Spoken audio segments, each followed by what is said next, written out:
Welcome back, everyone. We're about to resume. Reminder, please switch off your phones. Thanks.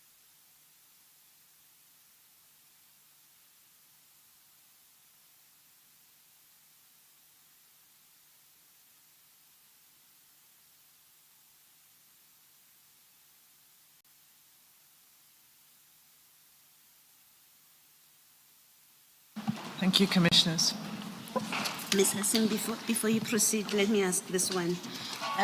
General, at that page 31, paragraph 2.1, in the third line, in fact, this is where the chairperson indicates the history of this team after the president visited the province. And then in the third line, it says to urgently attend and solve all high-profile cases and the ongoing political killings. Where it refers to all high-profile cases, what was contemplated there?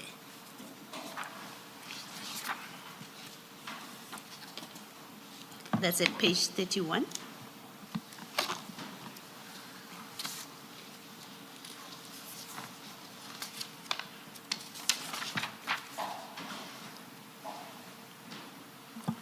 Thank you, Commissioners.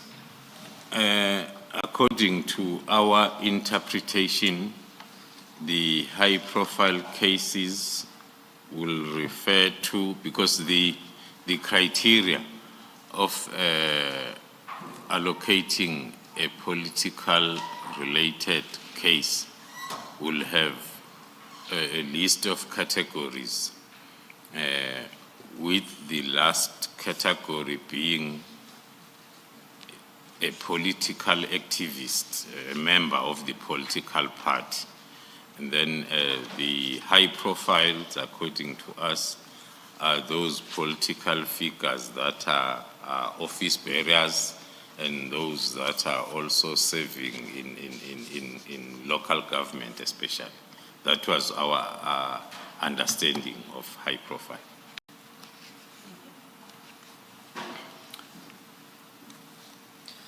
Thank you, Commissioners. So just after 2.1 is 2.2, and it's the briefing by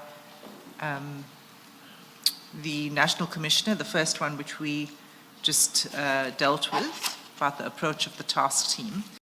And then if you turn over the page, there is a presentation that is made by the Acting Provincial Commissioner. And it begins with the introduction. And then the first heading is operational coordination, and it speaks about the joint operational centers. Is it correct to say that the description here under this heading is what you've presented to the Commission when you testified when you were here before? Commissioners, can I be reminded on the CJC number? It's page 31, and it's CJC. I've forgotten. 12. Page 31.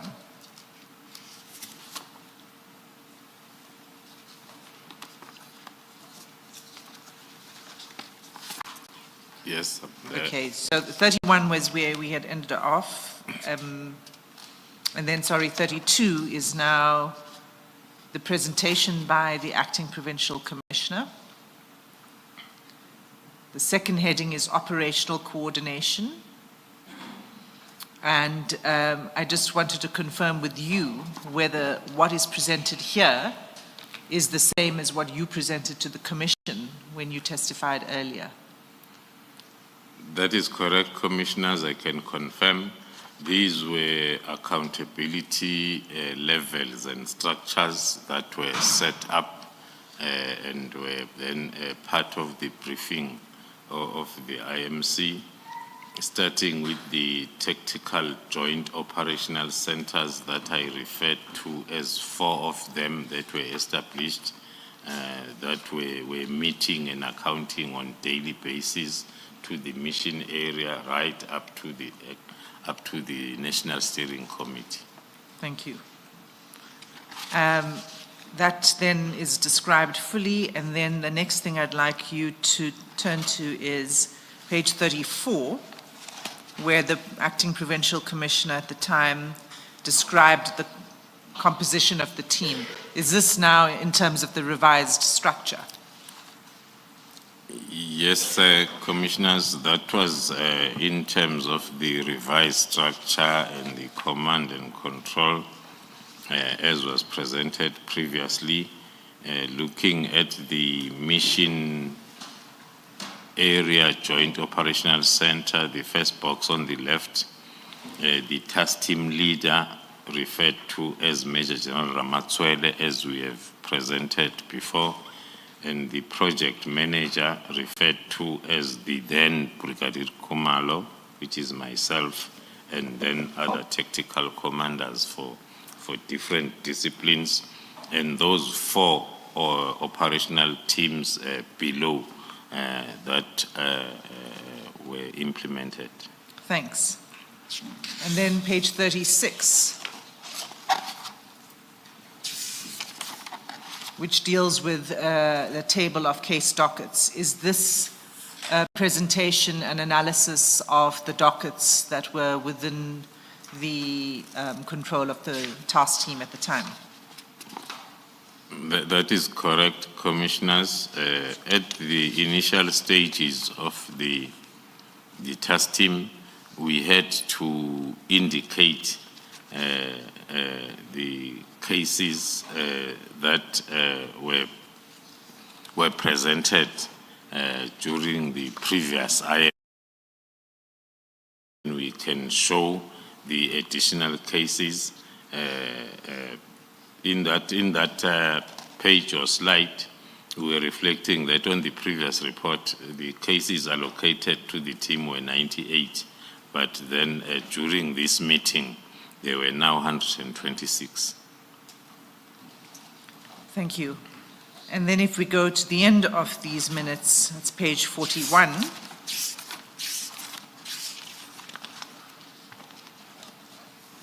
Item 2.4, the resolutions. Just before we go to the resolutions, is there anything more to be said about the discussion? Were there any, was the approach, let me put it this way, was the approach that was being presented by the acting provincial commissioner supported by the members of the IMC? Yeah, maybe one can sum up the response to that answer by referring to page 40 under the comments by the chairperson, the last bullet from the second bullet from last, which reads, the minister praised the task team and encouraged them to put more effort so that a message is sent that there are consequences for breaking the law. So those were sentiments that were shared by the IMC during this initial meeting of the new team that was put in place. Thank you. And then finally, the resolutions. The first bullet point is for the task team to provide a progress report. Did the task team do so on that 126 cases? Yes, those are 126 cases that were reflected during this meeting. So the resolution was on the next meeting, the team is expected then to give a progress report on each and every one of those cases. Also, 81 of them that were still under investigation. So there was a continuing report on these cases to the IMC, is that right? That is correct, commissioners. That was the structure of all our accounting sessions. They will there will be a report on whatever that was reported during the previous meeting to show the progress. Now, can you read the third bullet, please?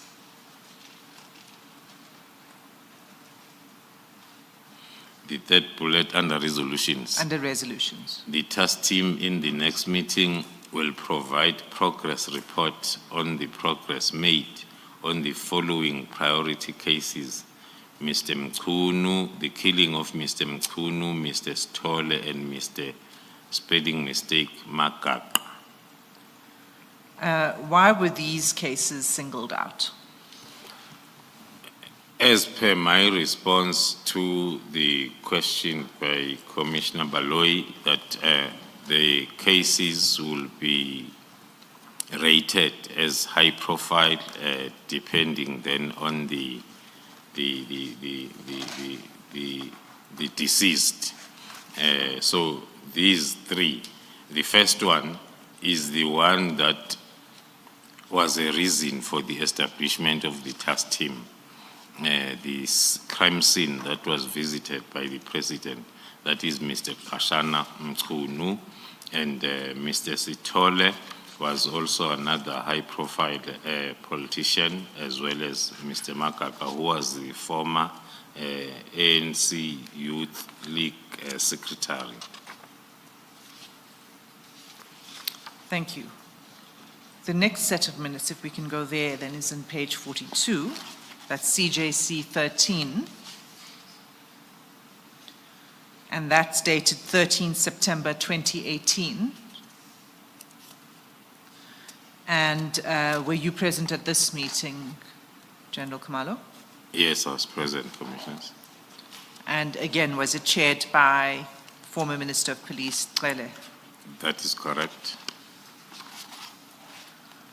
And as similar with the structure of the previous minutes, we see on page 44, items 2.2 and 2.3, where the National Commissioner opens a briefing and then hands over to the acting Provincial Commissioner. Is this where the Provincial Commissioner then did the progress report on the cases as required in the previous minutes? That is correct, Commissioners. As I explained on the coordination slide, that the meeting will take this format. What will happen in preparation for the IMC? We, at the level of PKTT, we will prepare the report and present it to the provincial steering committee chaired by Lieutenant General Mkwanas.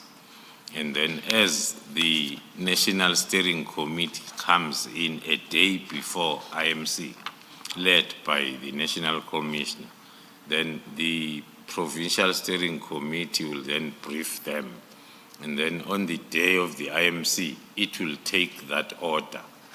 The National Commissioner will introduce the briefing note, and then the General Mkwanas will then present as briefed by the political killing task team at operational level. It was later on when then I joined the elite level, when then it was myself now who was briefing the IMC, not the Provincial Commission. By that time, I was still a brigadier.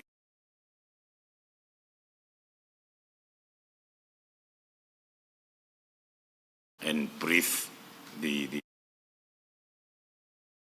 but then after I became a Major General, that's when then they allocated the responsibility to me to brief all the levels, the National Steering Committee as well as the IMC. So this briefing is extremely detailed, and it goes all the way to page 56, in fact. And we don't need to go through the details, but I just want to confirm that this was a presentation that was made by the Provincial Commissioner with your assistance. That is correct, Commissioners.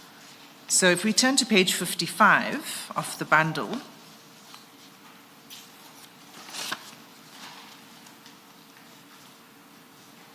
in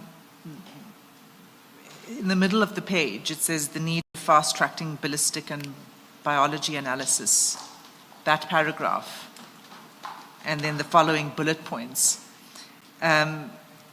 Is it correct to say that at this point in time, so this meeting is now, September 2018, is this when the need was identified for expert analysts to be included in the team? That is very correct, Commissioners. From our initial plan, we had planned the task team to have these expertise. But because it was a new thing in the SAPS, it took time for us to convince the commanders of those respective environments to allocate dedicated, initially as the KZN team was, and even now, the task team in the SAPS is established and formed by looking at what needs to be done. If it's an investigative task team, only detectives will be assigned to the team. So we were implementing our plan step by step by first indicating the challenge that we have, and then we'll put a request that if we can have this dedicated capacity. I have an example that I can cite on call data analyst, because we were utilizing DPCI call data analysts that are in Pretoria, and we are in KZN. They did come, and we celebrated that at last we have. Then they said, no, we are here to pick up the discs and go back to Pretoria. They disappeared with those discs up to date. So it was not working for us to have analysts or experts that are not part of the team.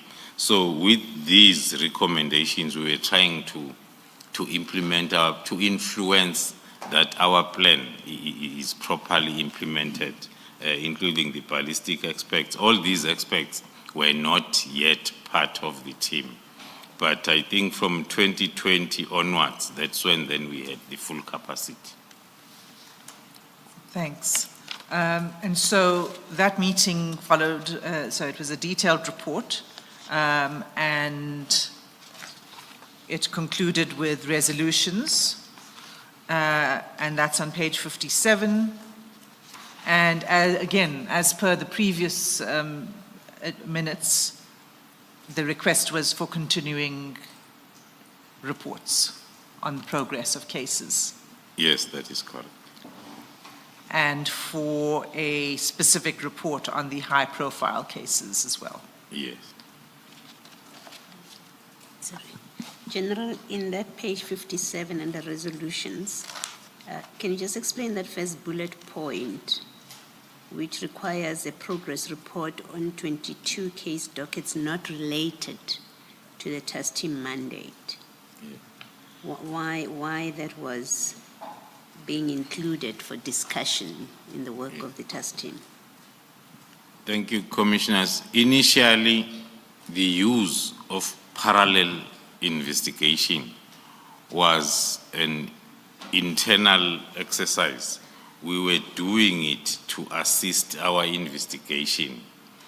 But then the time came when, because if we have a main case that is linking ballistically with another case that is not politically related, we were only reporting on the politically related main case. So the resolution was, let us also report on those parallel ones because they talk to the performance of the task team. It was a performance issue, really. It was a performance issue. Yes.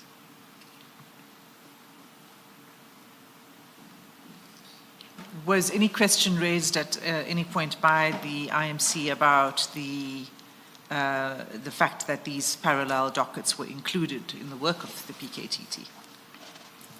There were mainly comments that were coming from, because our report was structured such that we all the activities of the team. So when we get to the ballistic analysis, that's where we will show the linkages that the firearms that we have confiscated, they were linked with other cases that we had then requested from the stations to investigate them parallel to the main case. Now, because now our statistics were not tallying at all the segments of the report, that's when then it was a resolution that as we report, if we check our reports moving forward, even the report that we presented as part of the testimony in the commission, it has those categories: political related cases, parallel cases, and ad hoc cases. Initially, before these resolutions, we were only reporting on main or political related cases only. Okay. Thank you, Commissioners. So let's move on then to March 2019, 28 March 2019. That's CJC 14. And that's the minutes of the next meeting of the IMC. Were you present at this meeting? Yes, that's correct. And again, it's a very lengthy briefing, am I correct, that was provided by the acting PC? Yes, Commissioners. And the update, which is very detailed, is an update on all of the cases under investigation and in court. That is correct, Commissioners. Maybe then to draw the attention of the Commissioners on page 64, where we were complying with the recommendation of the previous meeting, where we started then reflecting on parallel case dockets that were not part of the previous reports. And on page 65, you report on ad hoc cases. Yes, as I explained, Commissioners. And those related to the unlicensed firearms. Yes. And that meeting. Sorry, can I just ask? Mm-hmm. Is it then correct, would it be correct then to characterize the position this way, that although the team was set up and its mandate is to investigate political killings, these parallel and ad hoc investigations means that at least operationally, the mandate sort of expanded, because with the parallel cases, you're not necessarily looking at political related matters. I think somewhere earlier on, there was a report, for example, of a reckless driving case, and there are robberies here. So in practice, the mandate sort of expanded. Would that be an accurate characterization, General? That will be very correct, Commissioners, because it was an operational decision not needing the extension of the mandate. I'm trying to separate the two, because we are investigating political related cases, and then there is a case that is linked with the other case that is not political related. Maybe it's because it's the same suspects, maybe it's because it's the same firearm used. Now, for us to strengthen our main case, there is a lot of evidence that we can get from this other case, and then we will then investigate it parallel to this other case. Same applies to the firearm-related cases, because we will have operations where we are looking for specific firearms.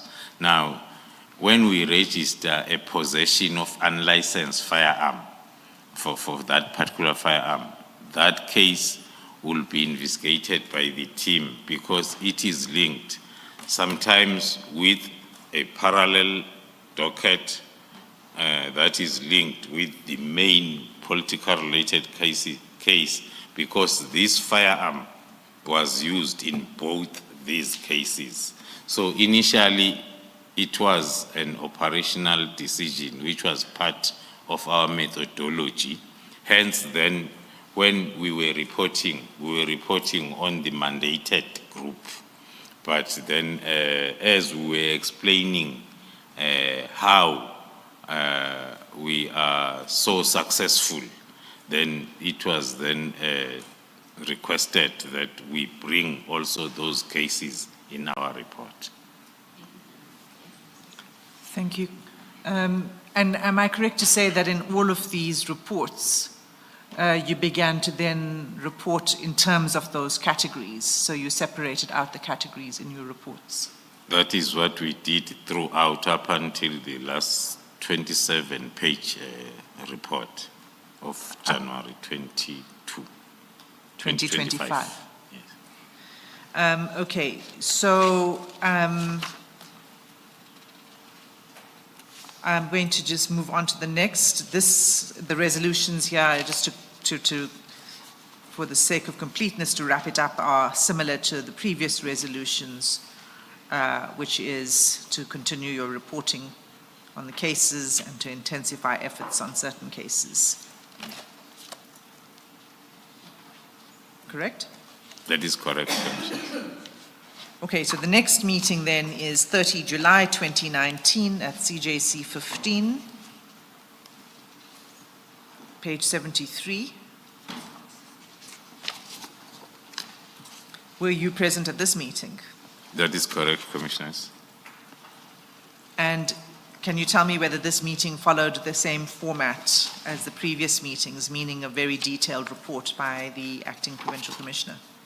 Yes, indeed, it followed the same format where the National Commission on paragraph 2.2, page 73 will introduce, and then and General Connors will take the IMC through the prepared presentation, starting with the introduction as well as the cases allocated, and giving the status report on each and every one of those cases. Thank you. If we can then, again, a very detailed record of the presentation that is included in the minutes. But let's go to page 82.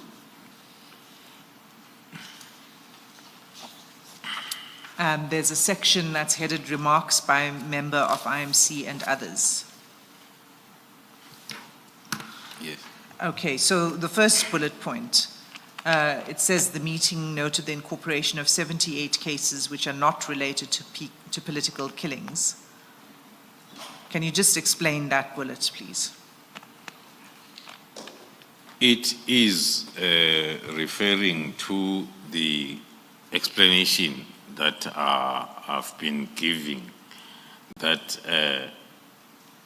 these cases, because they were increasing, and then as they are reflected on each report, then the IMC was also starting to take note of them, then, because that will influence even the resources and the budget for the trust. And it notes that the meeting indicated the team should pursue those cases.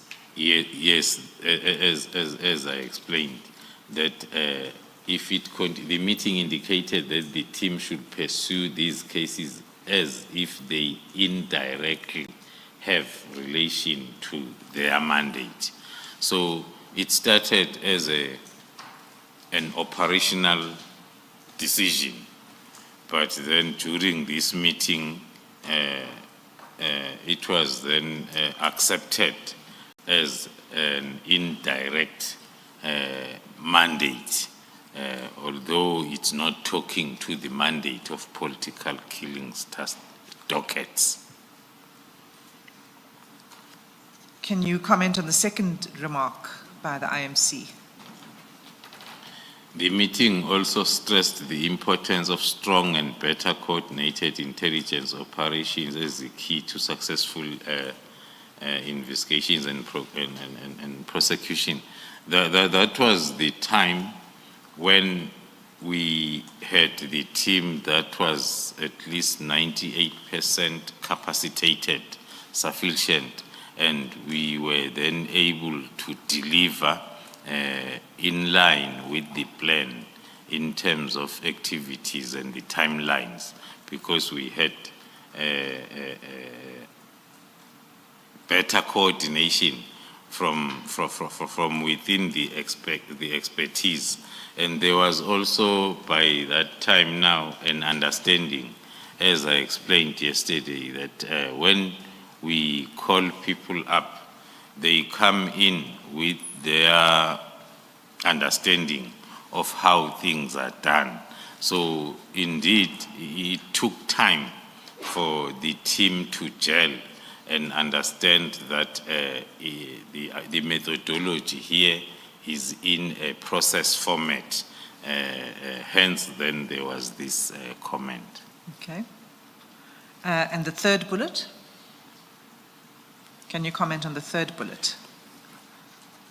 The involvement of private security firms or is concerning, and the meeting indicated that the team should work with private security industry regulation authority to do the inspections on compliance.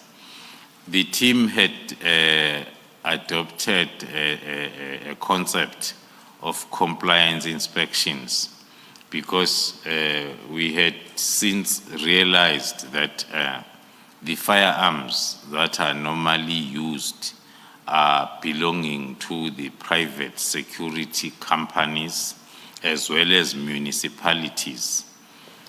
That is why we were struggling then to get the firearm that will link with a political killing case. Then we started the compliance inspection. The criteria will be, when we identify the hit orderer, then we will profile the hit orderer until we get to I must choose the word now, an associate who is having a private security company owning firearms. That is when then we'll go for compliance inspections. And in most of the compliance inspections that we conducted, we will find that the caliber, because you will first profile the security company to identify and understand the firearms that the company is owning. Then when you go for compliance inspection, your focus is on a caliber that is fitting the one firearm that you are looking for. So when you get there, in most cases, the firearm that you are looking for is reported stolen 2 weeks ago. So that was an indication then for us to say we need to widen the scope, and we have another example in the municipalities. One of the municipality, we were looking for the firearm that was used in killing the councillor. On records, that firearm then was found to have been booked to a particular security security guard who's employed by the municipality. We did find that firearm from that security guard but we found it was sliced like a bread, so as then it cannot be used for ballistic purposes. But we did find the firearm. So this was during the time when we were realizing that the struggle for us to find the firearms that are used is because there are most of them within the private sector companies and municipalities. Nevertheless, the meeting noted the progress made on recovering firearms. And if you could just read the fourth bullet. More especially the increase of the firearms, the number to 181, it was mainly because of that compliance inspection, because we will find a lot of unlicensed firearms within private security companies and municipalities. So it was 181 firearms, ammunition, and magazines recovered. Yes. And that was since, it says the re-establishment Yes, of the task team, not the establishment. So, since July 2018. so that's July 2018. Okay, and then again, requests for more progress reports. And what we see after this is that there are no minutes for the years 2020 and 2021. Can you explain that? Yes, Commissioners, as we are all aware, those years were years when we had a problem of COVID. So the meeting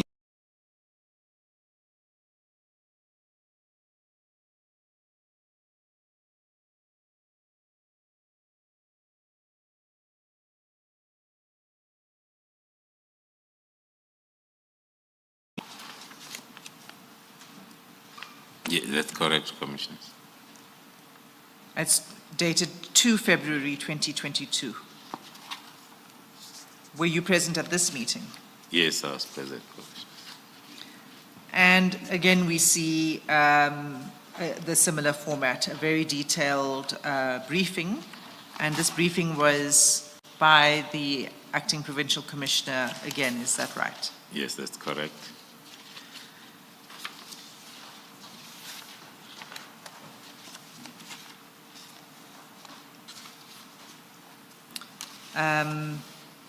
If we can just go then to the resolutions, which is on page 96.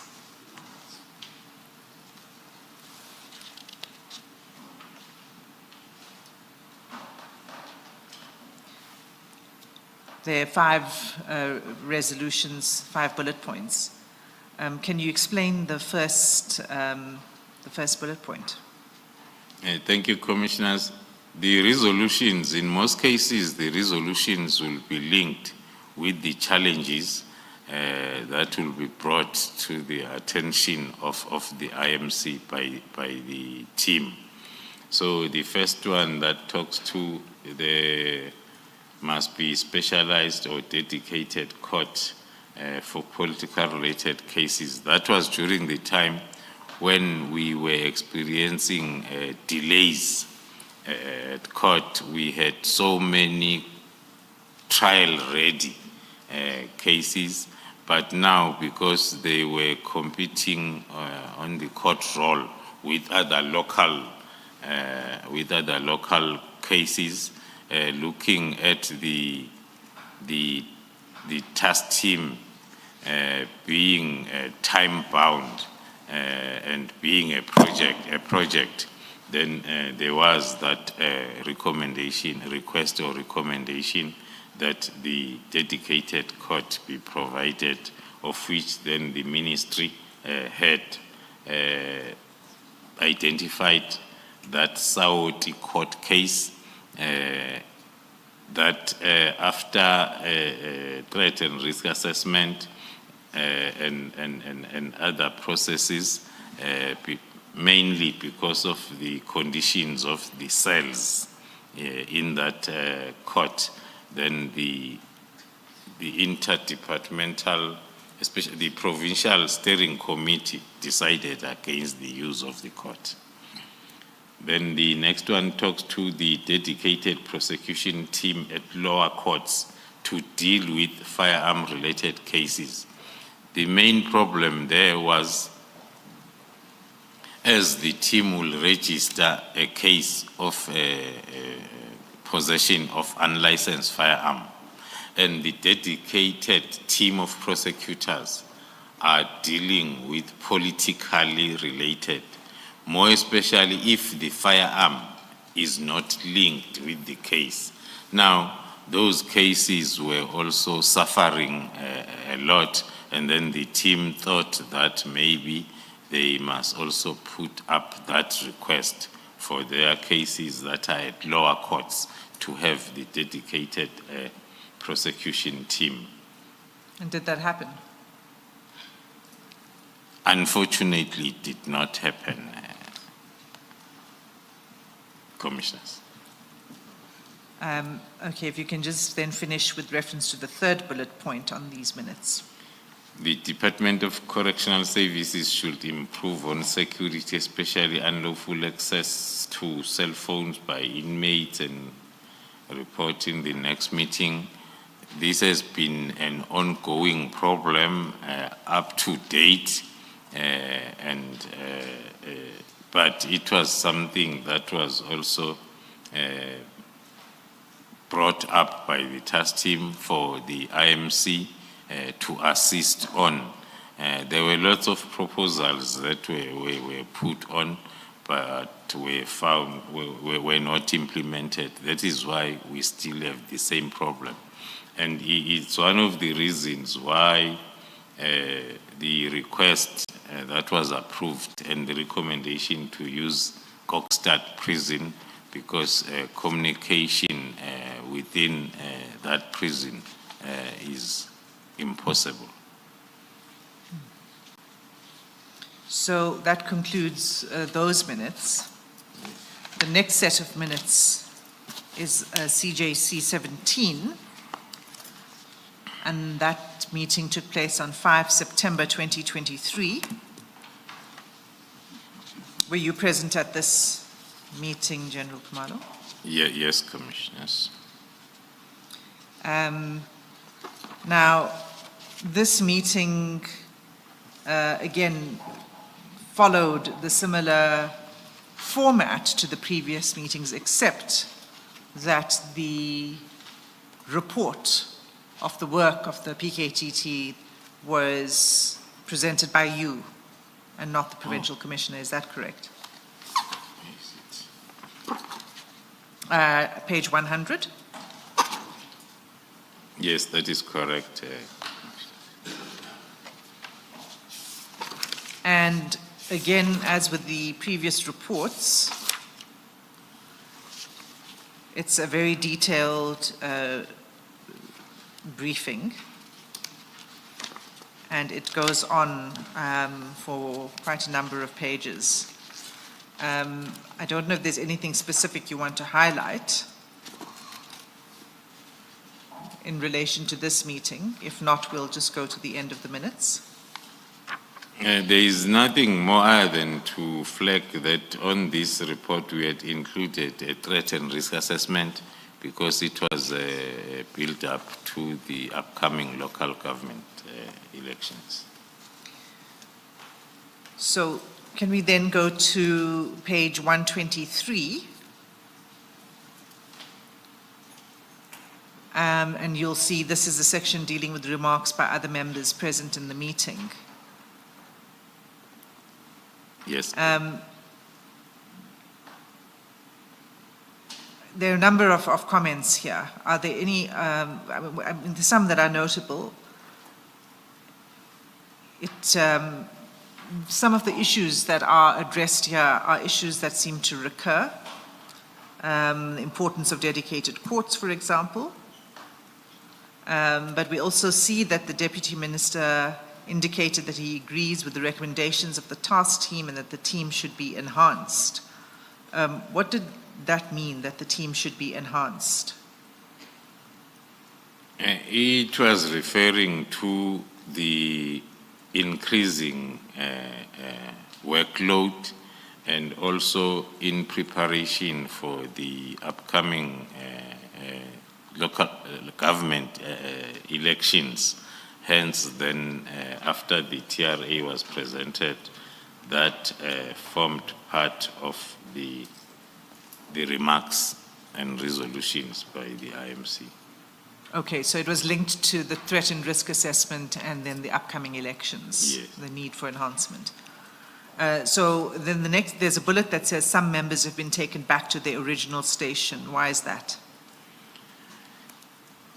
It was one of the challenges that we were starting to experience, where some environments will then want their members then to return for various reasons, which was then identified as one, it was affecting our capacity, looking at the work that we had on hand, but also it was affecting our turnaround time, because now as you receive a new person who's not familiar with the methodology, it will take some time for that person to gel in.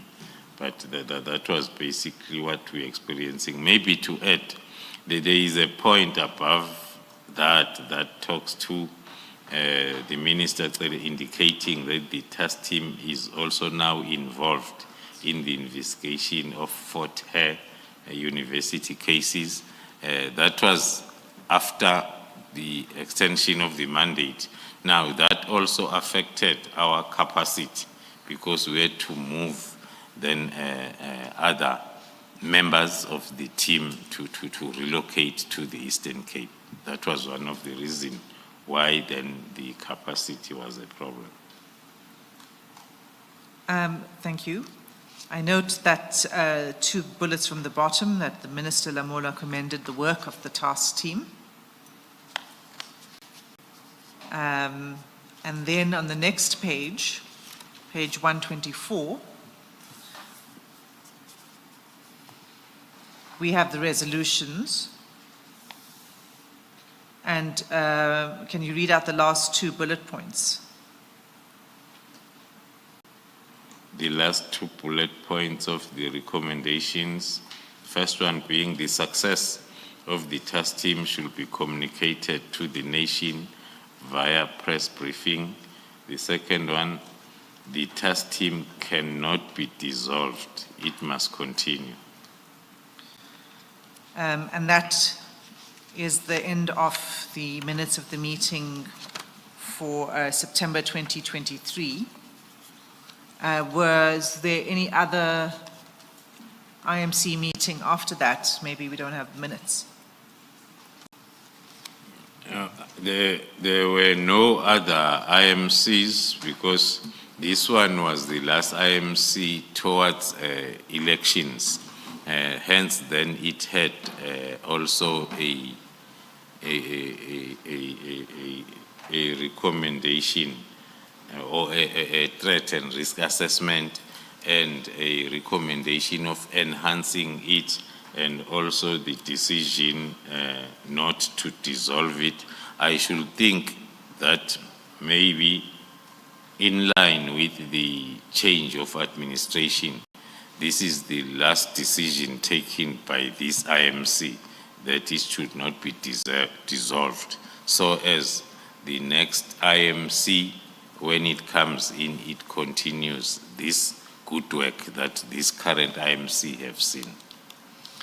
So I have a question about that, because if the meeting takes this resolution that it must not be dissolved, is it because there were discussions before that contemplating that the PKTT should be disbanded?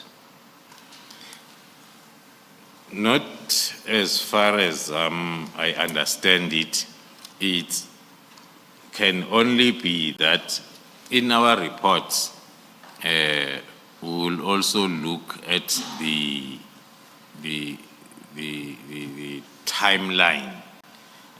If it's towards the end of the financial year, then the Provincial Steering Committee, the National Steering Committee, and the IMC will have that as a point of discussion and a resolution to take at all levels, so as then when the new financial year starts, the team knows that they have to prepare for the extension. Okay. So in addition to this regular meetings or this oversight by the IMC, there were also monitoring by the Provincial Steering Committee and the National Steering Committee. Yes. And by this point in time, then, September 2023, were you informed of concerns? I just want to confirm that this is what you're saying, maybe put it differently. You were not informed of concerns of the work of the PKTT and the need to close it? No, I was not informed of any concerns or complaints. I was only aware of the commendations of the good work by the team, because there is the last unminuted meeting where the team had to brief the president himself on the progress. That was then the last meeting before elections. So, as far as you were aware, the task team was conducting itself in a manner that, there were no concerns that were raised with you as far as its performance goes. And as far as the monitoring goes, was that monitoring of the work and the achievement of your objectives, as well as your finances? Was there monitoring over your budget? Yes, that was done simultaneously at all levels, from the Provincial Steering Committee up to IMC. But then the financials were monitored at national level by the CFO. By the CFO at national level? Yes. Okay. So we'll return then to the 31st December letter. Before you do that, General, you have a meeting, the last meeting is in 2023, September. And the meeting before that is in February 2022. And your explanation for the gap from 2019 to 2022 is the COVID intervention. Now, the next meeting is then in 2022, and then more than a year later, September 2023, it seems that's when you have your next meeting. Yeah. If that is correct, why is that so? Why was there such a long gap? Thank you, Commissioner. As although it's not my meeting, because it's the IMC and we were not in control of their calendar. So, at tactical level, as per the plan, the meetings were taking place every day, accounting meetings. And then same applies to Major level, Provincial Steering Committee. There was then I won't say a problem, but the regular meetings at National Steering Committee as well as IMC between 22, after COVID, between 22 and 23, they were not as regular as they were. One then can maybe, because their main role was to monitor and evaluate and assess that the team is performing. One will say maybe they did not see the need to meet as regular as before, because they had since assessed the situation and confirmed that indeed the performance is as they are expecting. Thank you for that explanation. And then secondly, the The team is constituted for the first time in 2018, right? Yes. And I just want to make sure that the chronology, as I understand it, is correct. And then in 2018, where you started, you've given a list of the different ministers who were involved in their department. So, for example, and maybe let's just start there. I won't take you through each one of them. I'll just hop along as we go on. So you had Minister Cele there as the Minister of Police. You had Minister Mapisa Ngakula, Minister Masuta, and Minister Letsatsi Duba. And then you had the Premier Mkunu and MEC Kaunda. That is in 2018, when you have your first meeting. And then you have your second meeting, it's CJC 11 at page 19. You have the same people. If you look at that page 19, you have Minister Cele, Minister Letsatsi Duba, and then you have Premier Mkunu, and then in apologies, you have Minister Letsatsi Duba somehow. But it's all the same names. You have Mkunu and you have Kaunda. It's all the same names. And that's in 2018 still. And then in 2019, if you would just go to, just hold on for me. If you would just go to CJC 14, which starts at page 59, that you continue there, the same ministers. But then at some point, this is 2019, and then at some point there's a change of ministers, and that's the point that I just want to make sure I get right. This is now in 2019, July, at page 73, CJC 15. You still have Minister Cele, and then you have under apologies, Minister Mapisa Ngakula, still defense, and then now you have a different minister, Minister Lamola for justice, and then you have, for the first time, Deputy Minister Makwetla for defense and military veterans, and then Deputy Minister Kodwa. Makwetla is deputy as well. And then you have Deputy Minister Kodwa as Deputy Minister of State Security, and then MEC Kaunda. You see where I'm reading? It's at page 74. Yes. That's in 2019. I just, and perhaps Ms. Hassam can assist, I'm just trying to locate when we have elections where there's change of leadership. 20? Yes, I'm told that in 2019, that's when we had the next election. Now, National elections, yeah. yes, now we have a new minister, Lamola for justice. We have a new administration, basically. Yeah. And the ministerial committee continues to exist. Was there ever a break about it, that a new ministerial committee still has to be constituted after that election in 2019? Thanks, Commissioner. There's never been a break. The IMC has been continuing with its meetings since the establishment. The elections came, and then the political leadership will change, but the ministries will continue. That's why we will see the new names of the ministers coming on board after elections. Yes.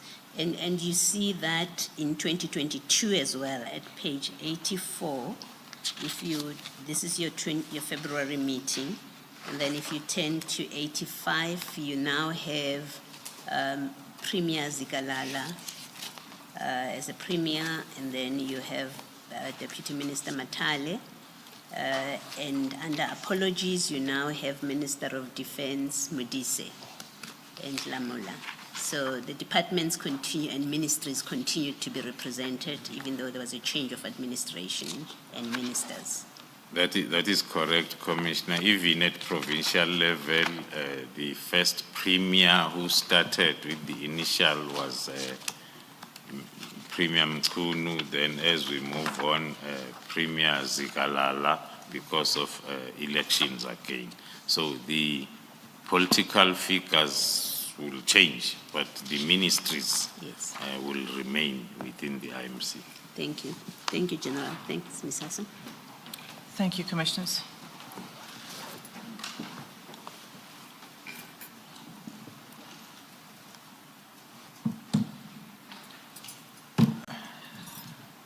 General Kumala, the National Steering Committee, did the members of the National Steering Committee change over time? Yes, Commissioners, as it was the case with IMC, also within the steering committees, there will be those changes. If we recall, at the beginning of the task team reconfigured one 2018, the Deputy National Commissioner was General Zumane, who retired after some few years, and then Lieutenant General Msigidi was appointed the Deputy National Commissioner Crime Detection, and then she continued serving in the steering committee, National Steering Committee. So it was the case at all levels. Thank you. We were dealing with Part C, so of your statement, and Part C of your statement deals with the disestablishment of the task team. And we began with the letter of 31 December. Can we now move to paragraph 135? You've explained to some extent that you had not been informed about the concerns about the PKTT before the 31st of December, and you were also not consulted about any decision to disband before the 31st of December. You received the letter, no, did you receive the letter? When did you become aware of it? We've dealt with the contents, but when did it actually come to your attention? Perhaps before the General deals with it, and please hold your thought on that. General, I just want to ask you a couple of questions relating to how matters ought to have unfolded. I'm not suggesting that they did not unfold the way they should have. In your experience, could Minister Mkunu have been in a position to take the disbandment decision without being briefed? Thank you, Commissioner. Based on my experience since 2018 as to how the processes and the project itself has been managed, as I explained, how it came about in 2018, and then also the impact or the effect of either or especially of elections. One will say, because after the last IMC of 2023 that took a decision that the task team should not be disbanded, it was also meaning that the IMC will continue overseeing even after elections. So my response will be, according to my view, it was not supposed to be like that. And again, in your experience, who ought to have briefed Minister Mngcobo? There was a standing procedure of chairperson of briefing the principals.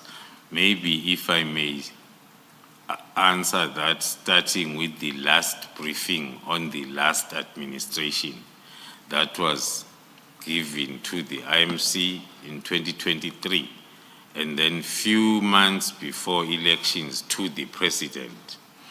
So one would have thought that with the new administration coming in, and then there will be the either reactivation or continuation of the IMC like it happened in 2019, and then we brief the new ministries the way we have been doing.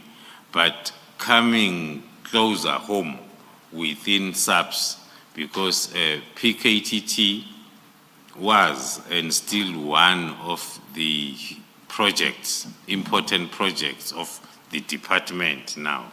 So it was also supposed to be part of the important briefings by SAPS management to the minister.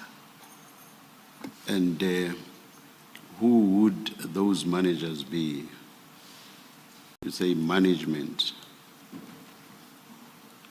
Looking at the minutes as we have been going through, that will be I'm focusing within SAPS now. Yeah, let us forget yes. for a minute about the IMC. Yes, Chairperson. Looking at the minutes, as I'm saying, all the briefings will start with myself preparing the briefing note as the project manager. But then that would have been informed by either the provincial steering committee chairperson, who will say, I have a request to brief the new minister, or the national steering committee chairperson, the national commissioner, who will say, I have this request or I've initiated. So I'll prepare the presentation, but I will be the one doing the briefing itself to the minister. Perhaps let me invert my question and ask this. If it was the minister's idea, as indeed it was here, to disband the PKTT, who should the minister have consulted or sought a briefing from? So that is now, because you are telling me about a situation where you would be the initiator in terms of briefing, which briefing would then go upwards. Now I'm saying, if the minister, as it indeed happened, wanted to disband the PKTT, who did he have to consult? Who must he have consulted? Thank you, Commissioner. According to my understanding and my view, it first needed the minister to have the understanding of the background, which will then automatically say, let me go to the ministries that have been busy with this up until 2023, before elections, and then now we are new political figures in these ministries. Then, according to me, that was supposed to be the first stop in terms of consultation. Of course, then looking at the background, of course, then with also, or in consultation with the president, and thereafter the message then will go down as it happened when it was established. on the information that you must have received by now, did the minister take any of the steps that you are referring to? Did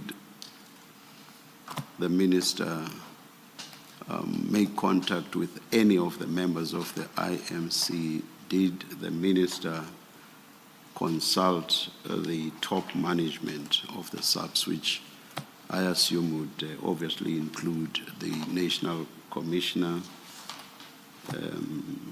and perhaps even you as the project manager? Did the minister do any of those? Thank you, Commissioner. Based on the information that I've received up until now, the minister did not consult any of the incumbents of the ministries that are making up the IMC. And also to add,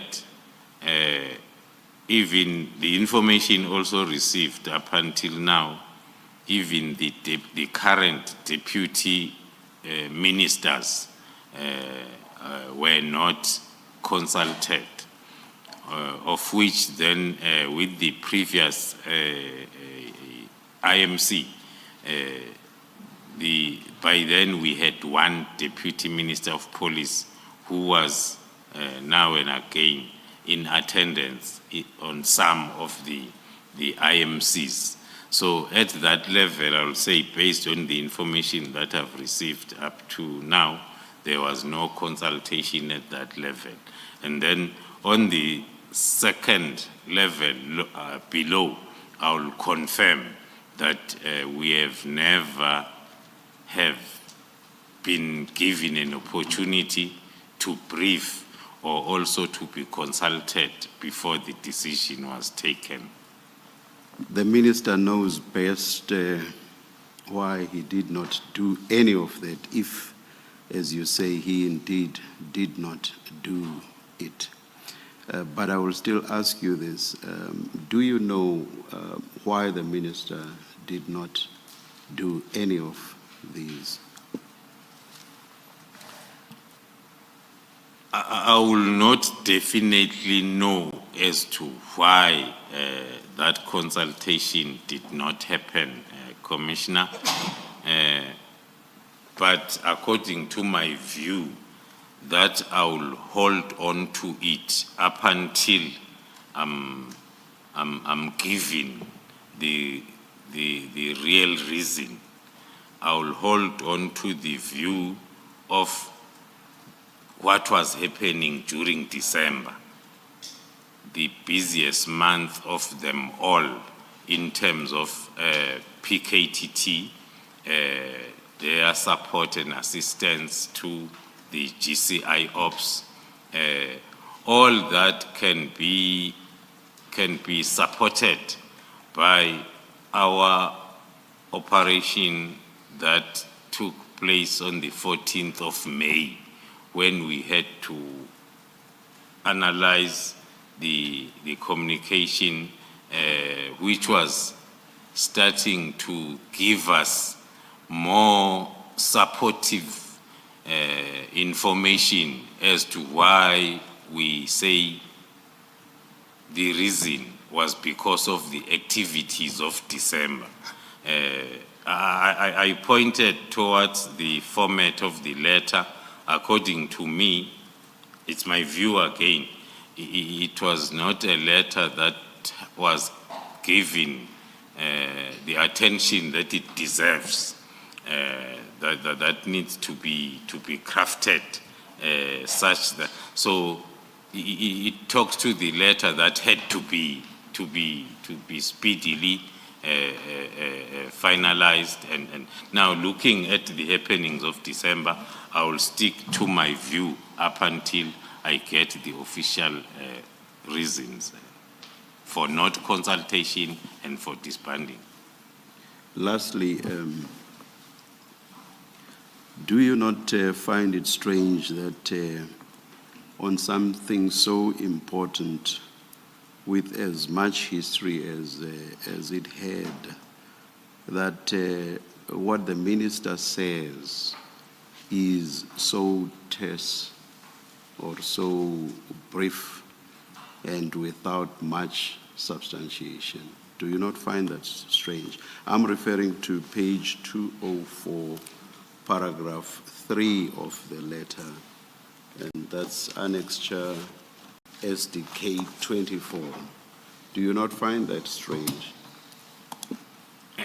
Indeed, Chairperson, I find it very strange, hence my comment that my assessment of the letter is a letter that had to be fast-tracked, not really having the strategic view of the issues that are raised, because there are areas that are supposed to be detailed.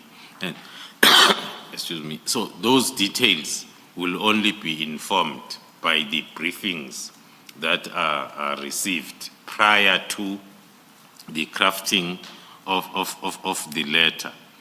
And also the other reason that one can put forward is it's something that we are still going to touch on my further evidence. When then we got an opportunity to give a very detailed briefing in the form of a report, a 27-page report, that is almost giving my whole evidence in this commission in terms of the background, all the steps, what has been happening from the legal framework, the legality of the team, to the oversight activities. So the report is containing everything, but that report was submitted on the 22nd of January. It's not back and signed with any comments up to date. So that I can use it as another reason why one will hold the view that the mission was to disband in December before I'm briefed. Even if I'm briefed afterwards, I don't show any interest. That is my interpretation. Thank you, General. I hope you still remember your question, Ms. Hassim. Thank you, Chair. Yes, Advocate I do. Hassim, before you continue, it's not a question, just to confirm for the record. Because there are two deputy ministers of police, the deputy minister, I believe General was referring to, is Deputy Minister Matale. And we see that in the IMC minutes of 2 February 2022, CJ 16, he was in attendance. And the last IMC of 5 September 2023, CJC 17, he was in attendance. Just so that there's no confusion when we read the transcript later. That is correct, Commissioner. Thank you. Ms. Hassim, if I may, it's a follow-up on the chairperson's discussion with the General. General, we looked at that minute of September 2023, and you read into the record under resolutions that last bullet point at page 124, and I'll read it to you. It says the task team cannot be dissolved. It cannot be dissolved. It must continue. You read that as one of the resolutions. Why would such a resolution have been passed? And specifically, my question is, was there, before this resolution was passed or in that meeting, was there ever discussion about the task team being dissolved? Thank you, Commissioner. The reports, especially at the end of the financial year of government, will have a TRA and a recommendation from operational level, and then which will then be endorsed by the Provincial Steering Committee as well as the National Steering Committee. So at IMC, it will go as a resolution that has been taken at operational level, because the operational level is at directors general level, those that are financing and resourcing the team. So my understanding, the resolution was informed by the end of the term of the current IMC representatives, that it was the last one before the elections. So that is my understanding, but I can only talk to at the lower level, which is the process that was happening annually, so as then it can inform their decisions as directors generals. Thank you for that. If you go back one page, and I must apologize, Ms. Asima had meant to get clarification on this, and I realize now. If you go back one page, 123 to 123, and then the fourth bullet point from the bottom. 123, and then the fourth bullet point, it says from the bottom, sorry, it says some members have been taken back to their original station. Can you see where I'm reading? Page 123. And the heading is remarks by other members present in the meeting. Yes, Commissioner. You see that? And then if you start from the top, it's bullet point 6. If you start from the top. Yes, Commissioner. And it says some members have been taken back to their original stations. Can you just explain what was going on there? Because on the face of it, it may feed into the idea that the team already was being dismantled at this point. Yes, Commissioner. There was a period where we had a problem where different environments or units wanted their members back for various reasons. So we raised it as a concern as we were reporting at all levels that is affecting the performance of the team. Sometimes the unit commander will say, I need this member back, I'll replace this member with this one, which was then, as I've said, was taking us backwards, because now you have to start a 2-year training on a new person that is new. But sometimes also it was not with replacements. But the issue of it being clear was the extension of the mandate that was like affecting the capacity, as I've made an example of the Fort Hare deployment, where we had to take about 15 to 16 members now to be on that side. Lastly, General, between the September 23 resolution and this letter in the busy month of December, the 31st of December letter, in that intervening period, was there ever discussion within the SAPS management or between the SAPS management and the previous minister, Cele, about dissolving the PKTT? Was there ever such formal discussions? No, there has never been any discussion during the time of the former Minister Cele, between that period. Thank you. Thank you, General. Thanks, Ms. Sassi. Thank you, Commissioner Beloya. If I can just follow up on your trend of questions with one more, to confirm this. While there was not that discussion on dissolving, is it correct understanding that every year there was a discussion on whether to extend the life of the team? So it's another way the flip side of the question is, while there wasn't a discussion on dissolution, every year there was a discussion on extension.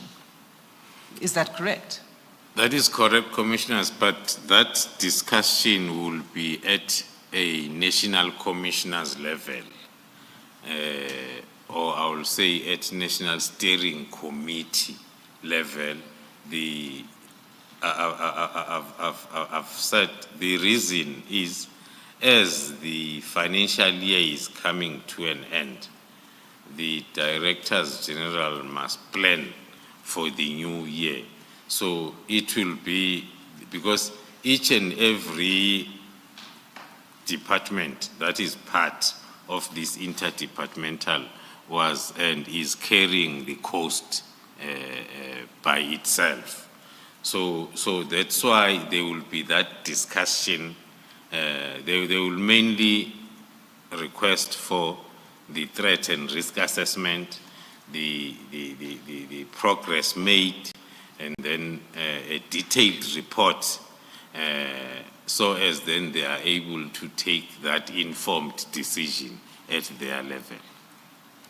Okay, thank you. But so it wasn't a discussion with the ministerial level? No.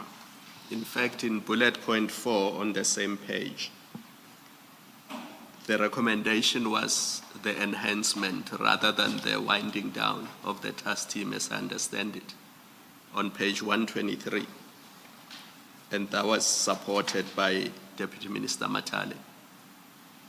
Bullet point 4. Yes, I'm there, Commissioner. That is correct.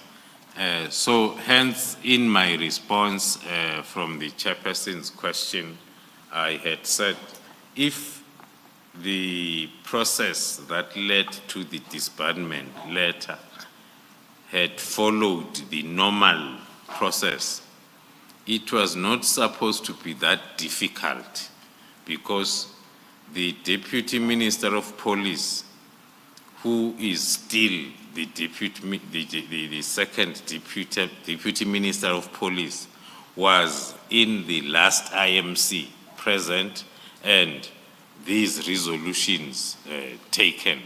So if then there was consultation, I am made to believe that he was going to refer to the minutes of the meeting that he had attended, so as he can be able to brief the new minister accordingly in terms of the resolutions. Thank you. Thank you. Sure, okay. I'm struggling to get movement with this. This day, I'm still on the same paragraph. And I'm not even going to get there yet. I have another question, which is, you were not informed, you said, about the concerns. You were not consulted about the decision before the letter of 31 December. Despite the fact that you are the project manager of the PKTT. Were you, once the decision was made and this letter was prepared, was the letter then forwarded to you, seeing as it affects you? At least two of the paragraphs affect you, because the first is on the freezing of posts within crime intelligence, and then the third is the PKTT disbandment.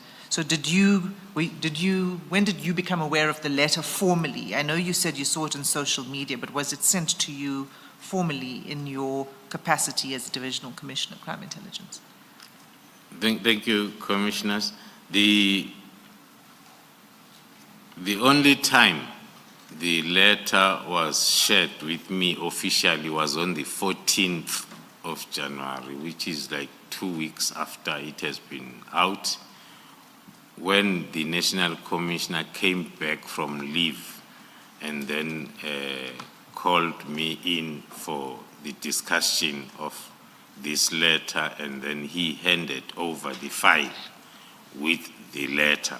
So that was the first time, I will say, I confirmed that it's not fake news. It's indeed an official communication between the minister and the National Commission. That was the 14th of January. That was the first time the letter itself was Yes. formally provided to you. Yes.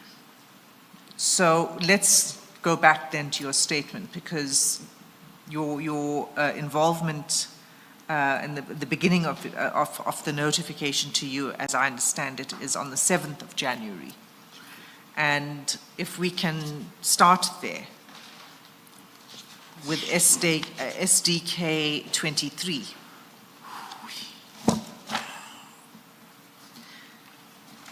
And this is an email that's sent to you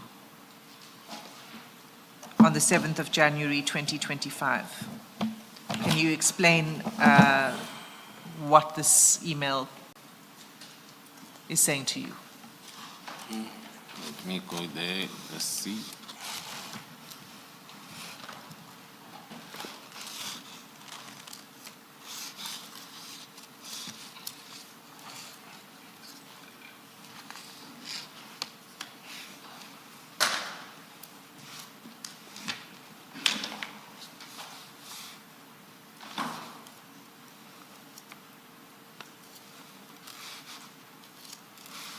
It's page 201.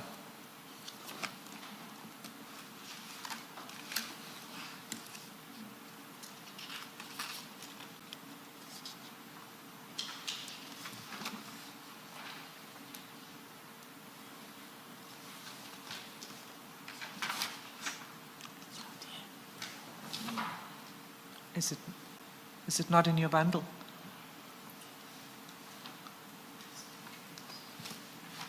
It's an empty page. Missing page. Okay, we have two options. One is you could look at the screen, if you're able to see the screen, and while we locate a replacement for you, because it's just one page that we need to provide you with. Yeah. Yes, that is correct, Commissioners. On Tuesday, the 7th of January, I received the email from a Colonel Afnand from the Office of the Deputy National Commissioner, Crime Detection, that had the heading, Deactivation of the Political Killings Task Team. So looking at the heading, I associated the heading with one of the points that I've seen on the letter that is on the social media. Then the message was the DNC Crime Detection has directed the trailing email be forwarded for your attention and the closing report for sign off by the 13th of January. That is the email as received, and it had no attachment. It was just this email that officially I could not understand it. Hence, there was no further action to it because it is just having that one line without any attachment for me to have a proper understanding of the background of the directive. And if we could just scroll down, please. Right. So what was being forwarded to you was an email that was sent to the Deputy National Commissioner, Crime Detection. Yes. Is that right? That is correct. And can you just read the last paragraph of that email? Your office, which is the office now of the Deputy National Commissioner, is further requested to submit a close-up report to be submitted on the 14th of January 2025 for NATCOMS, which is the short word of National Commissioner's consideration and sign off to the minister. Okay, so this email was forwarded to you, and the request was for you to prepare a closing report for sign-off by 13 January. That is correct. And did you have any communication at this point in time with the National Commissioner about a closing report?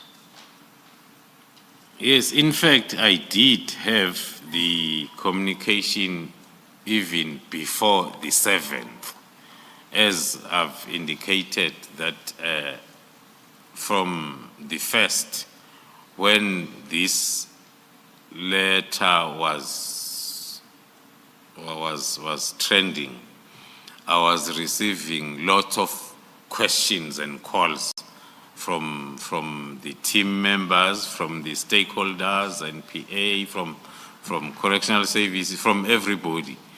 And I could not answer them. Hence, then I had made a call to the National Commissioner whilst he was on leave to help me with the information so as I'm able to respond.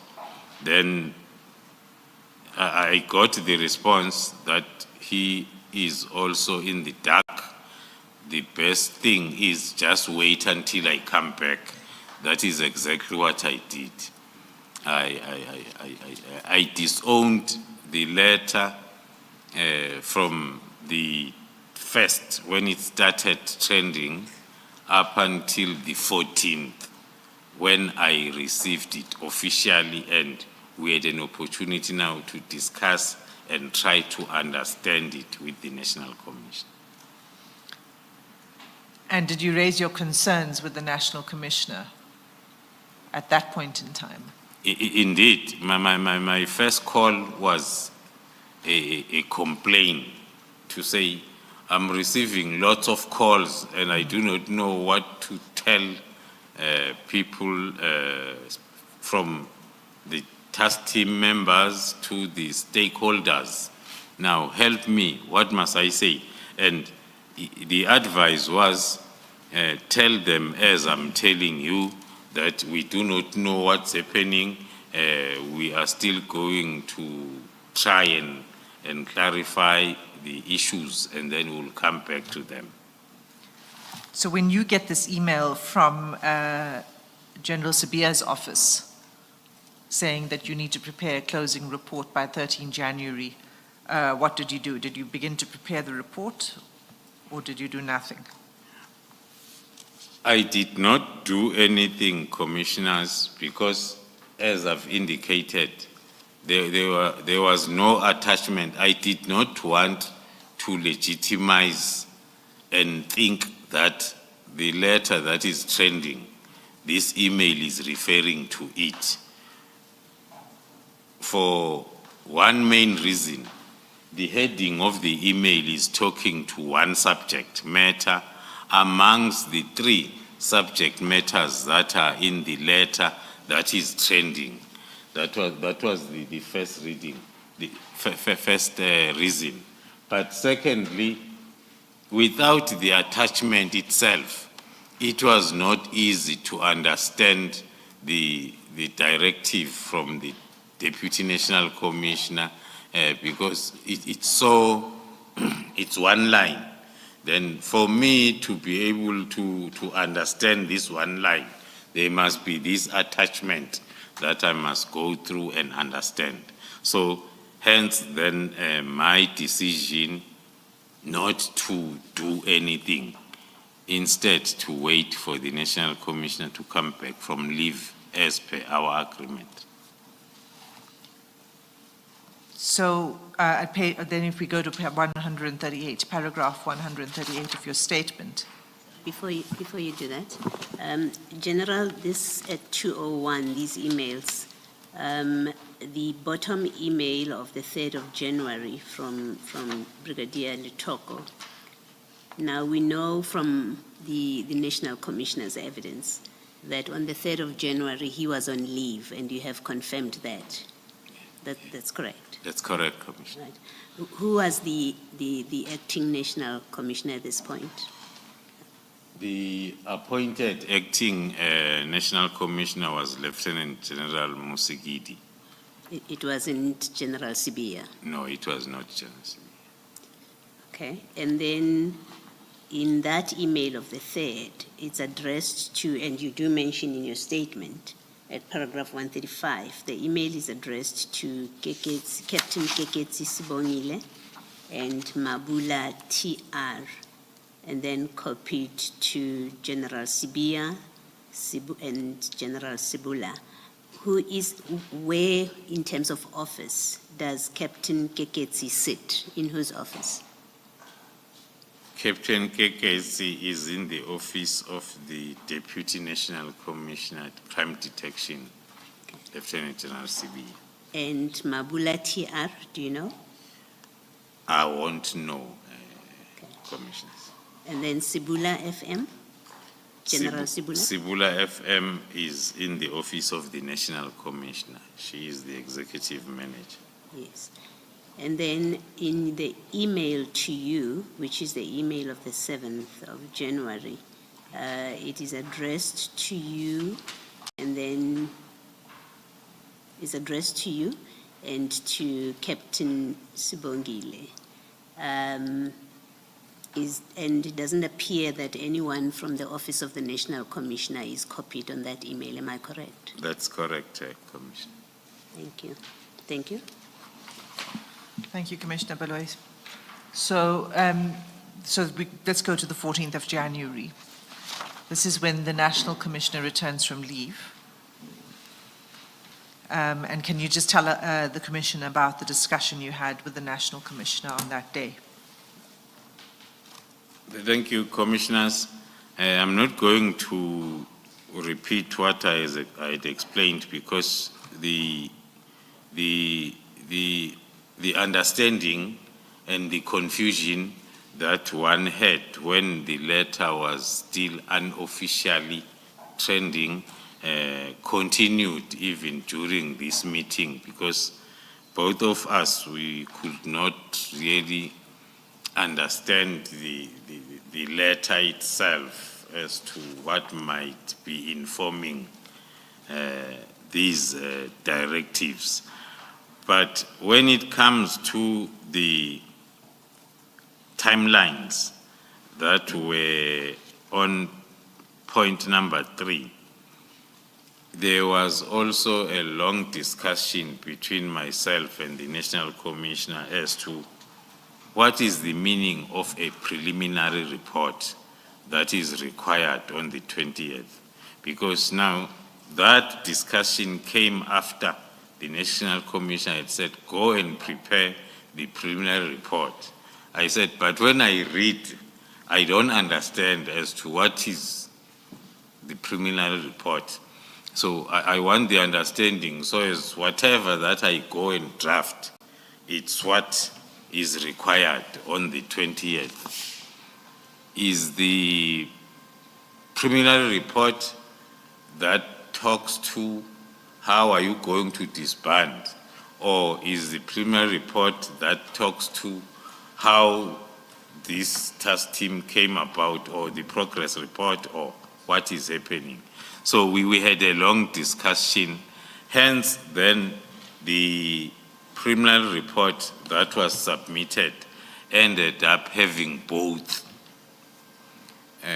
So as at least if you are wrong, but we have given, because the first part of the 27-page report is giving a detailed briefing that has never happened before of the task team, the performance, the challenges, and other issues that one felt that maybe the minister is. In that report, we are addressing even the issues that were on the media space around the political killing task team. So because of the confusion and lack of understanding, we ended up compiling the mother of all preliminary report that will cover everything. And then at the end, then it talks to what the National Commissioner also understood to be, might be the preliminary report in terms of disbandment process. You say, General, it was a two-part report. The first part, where I think you were justifying to the minister why the PKTT existed. How did you conclude that part? We went through that report, I think, when General Masemula was testifying, but I do not think that we focused on what you have just mentioned now, which is that the report was a two-part report. So how did you conclude on the first part? The reason why we ended up agreeing to have a report in that format, we had a long discussion on what General. informed. I'm very sorry, General. I'm not asking why you decided to have a two-part report. Yeah. I'm asking what, in the end, you said in that report with regard to or in relation to the first part. Did you conclude that the PKTT, therefore, ought not to be disbanded? That's what I want to hear you on. Thank you, Commissioner. If I understand the question very well, if one try to summarize the last part of the report. The last part of the first part. Did I understand you to say that? Did I understand you to say that your report was in two parts? Did I understand you correctly? Yes, sir. The first part explaining why the PKTT existed. Is that correct? Yes, Commissioner. Yes. So what I'm asking you is, let's just focus on that part, the first part. What was your conclusion, if any, on the first part? Did you reach a conclusion at all? Perhaps a conclusion that said, Minister, the PKTT ought not to be disbanded because of all the reasons that we give above? Or did you not conclude specifically on the first part or with regard to the first part? When it comes to the discussion, we concluded that the task team ought not to be disbanded, but one then has to refer to the report itself and confirm. But at no stage where there was an agreement between the two of us in that discussion that the team needs to be disbanded. Thank you. Thank you, General. I see that it's 3 minutes past 1. Let us adjourn and resume at 2. Let's adjourn. Thank you, Chair.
matters.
Good afternoon, all.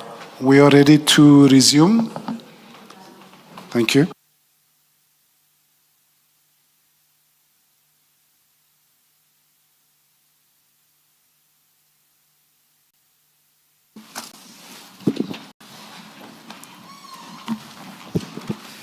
Yes, Ms. Hassan.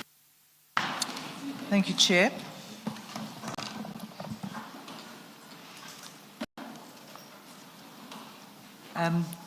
General Kamalo, we were talking about the report, a preliminary report. So you met with the National Commissioner on the 14th of January, and he requested that you prepare a preliminary report. And you said you began to work on that, and it was a two-part report. Have I summarized that correctly? That's correct, Commissioners. So there's something else at paragraph 139, before we move off this discussion with the National Commissioner. You say that you were both concerned that this decision seemed to come out of the blue. And then you say, I'm aware that the National Commissioner made numerous efforts to brief the Minister on the PKTT, but that the Minister never followed through on setting up these briefing sessions. Do you see that? It's paragraph? Paragraph 139, it's the last sentence. Yes, yes. Okay. So how do you know this? That the Commissioner made numerous efforts? The meeting of the 14th, it was around mainly our realization that the decision was not based on any briefing that had been provided by us. So we realized the need of maybe providing that belated briefing so as we can get to the understanding of the reasons, because the main issue was about the reasons that are not clearly put on the letter of the 31st. So now and again when we talk, we will talk about him trying to set up that appointment for the briefing. So you began working on the report, but even before you presented... Sorry, before you go on, do you have any knowledge whether these numerous efforts to secure a briefing session, do you know whether those efforts were made in writing or orally by the National Commissioner? Thank you, Commissioners. I won't be able to know as to whether it was in writing or verbally. Thank you. Thank you, Chair. So you say you began to prepare the report, but even before you completed that report and submitted it to the Minister, you had a meeting with the Minister on the 16th of January 2025. Yes, Commissioners. The meeting on the 14th, as I've indicated, that we were discussing and speculating on lots of reasons for the letter, more especially with regard to the two issues that are part of the letter. Hence, then we decided that the National Commissioner initiate another meeting where we can be able to brief the Minister on the issues that were all over the social media regarding the division crime intelligence, and also to brief the Minister on the GCI ops that had already at the advanced stage, and it was at the takedown stage, so as then he can get the background as to how it came about. So those were all the discussions that we were having. Hence, then the request for the briefing on the 16th of January. So the request for the meeting with the Minister was made by the National Commissioner? That is correct. And who else was present at this meeting?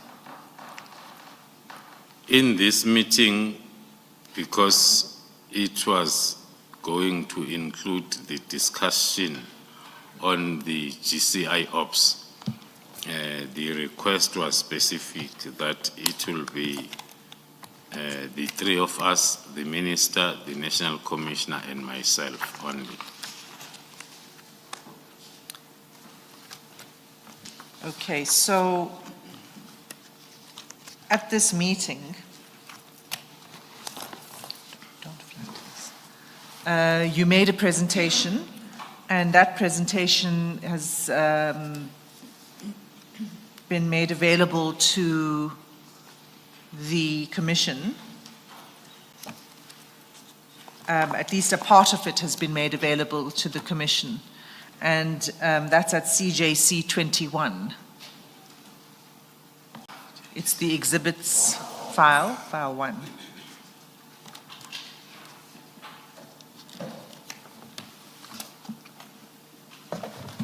Sorry, Ms. Hasim, you said CJC 21. CJC 21. Is it?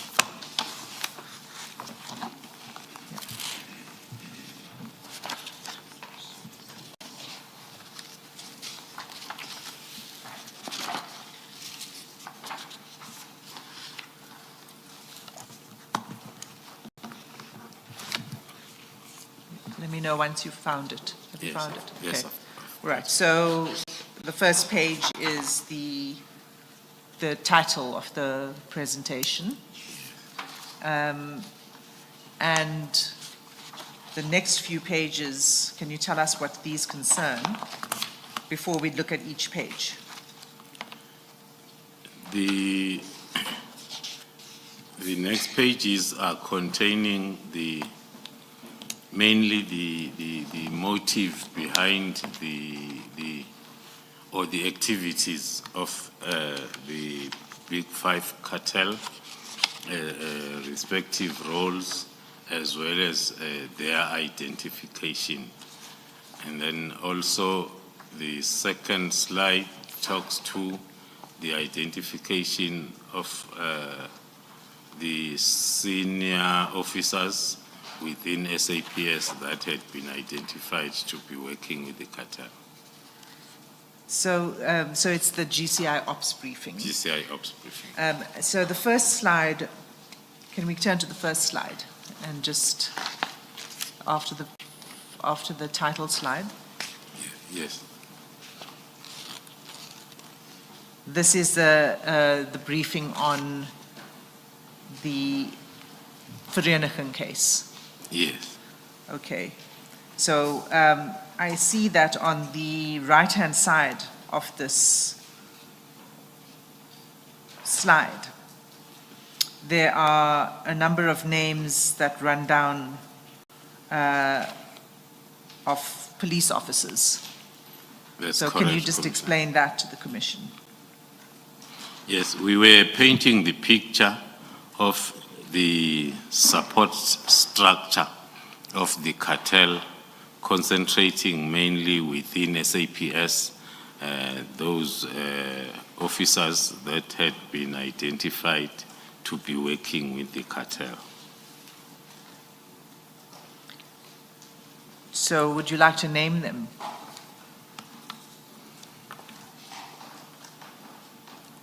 It's the column on the right-hand side. Yes, some I will be able to name them. Some I'll be able to name them because they've come up in the evidence that has been led to the Commission. Lieutenant General Sibiya, Major General Shibiri, Brigadier Nkwashu, Captain Mahotle, by that time were the names identified. So these were the names identified by the 16th of January already. Yes.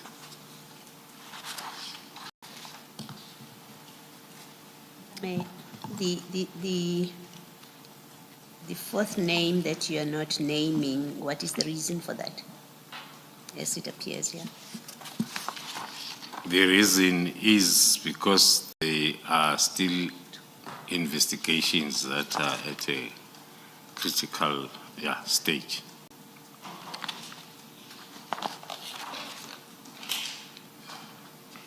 And then if you turn over this page to the next slide, what is this, what's the purpose of this presentation?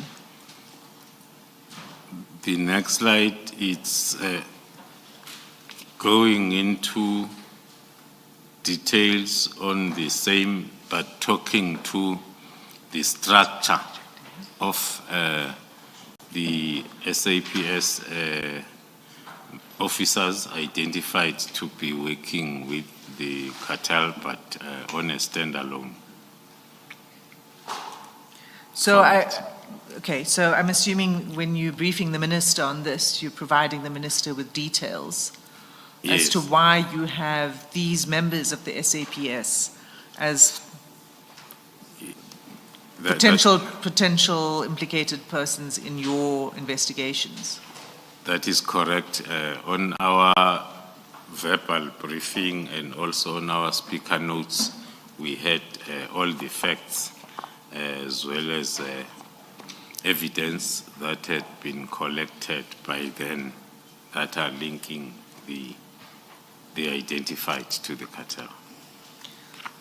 And what was the response of the minister to this presentation? I would imagine this must have been quite shocking for the minister.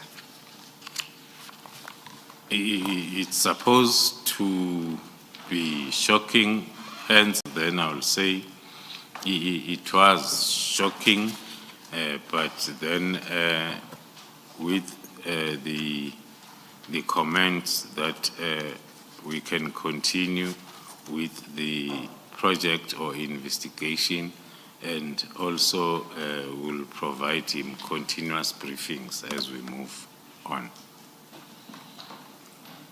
Sorry, just to clarify that, so he confirmed that you can continue with the investigations into Yes. those Yes, suspected implicated members. yes. So that was on the 16th of January. And the next thing that happens, according to your statement, is the very next day, you receive a letter from General Sabia. And we can go to that letter. It's SDK 25.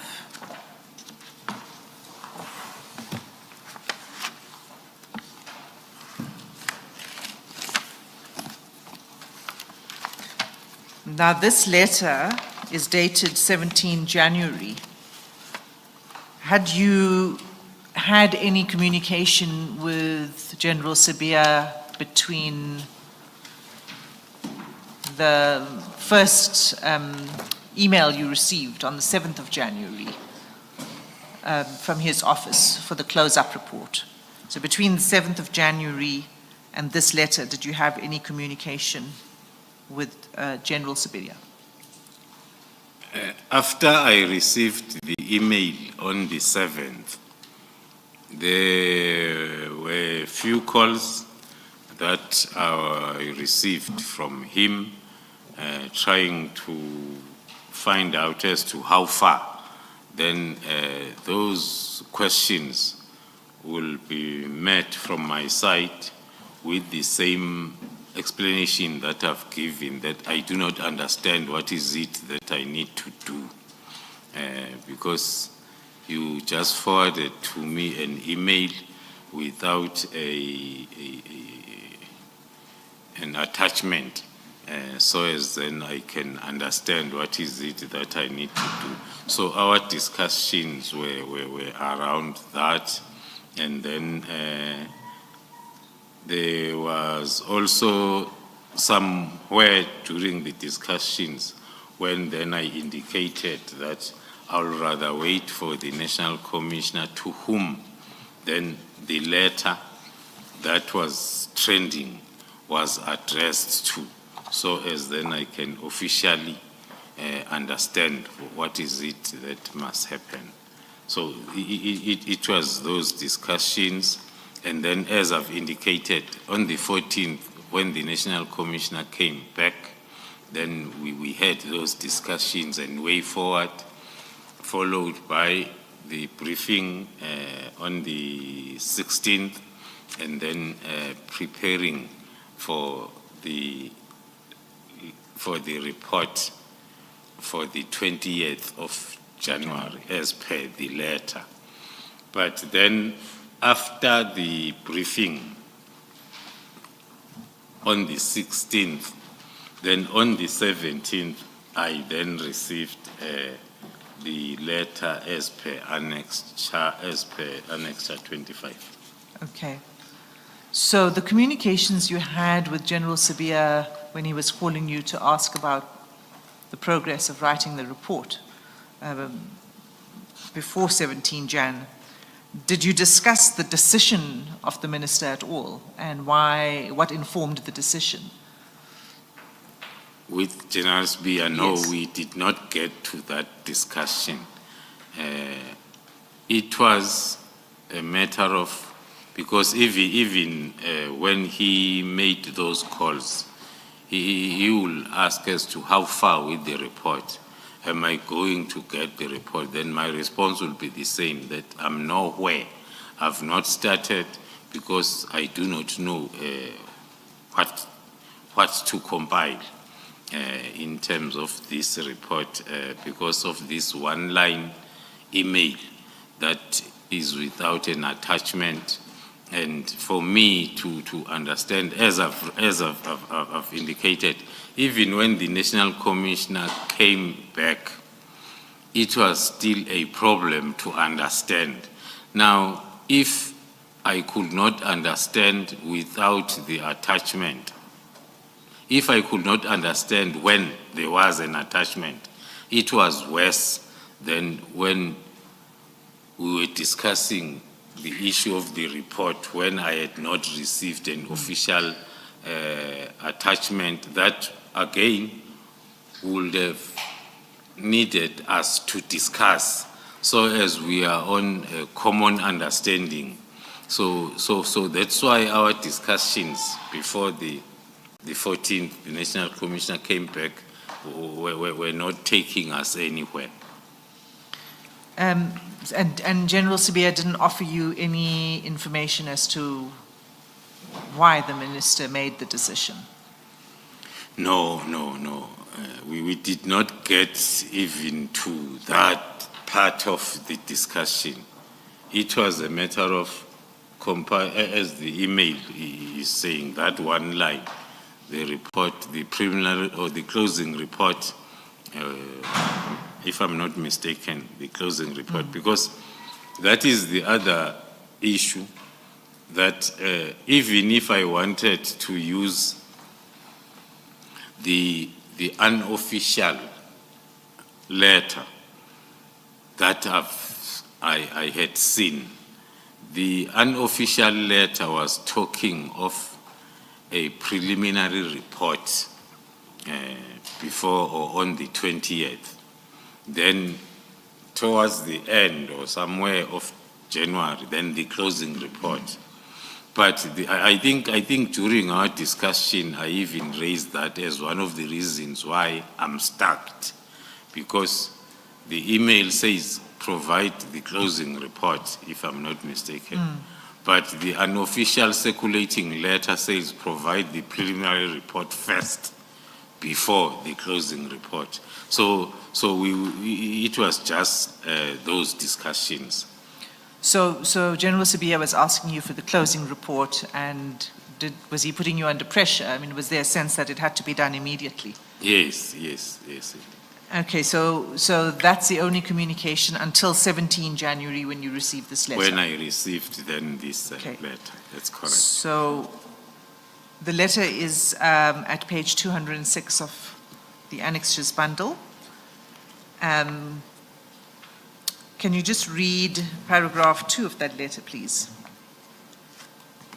Paragraph 2 of the letter dated the 17th of January, it reads, on the 31st of December 2024, the Minister of Police issued a directive to the National Commissioner to immediately deactivate and disband the NTTPK.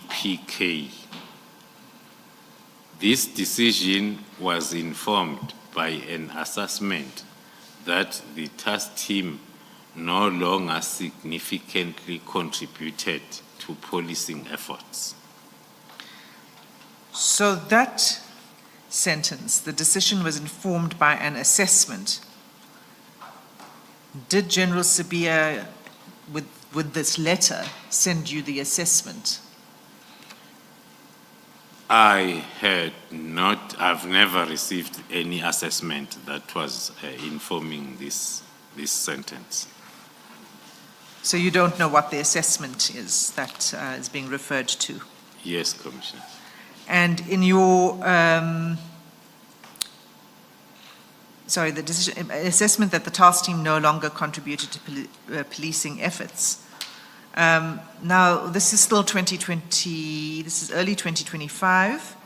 Can I please just cross-refer you to page 107? So we'll come back to this annexure, so that we stick with this page. But cross-refer to page 107 of the same bundle.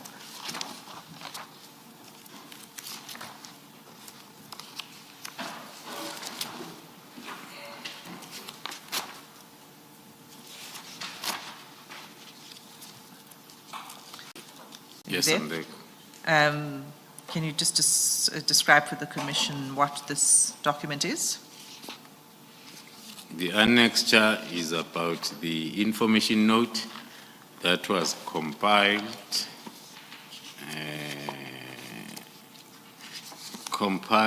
by myself on the 27th of March 2024, and it was verified and approved by the Deputy National Commissioner, Lieutenant General Sibia.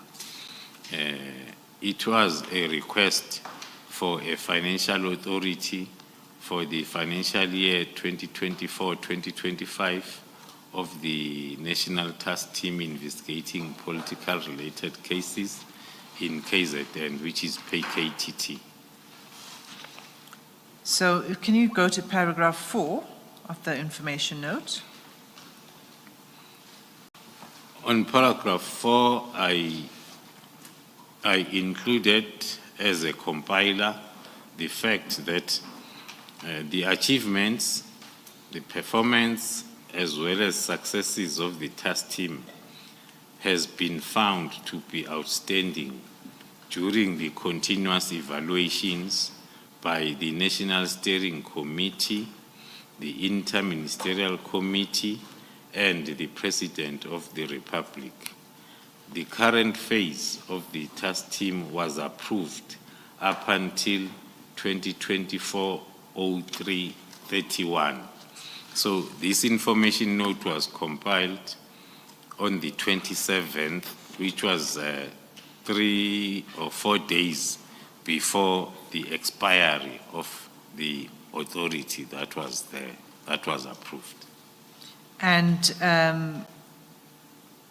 it was recommended, so you compiled it, but it says on page 109, it was recommended by General Sibia. The findings, I mean, The information note was recommended Right. by General Sibia Yes. on the 26th of March. So he would have agreed with the assessment of the PKTT as of March 2024, as described in paragraph 4. That is correct, Commissioners. And this is the request for extension that was approved, if we see page 110, by the National Commissioner, but for a smaller amount than was requested. That is correct, Commissioners. And why was it approved for a smaller amount? The reason can be found also on my recommendations and on page 109, that the first recommendation is for the whole estimated budget for the financial year to be approved. And then the second recommendation, it's an alternative, that whilst the final budget, because at the end of March, then the previous financial year's budget then ends to exist. And then there will be some months when then the budget allocation is being finalized. Hence then, because the task team had to continue from the 1st of April. So hence then that alternative to say, whilst the final budget allocation is being considered for the whole financial year, for that 94 million, a 2-month portion of the above estimated budget to be approved in order for the extension of the task team to be effected from the 1st of April 2024. So the approval of 20 million by the National Commissioner was talking to the second alternative recommendation of the approval of 15 million. So, and what was the response of the Chief Financial Officer before we get to the National Commissioner? Although I might struggle with both the handwriting and copy of another copy, the words that I can see, it's an amount of 20 million be approved for the financial year 24-25 financial year.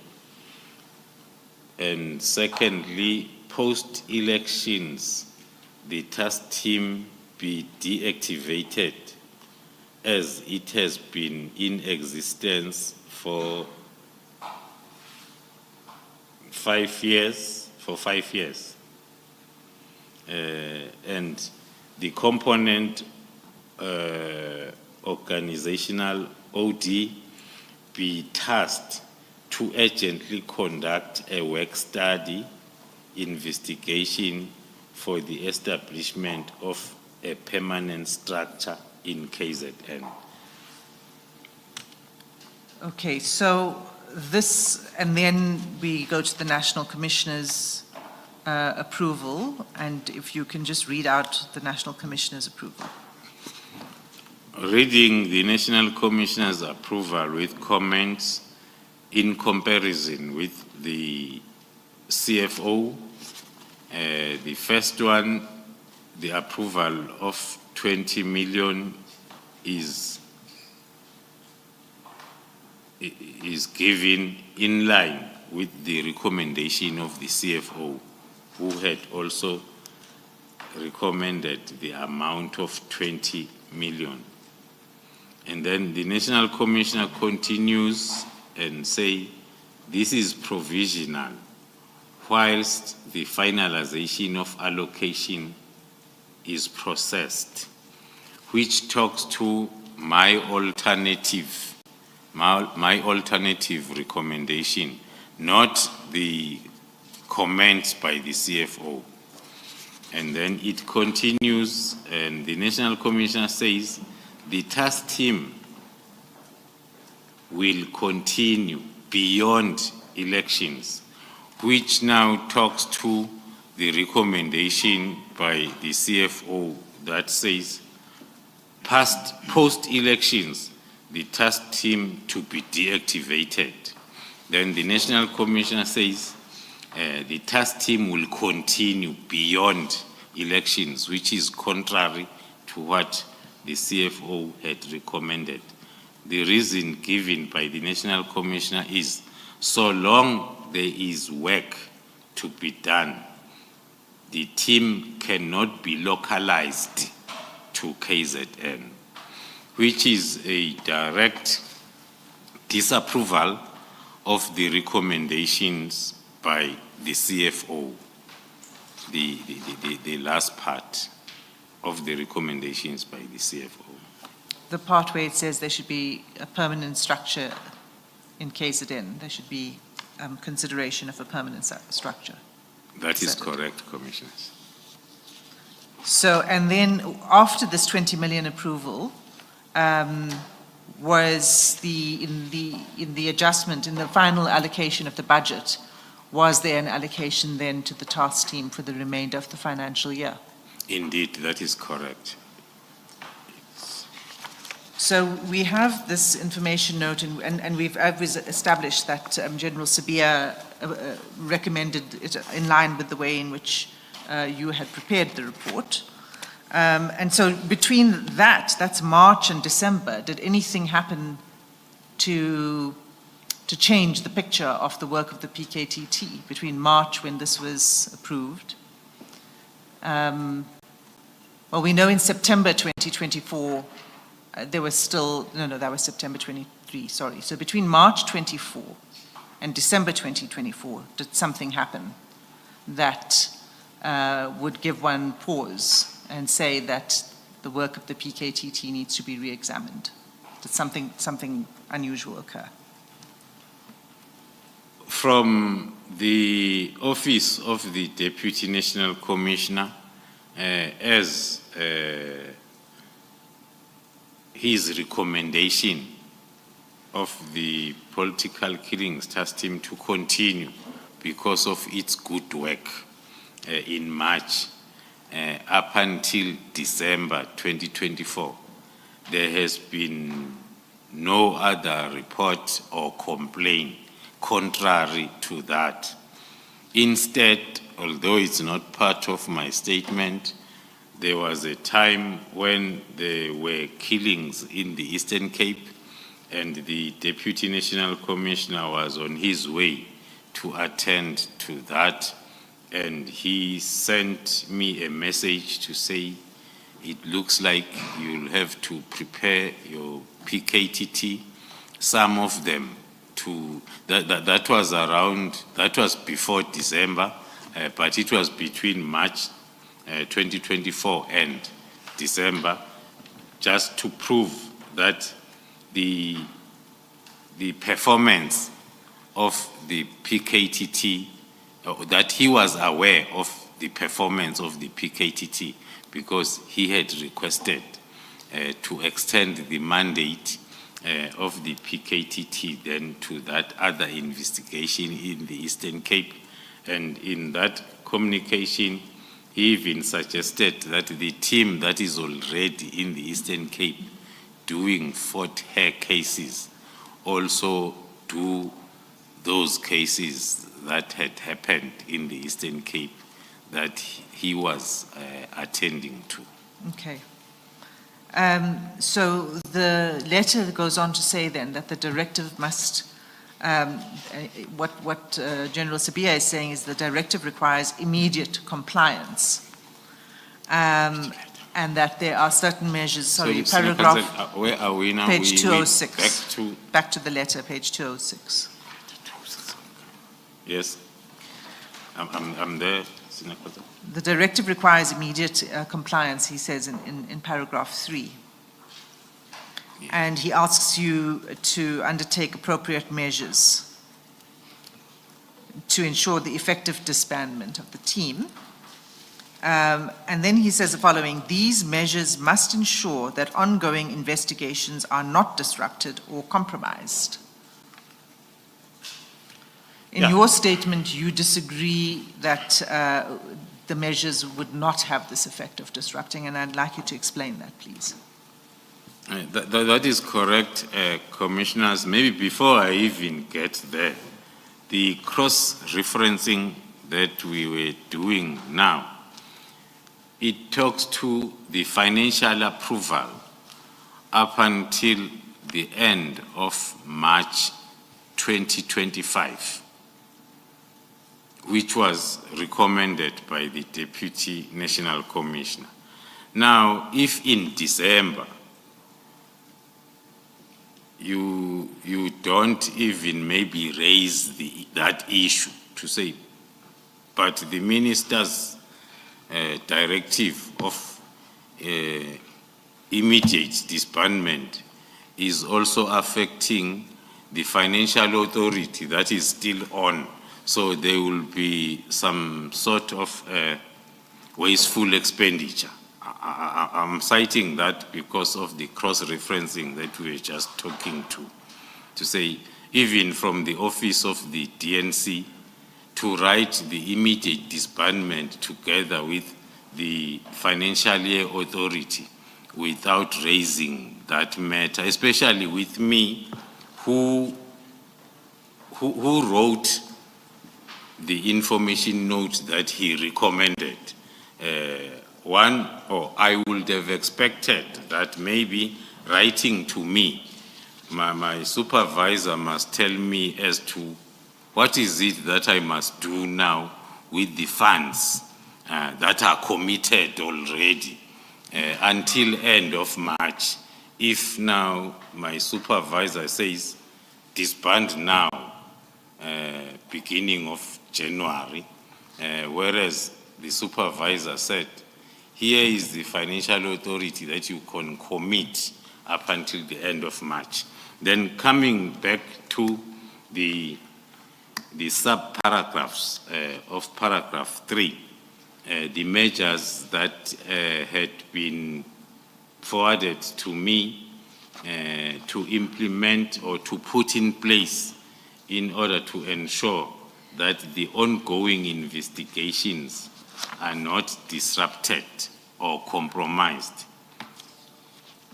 It was the continuation of confusion because the paragraph before, it says disband now or immediately, although it's not safe nowadays to use the two interchangeably, the immediately and now, but it says immediately deactivate. And then measures that you must put in place to make sure that investigations are not disrupted. According to me, they are all not reasonable. They are not talking to the main message because the first one talks to the monitoring and oversight. Now, if you disband all the structures, who is going to do this monitoring and oversight? Because you started by disbanding. So that was not going to be possible to happen. That measure, number one. Same applies to accountability. Accountability moves together with an official allocation of a task to someone. Now, after we have disbanded and removed all the responsibilities from everybody, then it was going to be a problem in terms of accounting. The other issue that one can flag that is appearing almost throughout the measures is the accountability, oversight, and everything that needs to happen. It's directed to the Divisional Commissioner for Detectives and Forensic Services. So from us that were responsible in accounting, that will mean with immediate effect, we cut and we are no longer responsible or accountable. It's someone else now that must be accountable with effect from that day the immediate disbandment is effected. Also, another example that one can use on those measures is the assignment of cases, where, if I may read, it says all dockets must be hand-delivered to a location designated by the Divisional Commissioner, Detectives and Forensic Services, who must establish a secure repository for case files and evidence to ensure continuity and prevent any loss or tampering. These dockets will then be reallocated to appropriate investigative units. So reading that together with measures to be put in place to make sure that ongoing investigations are not disrupted. It's another example that I can quote to say it's contrary to, because if we take all the dockets to the office of the Divisional Commissioner Crime Detection, who must then look for people somewhere that are going to start or continue with this investigation. That on its own amounts to the disruption that on paragraph 3 you are trying to avoid. Put measures in place to avoid disruption. But the measures in place that we are putting, they are promoting disruption. So that is another example that I can cite as to why then this directive was also very impossible to implement from the side of the responsible and accountable project manager. I could not, because by that time I was still a responsible and accountable project manager. Now, to comply with something that is going not to be in line with my responsibilities and accountability was not going to be the right thing to do.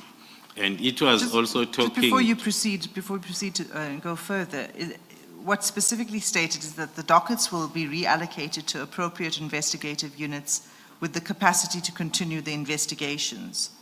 Did you know which investigative units this would be? Did you know what he was referring to here?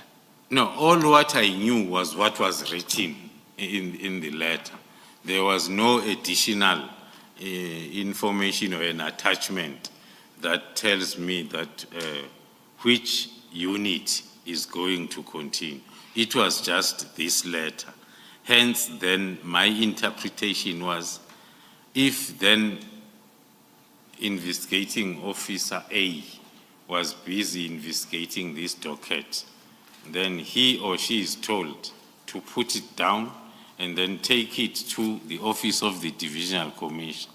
And this divisional commissioner look for a suitable unit and an investigating officer who's going to continue with the investigation.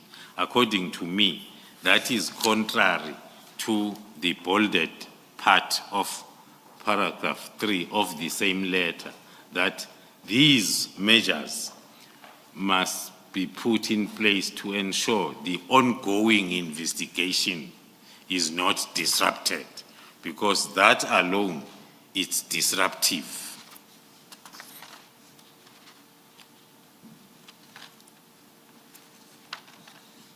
Okay, continue. I think we're dealing with 146 was addressing what you were saying now. Paragraph 147 of your statement, you also speak about the lack of capacity within existing units to deal with these dockets. Are we back to the statement? Sorry, we're back to the statement, yes. We're going between the statement and the letter. So that's paragraph 147.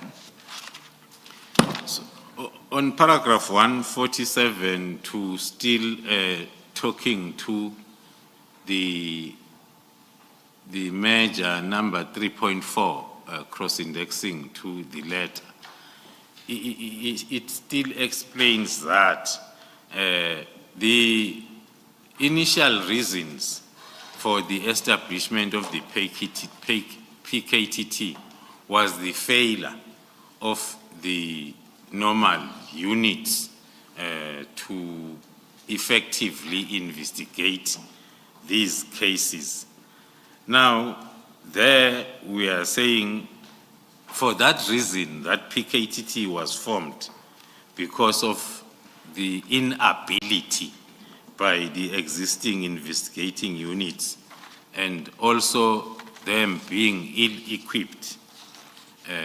We were referring that to the methodology applied by the PKTT, that it's totally different from the methodology that will be applied by any unit, investigative units. That commissioners, one maybe can add that the the discussion that talks to these dockets, the way they were and are investigated, to be transferred to a normal murder and robbery or whatever name investigation unit will not make sense, because the unit is totally different from a task team. You cannot talk to those two as if one can replace another. The unit of, let me first start with another example. The unit of National Intervention Unit, the combat, it is made up of operatives that have successfully completed the national intervention training. Only them. No one else can be part of that unit. Same applies to an investigative unit or a murder and robbery unit. It is made up of investigators. Then the task team, the difference is you draw expertise from different units to make a task team. So it will be naive to think that what the task team can do, the unit can also do, because the task team is made up of expertise from different units and expertise. That is what we are trying to stress on that paragraph. So the effect would have been to revert to the traditional method that you were talking about yesterday of policing and investigating. That is correct, Commissioner. So those are the measures that General Sabia was saying you need to put in place, which you felt would have the effect of disrupting the investigations. But then in paragraph 4, there's a second thing that's requested, and that's the closing report. So can you just read the first sentence of paragraph 4, please? Thank you, Commissioners. The paragraph 4 is a long format of the one-line email that I had received on the 7th of January, which reads, a comprehensive closing report must be submitted by the 16th of January. That is the day I was briefing the Minister on GCI Ops, but the letter then was signed off and sent to me on the 17th. And then I would have to confirm the compliance with the above mentioned directives, and that report would have been structured according to the next guidelines. Okay. So the report required you, well, first he says the report must be submitted the day before the letter was sent to you, and he says it must confirm that you have complied with those measures that you were just discussing now, and then that it should contain the following items. Can you just deal with those items that were required from the closing report? When one went through the requirements of the report, that's when one lost the hope as to, if you want to compile this report, what is it that you need to do? Because the first one talks to the executive summary, where I was expected, or we are expected to give the mandate, purpose, functions, and reasons for disbanding the task team. From the very same me, the project leader, who was not consulted, who do not know why, but now on the report I must give the reasons. Hence, Commissioner, as I say, then it's one of the directives that when you go through and you want to comply, you end up being more confused than before you received it. because some of the parts, one would have been able to give the mandate, to give the purpose and the functions. But now the last one that says the reasons for disbanding, now how do you marry these conflicting requirements as reflected? And I suppose the same would apply to the next bullet, which is summary of the key considerations that resulted in the decision to disband the task team. You were not favored with the key considerations. One might then use the same approach, commissioners, that the senior council is using, that you were not given. But as I've indicated, it starts with you were not even consulted. And in the letter of the 31st, there are no details. And in the email of the 7th, it's worse. Not even the attachment is there. But now on a long directive of the 17th, a lot is required that one cannot get anywhere, including then the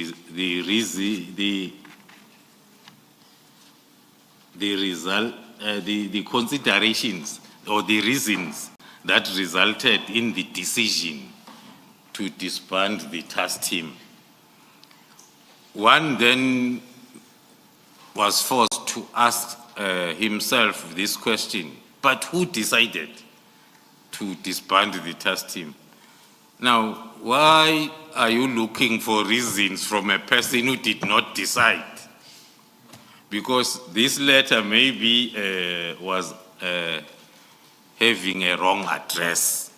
It was supposed to go somewhere else, then mistakenly it was addressed to myself.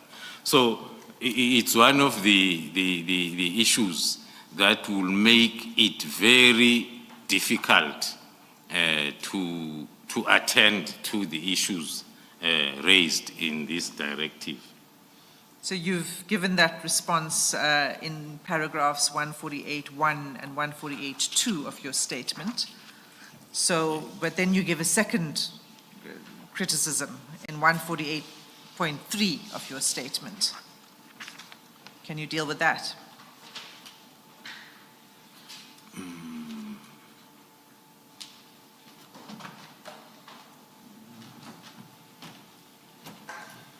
Yeah, it is some sort of the continuation of the explanation that I was trying to give, that as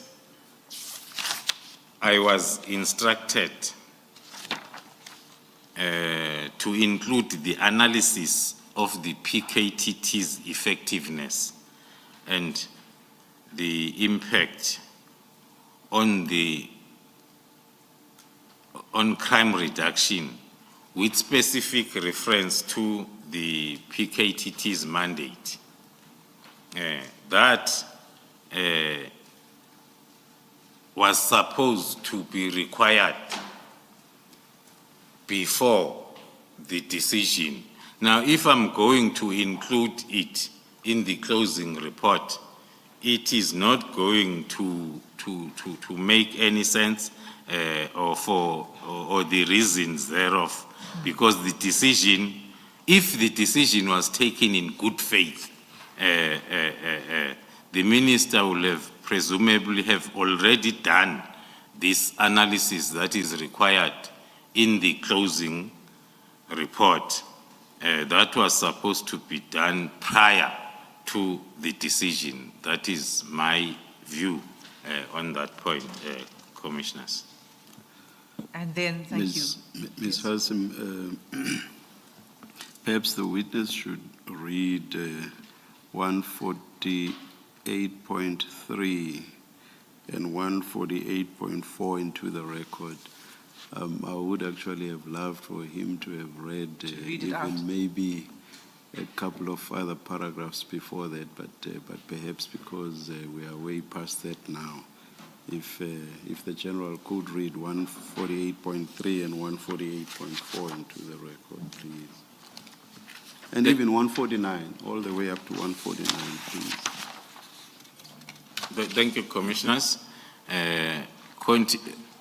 Reading on record from paragraph 148.3, in my affidavit, I state that secondly, I was instructed to include an analysis of the PKTT's effectiveness and impact on crime reduction with specific emphasis on the mandate of the PKTT. Once again, if the decision to disband the PKTT was taken in good faith, the minister would presumably have already done this analysis prior to taking the disbandment decision. In his directive, the minister expressly stated that his observation was that further existence of this team is no longer required, nor is it adding any value to policing in South Africa.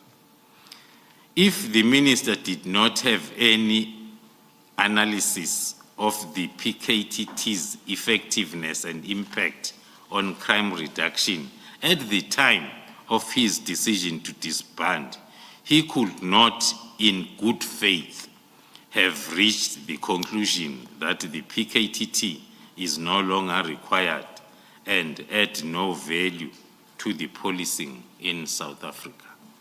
Paragraph 148.4, thirdly, one of the more concerning aspects of the proposed report is that it had to include the stakeholder feedback from organizations such as the NPA and State Security Agency in response to the announcement of the disbandment.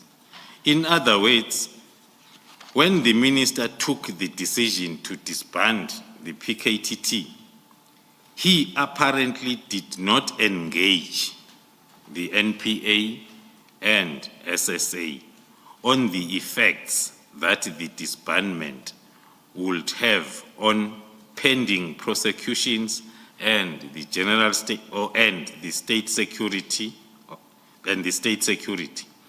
This was further confirmation for me that the minister had not done the necessary due diligence before he took the decision, the disbandment decision.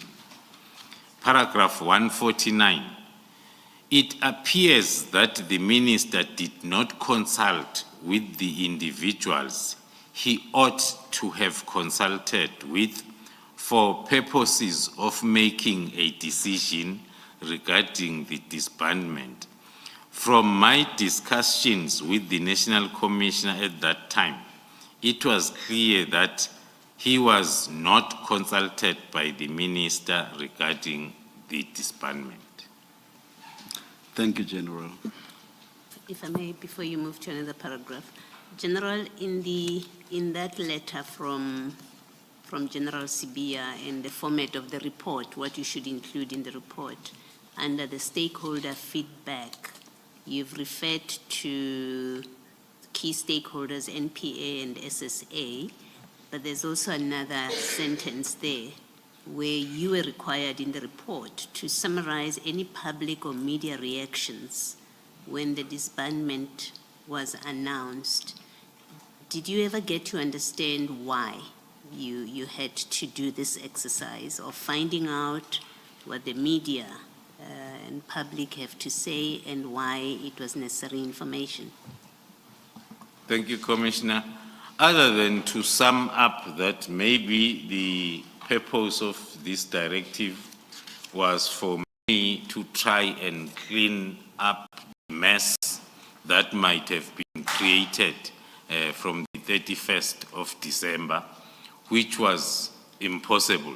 One, the stakeholders have referred to the difficulty that I had from the 31st to explain to the very same stakeholders as to what's happening with this letter. So it was going to be impossible. Same applies to the reaction from the ground as to how was this decision affecting them. What I know from the ground, I was receiving lots of calls from the families of the deceased whose cases were still under investigation, and the families of the deceased whose cases were finalized, who were very disappointed. But that was what was coming to me just as a known project leader by them, as one of the important stakeholders, the families of the deceased on the cases we were working on. So, General, I take it we can safely assume that you did not comply with this letter of 17 January. That is correct, Commissioners, even if I wanted to, because of misunderstanding of what was required from me, I did not comply. But you were, at that point in time, preparing the report, the briefing for the minister, correct? Very busy, Commissioners, and I was running against time. The letter is coming on the 17th, and I have 2 days now to finalize the report for the 20th. So I was busy with the report. Okay. So that report, we know is, first of all, Commissioners, it's at SDK 26. It's page 212 of the 213 of the annexures bundle. Now, General, this letter, this report is very detailed. It's 27 pages. And it spends quite a lot of time describing the work of the PKTT, as an overview of the dockets, the progress of the dockets, and the rest of it. Now, we don't need to, subject to questions from the commissioners, we don't really need to examine this in great detail because we've been through it before, and the National Commissioner has also been through this letter. But what is significant in the letter, and it's something that you raise in your statement, is that your view was that there should not be a disbandment of the team. Yes. So can I go to paragraph 152 of your statement? So after you explain that the report highlights all of this different aspects of the work of the, pardon me. I'm very sorry to interrupt you mid-sentence, Ms. Hassim.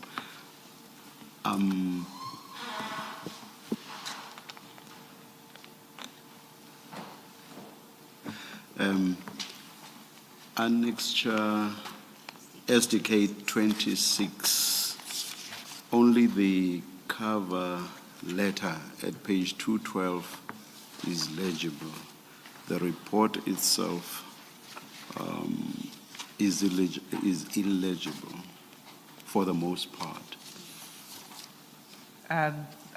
My apologies, Chair. I was aware that these copies were not legible and requested that more legible versions be placed in your files. And we Be consistently do replaced, that. please. In this other bundle, this is the one with the CJCs, starting CJC 8, does it? I think so. To all the way to CJC 21. It does have a legible report, but may those be sorted out for us, please. I think what happened, We Chair, when can't, whilst going through the Sure. SDKs, then have to go to the CJCs. Thank Absolutely. You. Thank you very much. I think there was confusion in carrying out that. we'll make sure that it's replaced with a legible copy. For now, Chair, may I request that any questions or references to it to use the CJC version? Thank you. But thank we you. will correct the what page is it on?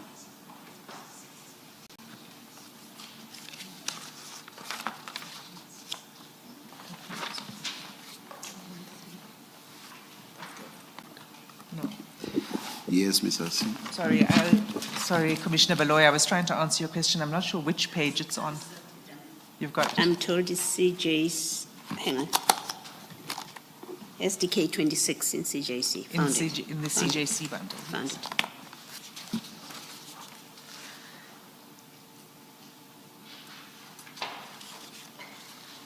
So, sorry, General, is your copy legible of SDK 26? Yes, yes, it is.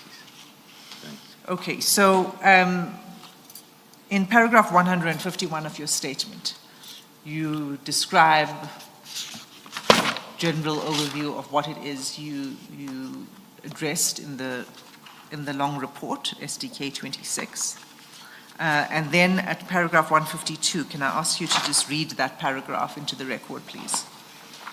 Reading paragraph 152 to the record, insofar as the report had to include a write-up of the justification for the disbandment of the PKTT, it goes without saying that I could not justify the disbandment.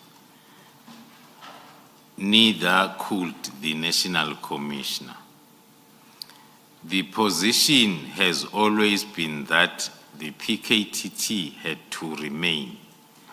Therefore, in the report to the Minister, the National Commissioner and I simply stated that the directive of the Minister to disband has been noted and that the initial objective and the directive by the President has been achieved with noticeable decrease of political related killings in KwaZulu-Natal as a result of PKTT's intervention and execution of its mandate. In other words, we did not agree with the disbandment, but this was a directive for the Minister and he had directed that this aspect be dealt with in the report. Okay, so let's just look at that with reference to the report. In your bundle, General, it's at page 237. Commissioners, in your bundles, it would be page 25 of 27. In the pagination was probably the same because it was meant to be substituted. So page 237. And it's the bottom of that page, the conclusion.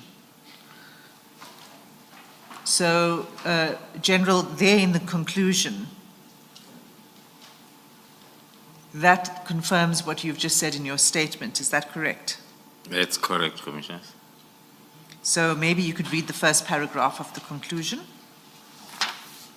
First paragraph of the conclusion on the report of the 22nd, paragraph 3.11. In conclusion, the task team has undeniably achieved and far exceeded the purpose for which it was established. No other task team in South Africa has achieved these successes, nor has been able to investigate and ensure successful prosecution of the perpetrators of politically related matters. And then you continue in the second paragraph, and that's where you say the directive by the minister has been noted. And I just want to understand correctly what happens then in the rest of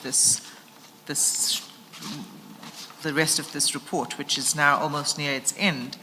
Yes. I just want to understand what you were saying. You were saying that you continued to make the proposal that now follows Because that was the request of the minister, to include that in the report. To include, let me continue. The paragraph starts with the directive by the minister to disband the National Task Team has been noted.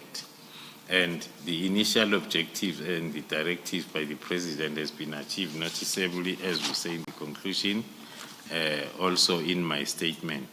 Then the next paragraph says, the South African Police Service remains responsible for the finalization of those dockets in the possession of the task team, as well as finalization of dockets which are currently before court.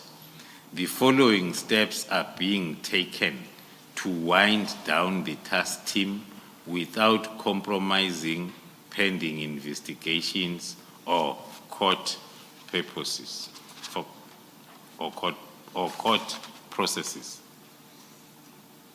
And then you set out the steps. And I The think winding it's down steps the then winding down flowing steps. from the previous paragraph, Commissioner. Yes.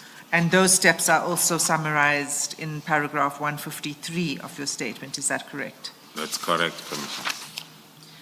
And do I understand correctly that what these steps envisaged is that the dockets would remain with the PKTT until they were finalized? That is correct, Commissioners, as from the first paragraph that says it is the South African Police Service responsibility to finalize all the investigations.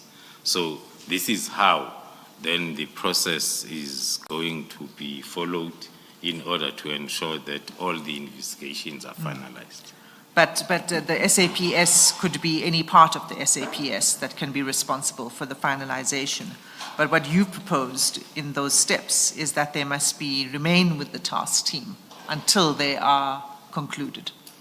Thank you, Commissioners. In the same sentence that says the South African Police remains responsible for the finalization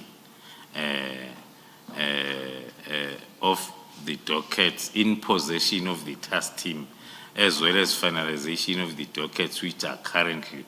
So that was introducing the fact that the task team must see its work to the finalization.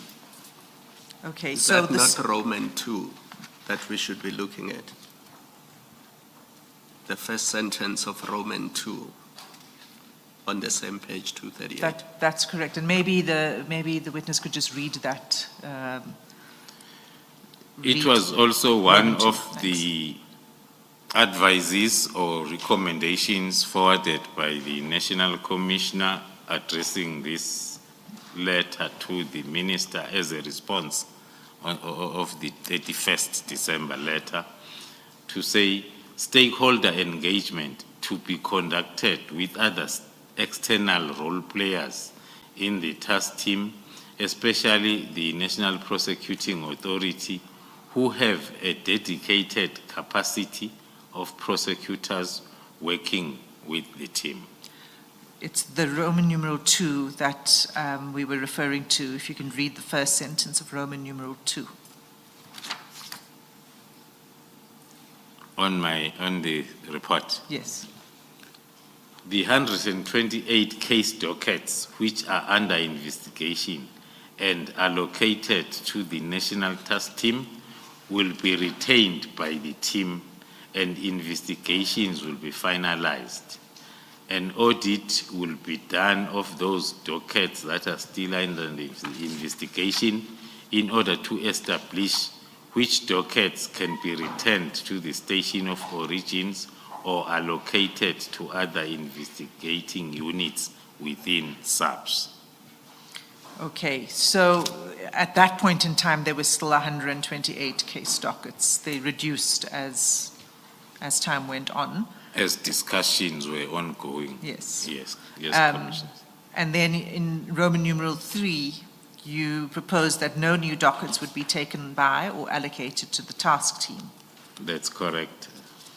And then you went on that the dockets that are currently pending at the courts will remain with the task team. And you explained why. The challenges, if you didn't do that, you explain it, and it's there. Maybe you could just read from the middle of Roman numeral 4, new investigating officers. Yes, the reasons provided under Roman figure 4, talking to the 115 case documents, will that if they are allocated to the new investigating officers, those new investigating officers that are not familiar with evidence in the docket will make then the investigation to be unsuccessful. And also witnesses will not be willing to cooperate and testify due to lack of trust to the new investigators. As a witness, investigator A takes a statement from you and you move along with the prosecution. Now, in the middle of the case is on trial, that witness now must go on trial and testify. Then a new investigating officer comes and say, let's go. So we were trying to raise that maybe all these were not thought of during, but we were going to be raised if there were consultations. Further investigations that are still outstanding and attending to the continuous queries by prosecutors was also going to be negatively affected. Okay. So this was going to be a very gradual process. It would take quite some time. Yes. If you turn over the page to 239, at Roman numeral 7, you speak about the multidisciplinary approach. 6.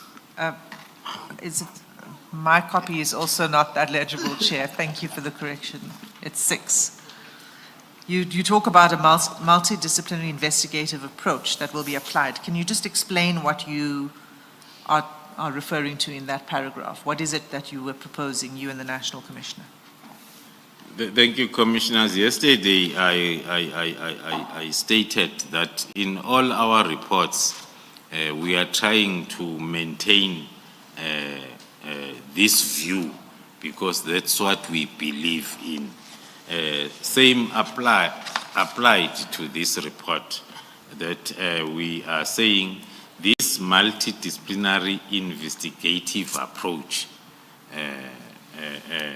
which we in short refer to it as analysis-led, more analysts than investigators, and prosecutor-guided investigation that is currently applied by the task team will be adopted. Now, it was the National Commissioner informing the Minister that it will be adopted and used to serve as a benchmark for the realignment of contract killings and organized crime investigations, and further directives will be issued in this regard. So what do you mean here? Are you saying that the model of the PKTT then would be used as a benchmark? It would be replicated for the purposes of organized crime investigations and contract killing investigations? Yes, Commissioners, put directly, one will say the direct meaning of this recommendation is let us retain the methodology and we use it as a transitional process from where we are, especially within the organized crime investigations environments of SAPS. Now, this talks to disband or remove the center of excellency, and then you start afresh. So this, in short, that's what it was trying to say let's retain, and then we build up from it. So you'd replicate the model, the method Yes. of the PKTT? Yes. You say, General, this was to be transitional. Looking at 6, Roman numeral 6, it does not sound as if this was meant to be transitional.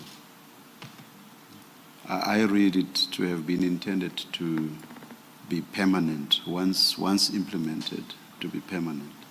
Am I incorrect? Am I misreading it? The interpretation, thank you, Commissioners Chair, the interpretation might be right from the chairperson's point of view, but if read as a whole, that paragraph, it starts by explaining the multidisciplinary investigative approach. What is it? And then we are saying that is the approach applied by this team currently. And National Commissioner say this approach will be adopted instead of using transition, will be adopted and used to serve as a benchmark to standardize the investigation of all contract killings as well as violent organized crime. Thank you, General. Thank you, Chair. So that report, we come to the end, it's got the signature of the National Commissioner and the date. And then there is a space below it for comments and for signature by the Minister, but there is no signature. I take it that means it was never approved, adopted, or signed by the Minister. If I may go back to the pressure between the 18th and the 19th, 2 days to come up with a 27-page report that up to now it has not been approved. It's still empty. So that will mean the hard work put during those 28 hours came to nothing because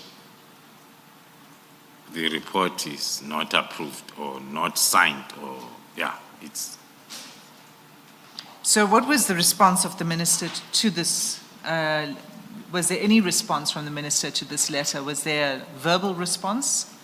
Was there some other written response from the Minister? Thank you, Commissioners. From the compiler's point of view, there was no response.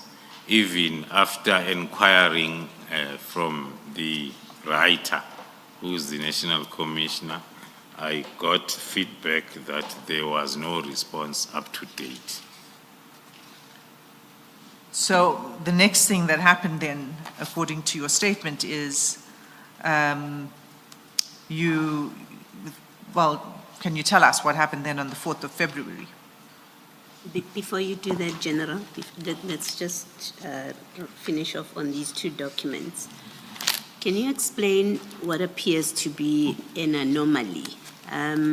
We earlier looked at the email from Brigadier Letoko, where she says to the Deputy National Commissioner, your office is further, this is the email we looked at earlier, on the email of the 7th, I think it is. It says, your office is further requested to submit a close-up report to be submitted on 14 January for NETCOM consideration and sign-off to the Minister. So there's that direction from someone who's sitting in the office of the National Commissioner. And then on the 17th, which is later than the 14th, on the 17th, you then have that document that you were looking at from General Sibia, which tells you what he requires, the information that you're supposed to report on. And then that's on the 17th of January. And then on the 22nd of January, you and the National Commissioner are submitting or completing this report that you were discussing now, which is completely different in content from what the Deputy National Commissioner Sibia required of you in his letter of the 17th. Now, the Litoko email suggests there's an instruction from the National Commissioner. Well, on its terms, it says there's an instruction, but it suggests that it comes from the National Commissioner because it comes from that office, at least on the face of it. Yes. And then General Sibia appears to act in accordance, I say appears, on the face of it, by writing to you on the 17th with all of those directions and instructions. But then the National Commissioner works with you to prepare a completely different report. How does one explain this anomaly? Or how do you explain it? Or what is your understanding of what happened that see us having this letter from General Sibia, and then you have a completely different report from the National Commissioner, as if they were not talking to each other? Thank you, Commissioners. Attempting to explain this anomaly, one will summarize maybe the chain of events as I had given in details, that the email that I received on the 7th, that is talking to the due date of the 13th, I did not do anything because I could not understand. So that is the first part of anomaly from my side, that I receive an email with one line and there is no attachment. I have lots of questions that I'm asking myself, and when I ask those questions from the Deputy National Commissioner, I don't get clear answers as to what has happened. That's anomaly number one. Hence, then I took a decision after making a call to the National Commissioner who's on leave. I took a decision to wait until the 14th when he came back. Indeed, he came back. We had the discussion that I've explained in details, which came up with two resolutions to prepare for the briefing of the minister on the 16th on the issues that I've highlighted on. Then the other anomaly now comes with this directive or letter dated the 17th to me, because the last due date that I was given and it was not met was the 13th on the email. Then it died natural death. That is anomaly, that 13th. Then on the 17th, when I receive this, it gives the previous day as a due date, other than the fact that as we were going through, other than the fact that it was not easy to understand and not easy to, and also the other factor that one has to put that led to this anomaly. On the 14th, during the meeting, I had to share with the National Commissioner my confusion since the 31st of December up to the 7th of January, the one-line email. Then that's when then he said, okay, now me and you are going to work on this. So the first thing, let us prepare the briefing of the minister on the 16th on these separate issues.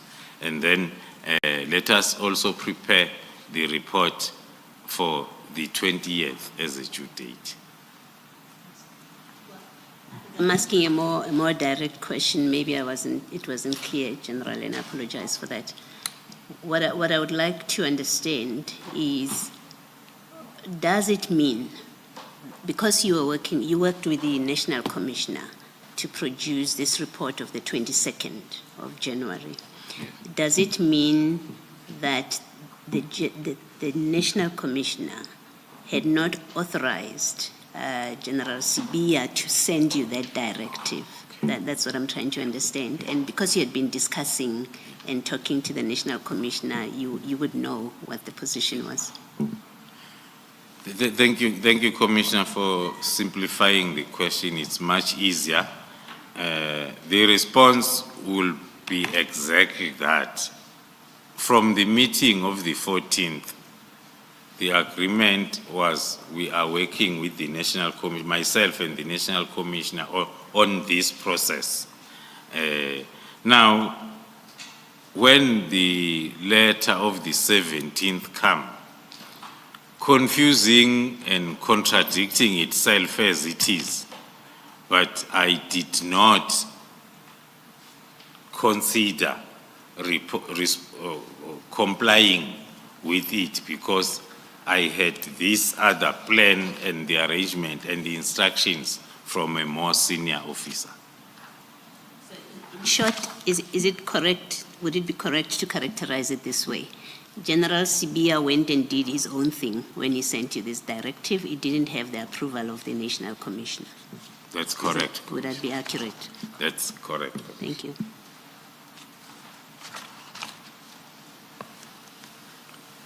Thank you, Commissioner Baloy. So this was in response to the directive from the Minister that a preliminary report must be provided by the 20th of January. And the directive of the Minister goes on to say the final and closing report must be submitted to the Ministry-Management Executive Committee meeting late January 2025. The date of which will be communicated as soon as possible. And I have two questions. One is, did that meeting take place? And was that final report or any final report prepared?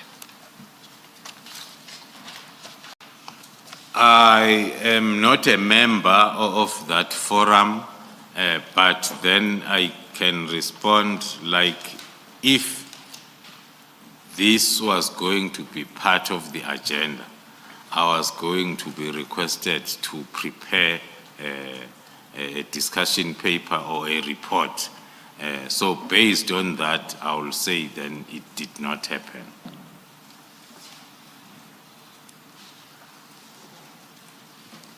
Okay, so that was 22nd. The next thing, General, we were then going to 155 of your statement because the next thing that happens is on the 4th of February. And that was when General Sintumule engaged you. Can you just quickly give us a description of what happened on that date? Then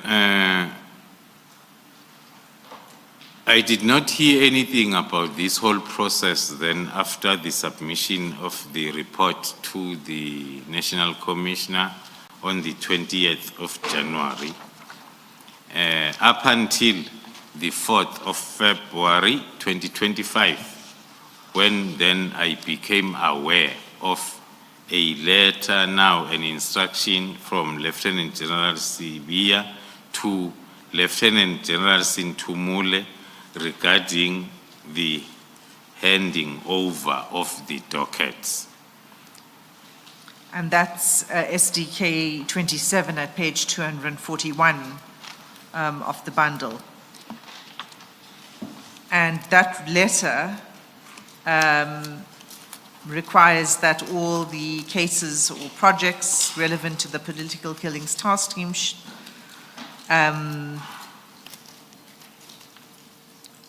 should be, I think it was that it should be provided to or handed over to General Sintumule. Is that right? Yes. The Divisional Commissioner Crime Intelligence and the Divisional Commissioner Detective Services, which is Jan Sintumule, we are both reporting to the same Deputy National Commissioner. Now, the The first letter of the 17th is addressed to me, but it has got a lot of reference to the Divisional Commissioner, Detective Services. But it's only addressed to me. So that is that is one of the reasons also one then did not attend to it. Over and above that, the process was continuing with the National Commissioner. Now, on the 4th, this one now is addressed to the Divisional Commissioner, Detective and Forensic Services alone, only, from the same supervisor, giving... So you were not copied? I became aware of it, but it was not addressed to my office, to me. The directives were for the addressee.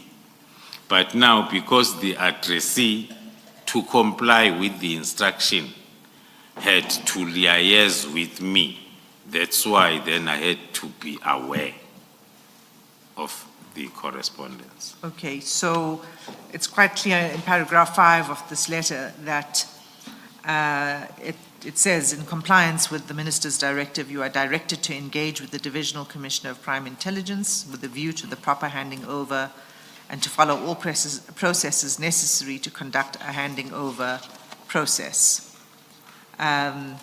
So this is from General Sibia to General Sintumule. Yes. So 17th of January is addressed to you. You hear nothing back. Yeah. And the next thing is this letter, which is that the handover must be done and that General Sintumule must engage with you. And then did she?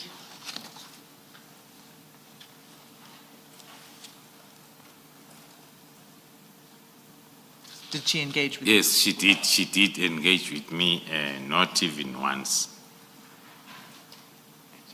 She did engage with me plenty of times, just into more.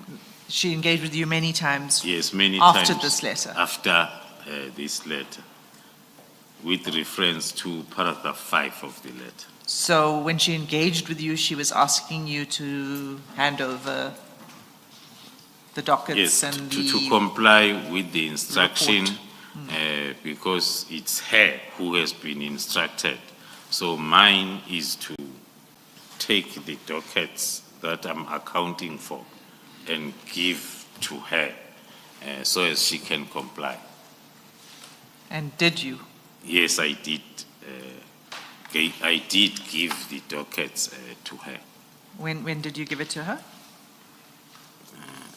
The date, it's supposed to be further down my affidavit.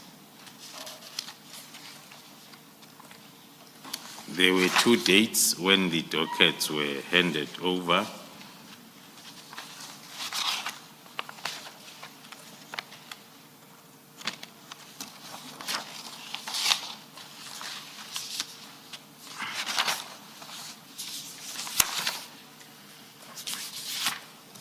Was it after the meeting with the minister on the 27th of March or before? Way after, around that time. I think the 28th, the first batch of dockets were handed over, and then Okay. the following month, the 3 remaining dockets, then I handed over to her. And what's the explanation for the delay between 4 February to 28 March?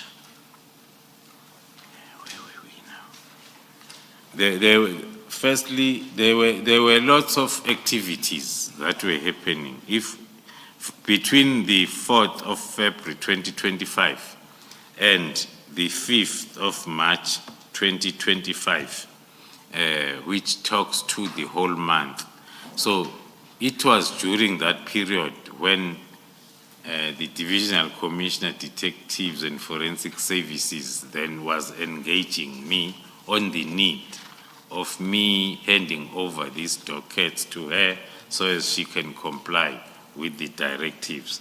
And then on the 5th of March, that is when then on paragraph 156, there was another activity that talks to the political killings task team. Okay, and that was Advocate Hassim, the reference we're looking for is paragraph 171 on page 69.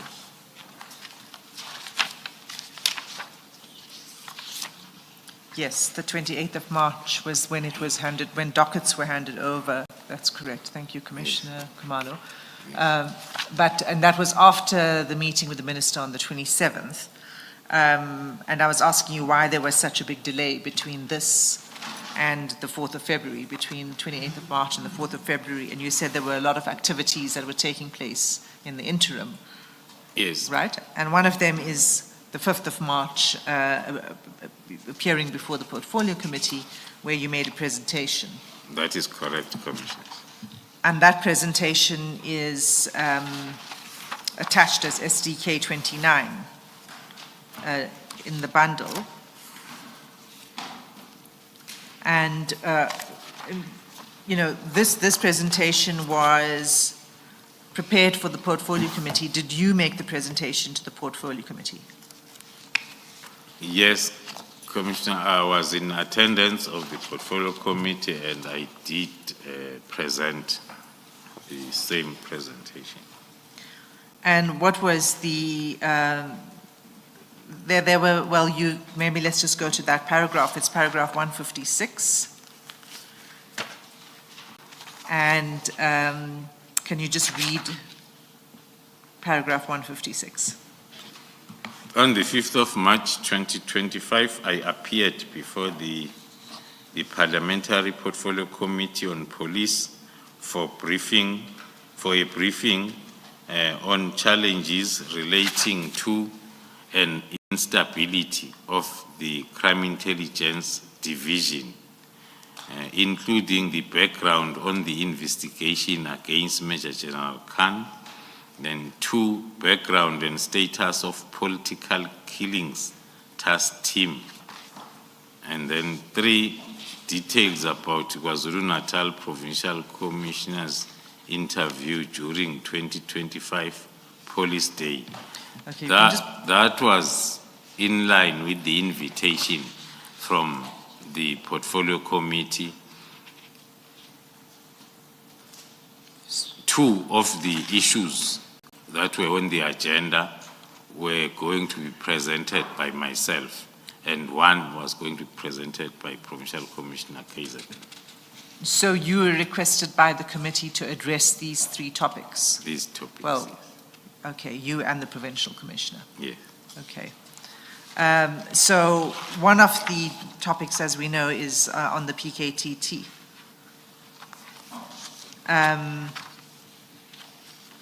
And can we go to paragraph 157 then? Before you do that, Ms. Hassim, you moved a bit too fast for me. I didn't realize you had moved off this letter.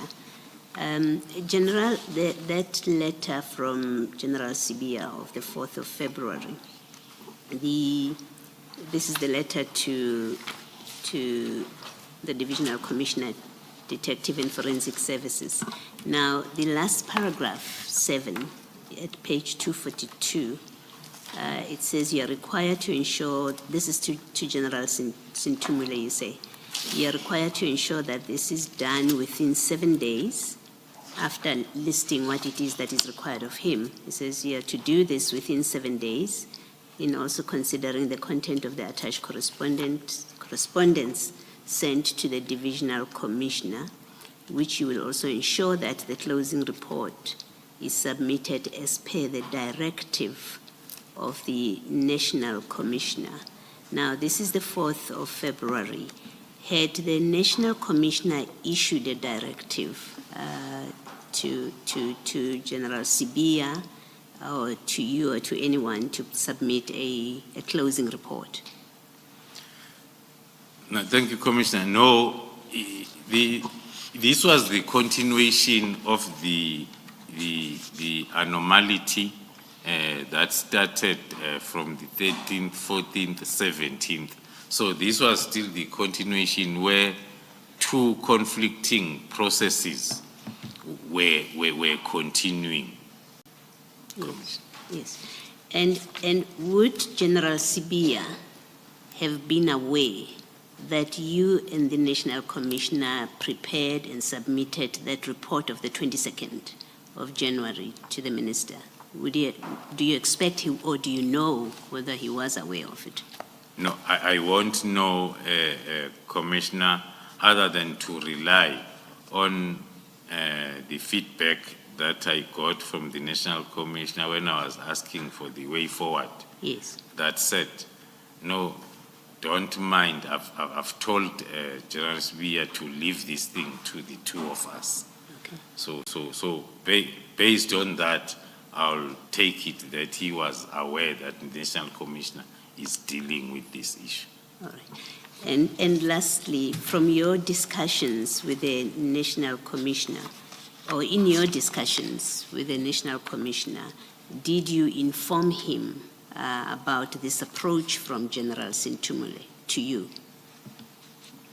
The National Commissioner, did you, now that... With specific reference, Commissioner, to the letter dated the 17th. The letter of the 17th, but also that General Sintumule has now spoken to you because of this latest letter from General Sibia. Well, yes, Commissioner, I was continuously updating the National Commissioner every time I receive a letter that is contrary to what we are doing. Then I'll report and share the letter with him. Okay. And do you know if he ever spoke to General Sibia about this parallel process? I won't know, Commissioner, if he did speak. Thank you. Thank you, Commissioner. Thank you. Okay, so we are in March at the Portfolio Committee, and you'd been requested by the Portfolio Committee to address those three topics. One of the topics relates to the PKTT, and you made a presentation on the PKTT to the Portfolio Committee. Now, your presentation is here as SDK 29, and it's quite long, and we don't really need to go into the weeds on it. But as I understand it, it's in two parts. The first is on crime intelligence and the work of crime intelligence, and the second part deals with the PKTT. Is that right? That's correct, Commissioner.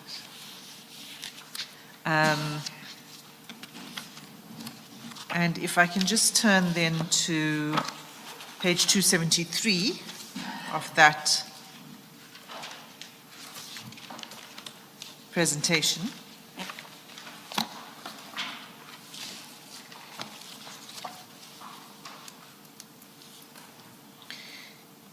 That page explains the contents of the report that is to follow. And the headings, if you can just read out what the headings are. The headings that were included in the briefing to the Portfolio Committee, the first one was the background of the political killings task team, followed by the funding and expenditure since inception. And then the third one, successes achieved. The fourth one, the current status of the political killings task team. Okay. So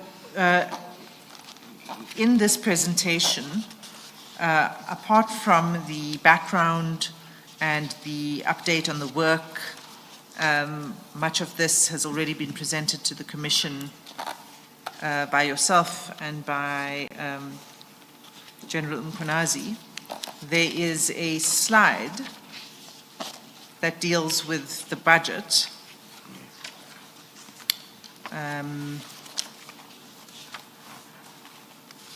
Just going to find it.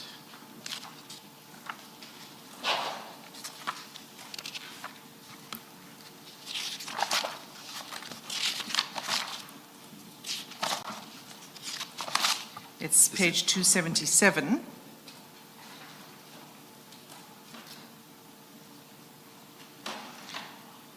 And this slide talks, it sets out the, correct me if I'm wrong, but the expenditure of the PKTT from 2018, which would be July 2018, until February 2025. Is that correct?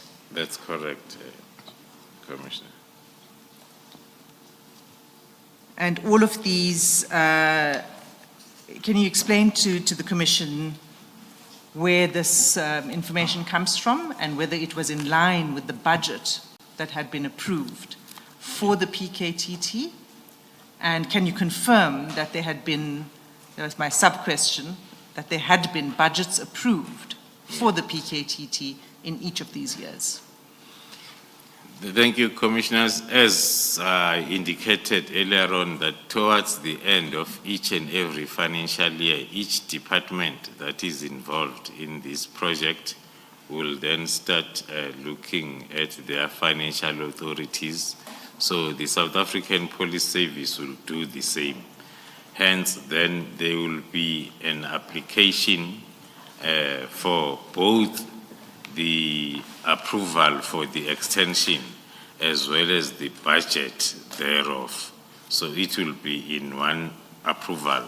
Hence, then all those applications, there is a signature of the CFO, the Chief Financial Officer, who must indicate the availability of the funds before the National Commissioner approves both the extension and the usage of those funds that are available. So the report on this specific day was prepared by the Chief Financial Officer's office and also presented by the CFO in the portfolio committee as she was in attendance. So it was the figures that are from the system that is managed by the CFO. Hence, then on the far right, we will see the figures of expenses. Then from the financial authority or the application, there will be an application for an estimated budget. But in this report, then what is reflected on the far right are the actual expenses for that particular period. Thank you. Now, this goes up, General, up until February 2025. And I think from there onwards, what we have is in the exhibits bundle. And if we could look at the bundle, the file 1 of the exhibits.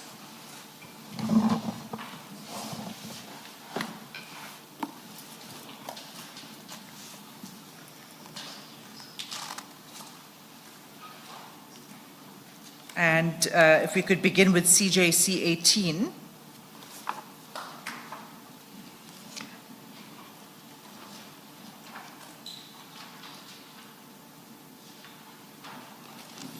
You've got it? Yes, Commissioner. Okay, so CJC 18. As I understand it now, this is an information note that's prepared, a request for financial approval for the period 1st April to 30 June 2025.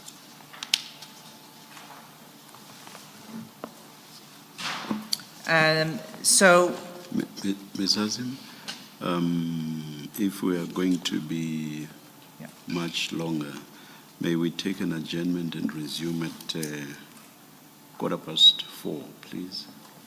thank you, Chair. Let's adjourn.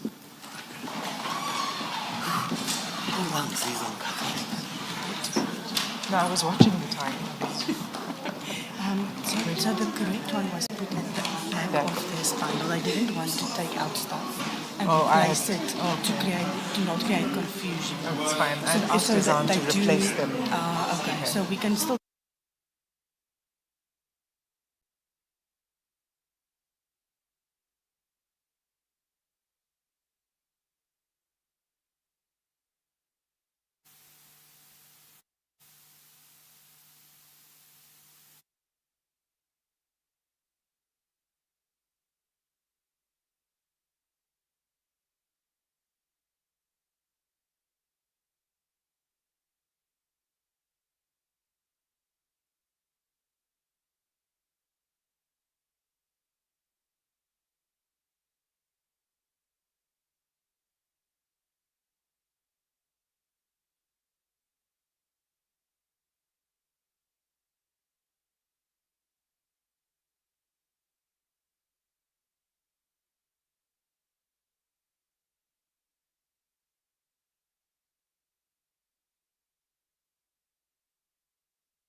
Okay, General, it's our last lap. We were dealing with the budget. And where we were was CJC 18.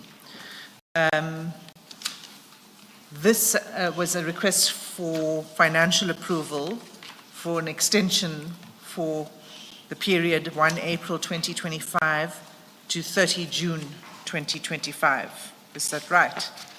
That's correct, Commissioners. And did you prepare this note? Yes. Yes, I did. And if we can just go to page 132.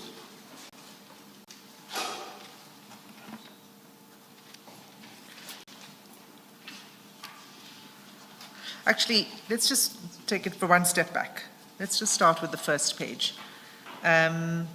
You begin this information note by explaining that this comes after the directive of the minister to disband. That is correct.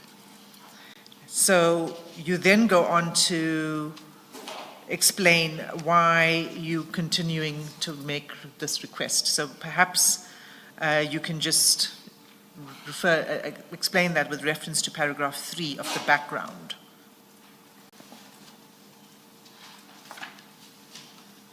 So, yeah. Thank you, Commissioners. On the background, it's more of the events that took place from the 31st of December letter, which then we were using as a background because it was during that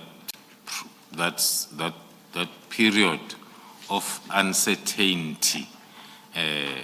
The financial authority and extension had expired on the 31st of March. Hence, then we prepared this one that was going to kickstart from the 1st of April. And the background now is changing. It is talking to the letter as it came on the 31st of December, various meetings that has taken place, and the winding down plan as approved or suggested by the National Commissioner that this is how he's going to handle the situation during that time. Hence, then we had to prepare the extension as well as the financial authority for a shorter period, which was the financial authority was for the whole financial year as it was prepared, which was going then to allow the winding down plan. That is what is mainly contained in the background. So that explains why at paragraph 4 on page 127, you estimate the expenditure for 68 members. It's for a smaller number. That is correct. The estimation there is for a smaller number that will see the dockets that are at court through. And that estimation, if we look at the table, it says 68 SAPS members per month for 12 months. I understand that to be that's incorrect. It's not supposed to be for 12 months, right? It's for 2 months. More especially, it's a typing error, more especially if we look at the first recommendation on the same page, which reads the approval for extension be granted for the duration of 3 months. 3 months, 1st April to 30 June. Yes. And so the budget that was requested here was about 9.9 million. That's correct, Commissioner. With that correction, General, the heading where it says estimated expenditure for the period, what then would that be for? Because as it stands now, it's for 12 months. What months are we looking at? 3 months. From which period? From 1 April? From 1st of April until 30th of June, Commissioner. So as per the first bullet under recommendations, Commissioner, by the way. So the estimation was about 9.9 million for those 3 months. And then if we turn over, can you just explain then the notes of the CFO? The CFO is indicating that, yes, the funds will be available as per discussion with the National Commissioner and per approved call-up instruction signed by the same National Commissioner. An amount for only 1 month is confirmed. The rest of the request for the funding beyond 1 month must be submitted as part of the budget input of the cost center if the project is to continue.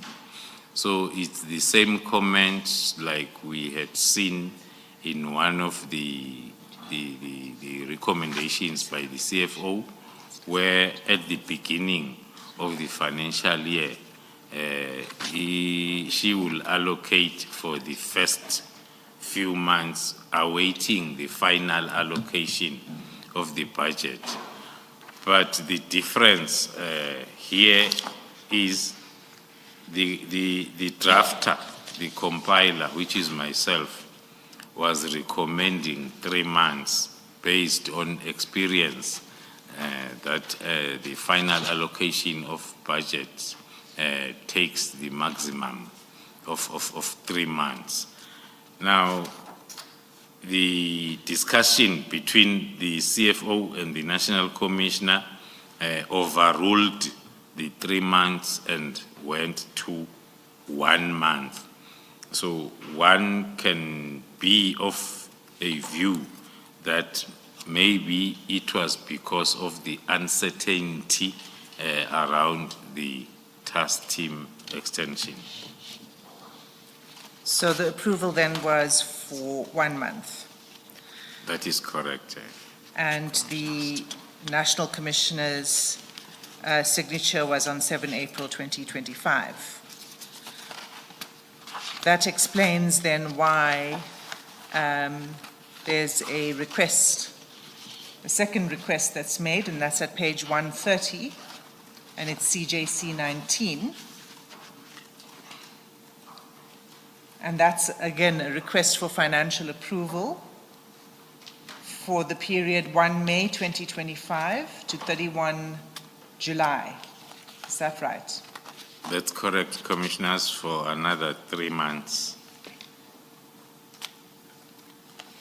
And as with the previous request for approval that we just read, you set out the background to the request,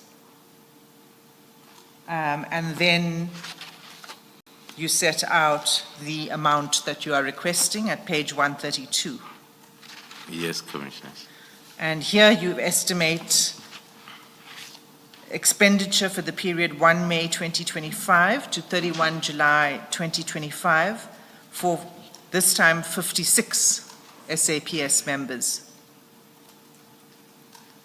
So is this in line, again, with the phasing out? It is or in line winding down plan? with the winding down, because the National Commissioner's proposal was, as the case is finalized, those that were dealing with the case will withdraw. And then that's why the numbers kept on going down. And what was the budget you requested here? It was 8.4 million, and then the funds that were made available by the CFO were 13.2 million. Reason being, if we look at the period it starts from the 1st of April. Her recommendation includes the month that we had the authority for already. They do that for their cost center policies, that if you have the financial authorities that are 1 month each, it makes their maybe work difficult. Hence, there was an approval of the April 1 month, but then when we apply for 3 months, then she recommends 4 months. It means she's reversing and starting from the 1st of April. So that's the reason for the increase. For the increase. The increase, the 13.2 Yes, instead of 8.4. yes. And that was approved by the National Commissioner, is that correct? That is correct, Commissioners. And that takes you up until the 31st of July. That's correct, Commissioner. Then we come to CJC 20. And this is a request for financial approval for 1 August 2025 to 31 March 2026.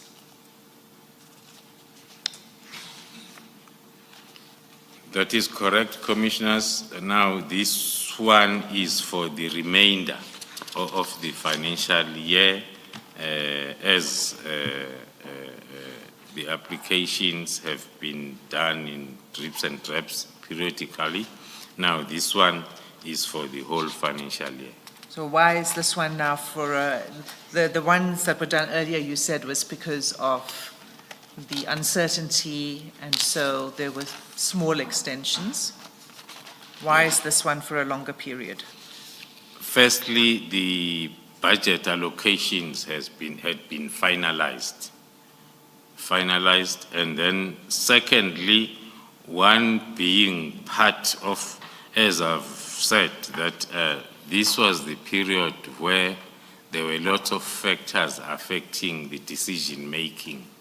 So from the application of 3 months as it's a norm, whilst waiting for the final allocation of budget, then instead 1 month is approved. And then the next batch it's 4 months.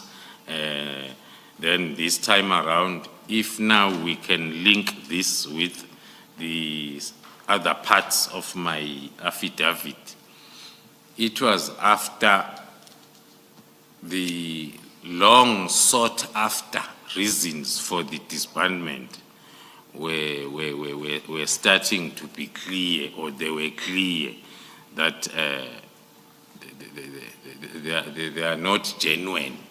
So then the application can be now for the whole month as powers vested on the accounting officer to approve the budget of SAPS. You say general allocations had been done as at this stage. Were these allocations done in accordance with the original PKTT numbers, or were they done in accordance with the numbers that were dwindling? They were done in accordance with the last number that was dwindling. Thank you. So at this point in August, you felt emboldened to ask for an financial approval for a longer period. From the compiler's point of view, Which is you. yes, the commissioners, the reason behind that is the understanding of the finalization of the allocation process. Because that's what we have been doing all these years. The first few months, maximum of 3 of the financial year, you are given the provisional approval. Then after that, then there is allocation. Then you will get then the approval for the whole financial year. That is the official reason from my side as a drafter. That's the official reason. Your official reason is then it's about the budget cycle. Yes. Okay. And you make the request then for 1 August 2025 to 31 March 2026. Yes. And can you just explain the table, the numbers and the amount requested? The number of members, so this is, The number of members now, it's 56, and then with all those allocations, it gives the total of 31.1 million. and that was signed, this was signed by General Mkhunazi. Yes.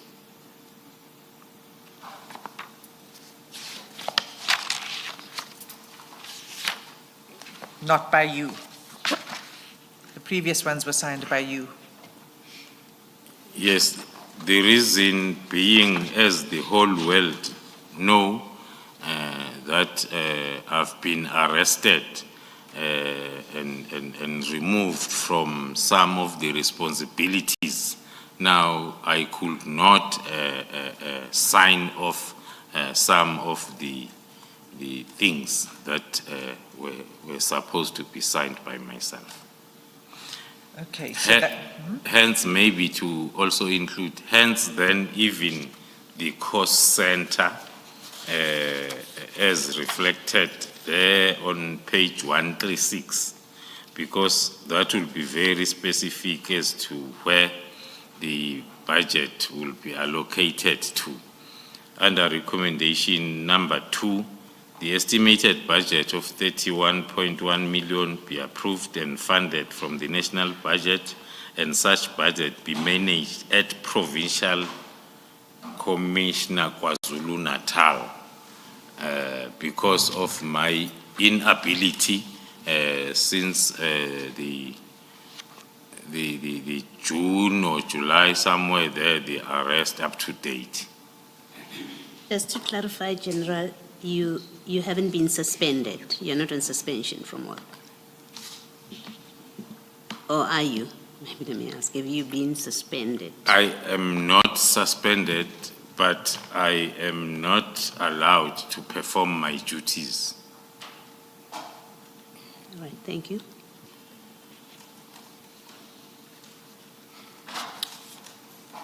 okay, so that explains the signature then by General Mkhunazi. I also see that in the second bullet under recommendations, that there's a reference to Annexure A and B. We don't have that. We don't have that in this bundle, but I think it would be important for us to get those annexures just to complete this set of documents. Would it be possible to get those? Which ones? So it's the second bullet under recommendations on page 136. The second bullet. Yes. Yes. Estimated budget. And then the last line, as recommended by the CFO as per attached annexure A and B. Yes, we can provide those annexures. Thank you. Just to finish this off though, that was the request was for 31 million. Can we just complete this by referring to what the CFO then recommended? Thank you, Commissioners. The estimated budget applied for was 31.1 million, and the CFO is availing plus minus 27 million. Reason being, that's why the CFO is explaining that the management of this budget should be such it is utilized up until the end of February 2025, which is a month before. Reason being that all the expenses during March will be accommodated for in the new financial year. So it's not a decrease on the estimated budget. It's a minus of 1 month expenditure, which is March the following year. You said 2025, it's 2026, General. Oh, apologies, Commissioners, 2026. Thank you, Chair. You also referred to the financial year. Am I mistaken that the government's financial year starts on the 1st of April each year? That is correct, Commissioner. It starts on the 1st of April. But the reason why the Chief Financial Officer made such a comment is this plus minus 27 million budget can be utilized up until the expenditure of the end of February. Then for the last month of the financial year, which is March, will fall on the new financial year starting from the 1st of April 2026. Thank you, General. Perhaps I realize perhaps I should have completed my question, just so that it doesn't remain hanging. General, when I asked you that you are not at work and you confirmed you are not on suspension, you said you are not allowed to do your work. What do you mean by that? Who doesn't allow? Is it the National Commissioner is not allowing you to do your work? No, it is the bail condition. Thank you. And then, General, can you just finish with this document? So what the National Commissioner then noted?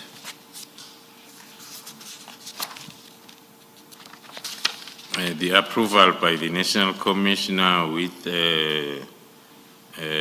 comments as per CFO comments, I think.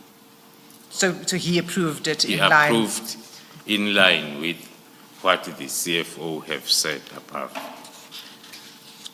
And the PKTT, therefore, is now operating under this financial approval? Under this financial approval up until the end of March 2026. Thank you. Maybe, Chair, Commissioners, before I step off, because one is receiving lots of information as this process is moving on. The allegations or the information that talks to only the financial approvals granted is misleading, because if you look at our applications, they include both the application for extension. That's why on all of them there are 2 recommendations for the National Commissioner to approve the usage of the budget as availed by the CFO and also the extension. So the same document gives the approval of both the function and the budget thereof. Thank you, Chair. Thank you, General. So we started this discussion on the budget. It was an extension of what you had been presenting to Parliament on the 5th of March. So if we can just return now in our timeline back to 5 March 2025. I just want to ask you whether in this presentation to the Portfolio Committee, whether there were any concerns raised by the Portfolio Committee with the work of the PKTT that you'd presented. Thank you, Commissioners. One, looking at the invitation, and the agenda as provided by the Portfolio Committee, one will be of the view that it was informed by the current situation. Hence, it was talking to instability within Crime Intelligence Division because of misinformation that was spreading almost every day in the social and print media. And then on the other hand, the issue of the disbandment of the political killings came in to join during that discussion. So one is of the view that the Portfolio Committee deemed it fit for them to be briefed on these two burning issues. I choose to use burning issues because they were burning issues. And indeed, we prepared to the best of our ability from our side to cover the two areas, which is the instability within the division, giving the reason of each and every misinformation that is seen out there. And then on the other hand, also a detailed presentation on the political killings task team. The political killings task team briefing was not so difficult to prepare because we had not long ago prepared the 27-page document for the minister.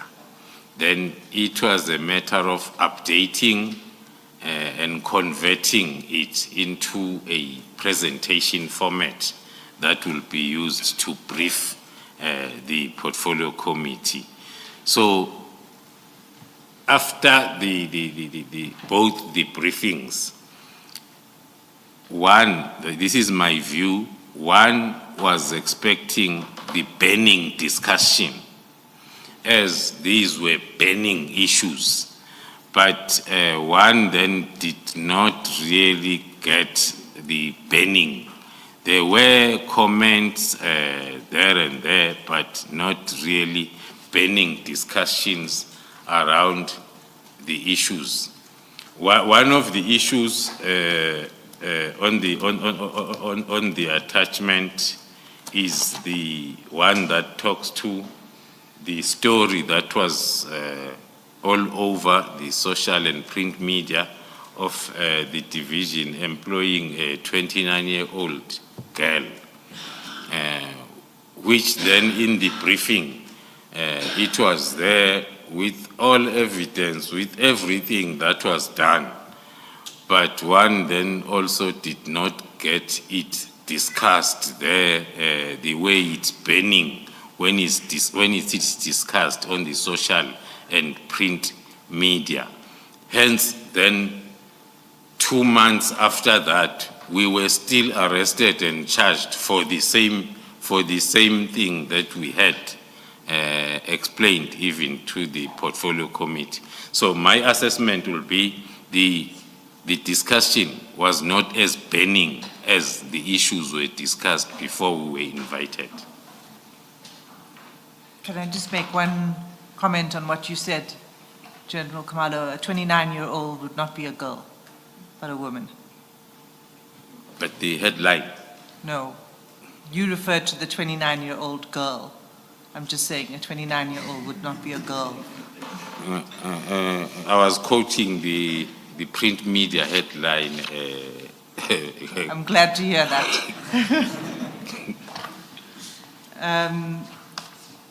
Okay, so that was the 5th of March, and then, as I understand, still on the 5th of March, you moved from the Portfolio Committee to a briefing with the Minister. Yes, after the disbandment discussion was not as burning within SAPS now by then it started to burn a day after presentation to the portfolio committee. Hence, then we received the invitation for a meeting in Cape Town for the 6th of March. Oh, it was the 6th of March. Yeah. Just so that we track your statement as far as possible, we were at paragraph 157, and from there until paragraph 159, you deal with a correction you wanted to make to something that General Sabia said. I think you've covered it adequately in the statement. Unless there's something specific you wish to say in addition to what's here, could we just move on? No, there is nothing else that I would like to add. I was just correcting that misquoting of the information that we presented on the 5th, that the team operating in silos was the then provincial team. It was not this team that was being disbanded. But in this affidavit, we are misquoted as if we are saying this team is working in silos. Thank you. Thank you. There's also, with that correction, there's also a part of this where you've quoted the very last paragraph. Do you want to correct that, or is that a correct representation of what you said? It says, due to the task team failing to deliver on their mandate, is it supposed to be you, or is this General Sibia providing an explanation why the minister disbanded, made the decision? Thank you, Commissioner. This is the misinformation and misquoting by General Sibia in his affidavit. Yes. In that he says you said this. Yes. Okay, thank you. And you say you did not say that. I did not say that. Thank you. I did say it in the briefing to the portfolio committee, but I was referring to the then provincial task team. I understand. Thank you. Thank you.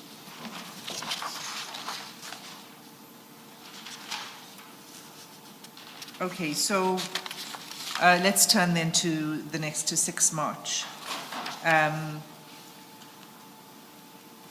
That's on paragraph 160 of your statement. You say that in preparation for the meeting, you proposed a plan in line with the recommendations that were set out in the 27-page report. Yes. Right? Yes, Commissioner. Okay, and that's attached as SDK 30 in your bundle.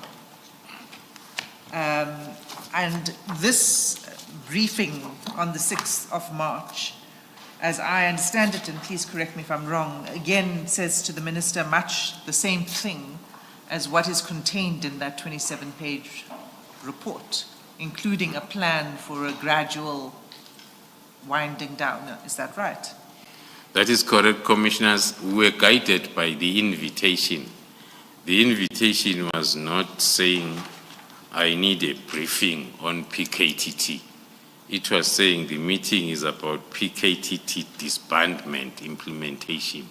Hence, then the National Commissioner decided that we take the same process or information that was in the unsigned information note and we deduct it into a presentation in preparation for the meeting of the 6th of March in Cape Town. So this is the first time that you refer to a disbandment plan? Yes. In your Yes. briefing on the 6th of Yes. March. And the plan is, you've reproduced it at page 66 in the table. The overall activities that would have to happen to implement that plan. Yes, Commissioners. And the first row says approval of disbandment plan. as an activity, and the responsibility is a Minister of Police, and the due date is 6 March 2025. Can you explain that? We had to prepare the disbandment plan correctly so with the activity, the responsible person and the due date for that activity, and then hence then this was included in the plan itself. But the plan, the presentation was in details explaining everything as it was explained in the unsigned information note of 22nd of January. Can I just ask why the dates on page 66, paragraph 162, differ from the dates in the action plan on page 300 Yeah. of the annexures bundle?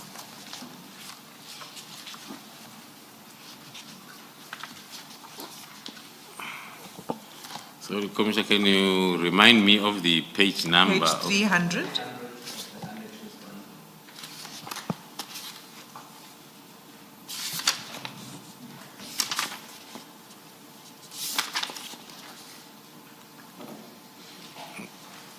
Thank you. And while you're there, General, that all of the dates differ, so you Yes. might want to explain this table. Yeah, the explanation was going to be covered as I move on with this affidavit, but to explain, these dates were informed by the meeting date, that as we meet on the 6th, we present, and then the minister approves on the 6th of March. Then, unfortunately, it was not approved. Instead, the meeting was rescheduled for the 27th of March. Hence, then the dates are moving now from the 6th to the 27th of March. So everything was going to be kick-started by the approval. If the approval is done on the 6th of March, then others are continuing. If the approval is done on the 27th of March, then other activities will continue. Is But that this- what, sorry, is that what you refer to in paragraph 164, the last sentence, maybe the second last on page 67? Sorry, Advocate Hassan. No problem. That is exactly what I'm referring to, Commissioners. The way I understood it was to mean then the absence of any agreement or approval on the way forward, there will be no movement of dockets or personnel because nothing is approved. The information note is not approved up to date. The proposed plan was not approved in Cape Town on the 6th. The amended proposed plan was not approved on the 27th of March. So up to date, there is nothing that is approved. So just to be clear, the table then, the action plan table is continuously updated because everything can only flow from the first item, which is an approval of the plan. Yes, Commissioners, if I'm invited for the disbandment meeting tomorrow, I will change the date on the action plan and put tomorrow's date for approval. So it will keep on moving up until it's approved. Now, who was present at this meeting? The first meeting, The meeting of you the 6th. Commissioners, Sorry, before we, at 6th of March. presence in the first meeting in Cape Town, it was the Minister, the National Commissioner, the Deputy National Commissioner Policing, Lieutenant General Musigidi, the Deputy National Commissioner Crime Detection, Lieutenant General Sibia, the Chief of Staff in the Office of the Minister of Police, Mr. Nkabinde, the Divisional Commissioner of Detective Services and Detectives and Forensic Services, Lieutenant General Sintumule, and a Lieutenant Colonel then from the team, and myself. And in your statement, you say after you presented this plan, the National Commissioner and the Deputy National Commissioner of Policing were in favor of the plan. And does that mean none of the others present were in favor? That definitely means that because the plan was or is for the National Commissioner, it's his plan, the winding down plan, then he had to support it because it's his plan. And then the Deputy National Commissioner Policing did support the plan.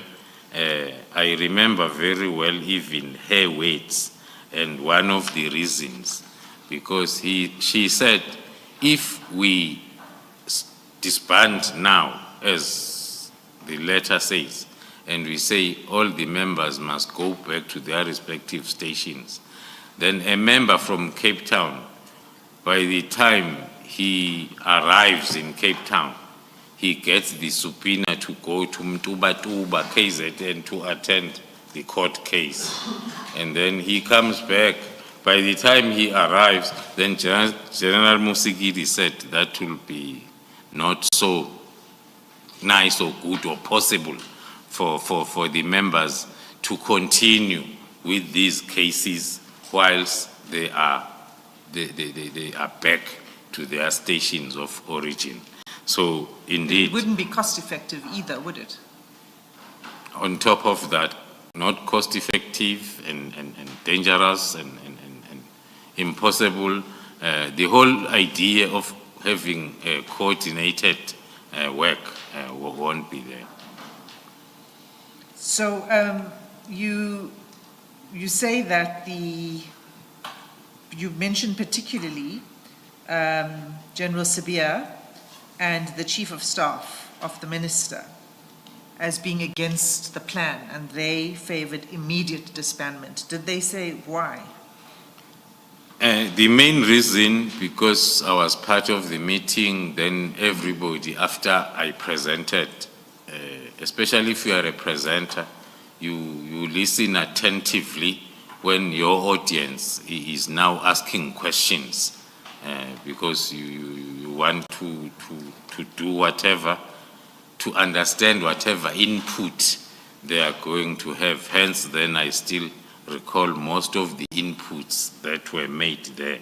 The main point that the Chief of Staff as well as the Deputy National Commissioner Crime Detection, they were against was in the plan, disbandment plan, not to show the immediate. In other words, they were against the whole plan because the plan has got the winding down thinking. But then they will one of them will even say, it means you are defying the instruction of the minister because the minister says disband now. So that was the main point. And also somewhere in the plan, we had referred to the dockets under investigations to remain with the political killings task team. You see, so they were against even the alphabet PKTT. It was supposed to be, not to be there, and then replace it with something else. And also the other issue was the destination of the dockets. The proposal was talking to the dockets moved to the provincial office, so as the provincial commissioner can decide and design the way he is going to continue with these dockets without much of the damage caused. But then the the points against us, these dockets must go back to their stations of origin, where they were picked from without being investigated. General, was it proper for the Minister's Chief of Staff to participate in these discussions? In my view, also looking at my experience, Commissioner, I will definitely say it was not proper. I've sat in meetings where the chiefs of staff are sitting. According to me, it was not proper because they don't normally take part in the decision or discussion that is there during that meeting. In most cases, they act as record keepers of the chairperson, who will be the minister, in terms of decisions and whatever other assistance or support function of the minister, not to be. Because now, especially in the subject matter, it's the experts that are discussing this subject matter. And now there are no expertise of a chief of staff that are expected then to contribute in the point of discussion.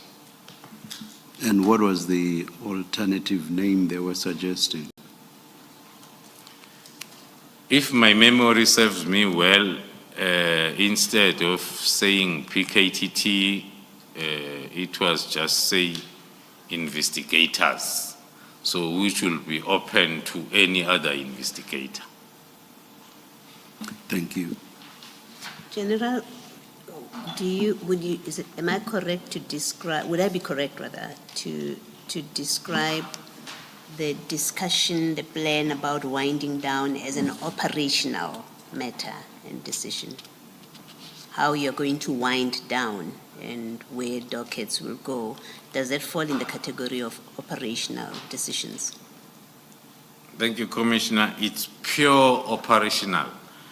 Maybe what makes it looks like administrative is the use of the term winding down. The proper and correct term or word that is used in an operational environment is demobilization.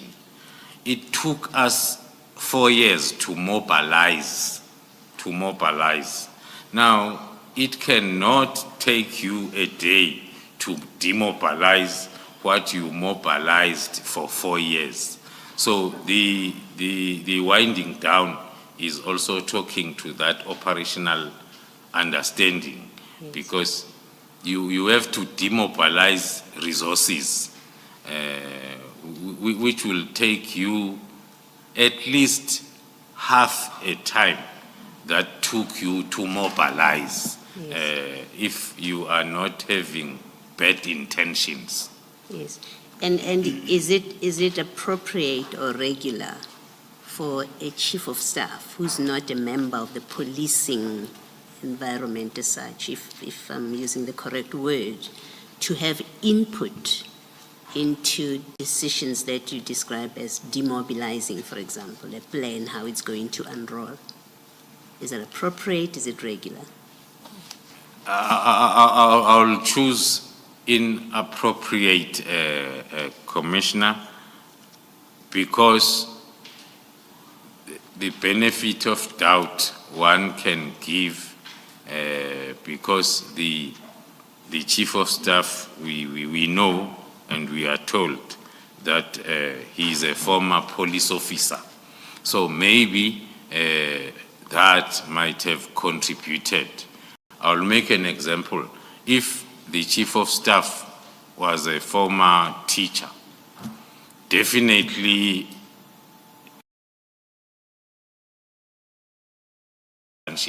it's pure operational. Thank you.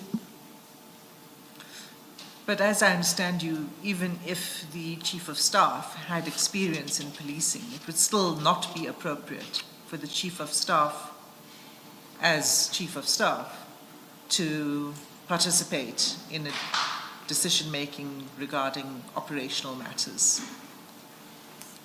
That's exactly my view, commissioners. Hence, then I say maybe the Chief of Staff was overpowered by the police experience to think that, or to put down the cap of being a Chief of Staff and wear the cap of being my second in charge as the project manager of this operation. Yeah, okay, we'll find out in due course whether you're being generous to him or not, General, with that explanation. Something else relating to this, when General Sibia and the Chief of Staff, as you say, they were arguing for immediate disbandment, did the minister explain to them or differ with them about what he meant when he said the disbandment must happen immediately in his letter? Did he offer them any suggestions about what he meant? As a chairperson, thank you, commissioners. As a chairperson, the minister listened to the presentation, the plan, and listened to the inputs.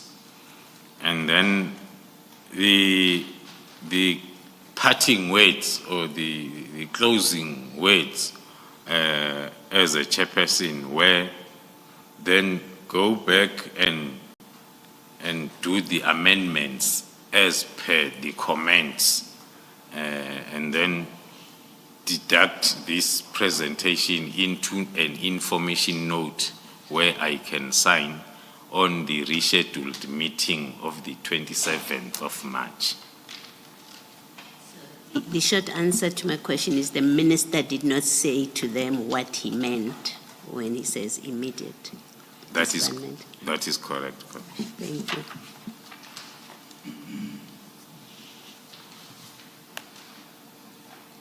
Can you, I mean, there are two things I think that emerge from what you were saying in this paragraph. The one is the pushing back against something that is gradual, wanting the disbandment to happen immediately. But the second is that it was about the PKTT itself, that was the concern, that the longer it took, the longer the PKTT would be in existence. So that was the real nub of the objection, isn't that so? Yeah, one can add that, as it's reflected also in my affidavit, that the winding down was going to prolong the lifespan of the PKTT. There are cases that will be at court for the next 4 or 5 years. So that will mean it will be maybe after the end of the term of the minister who disbanded, and then the disbandment will not have happened. I'm making an example. So the winding down plan had that as an issue, that it's not going to talk to the immediate. Okay, thank you. So still on 164, just to complete this on this meeting on the 6th of March, could you just read into the record the last few lines of that paragraph, starting from "there was no firm resolution"? Senior Counsel, paragraph It's paragraph 164. It's from the beginning. no. From the bottom up 5 lines. Just if you could read from where it says "there was no firm resolution."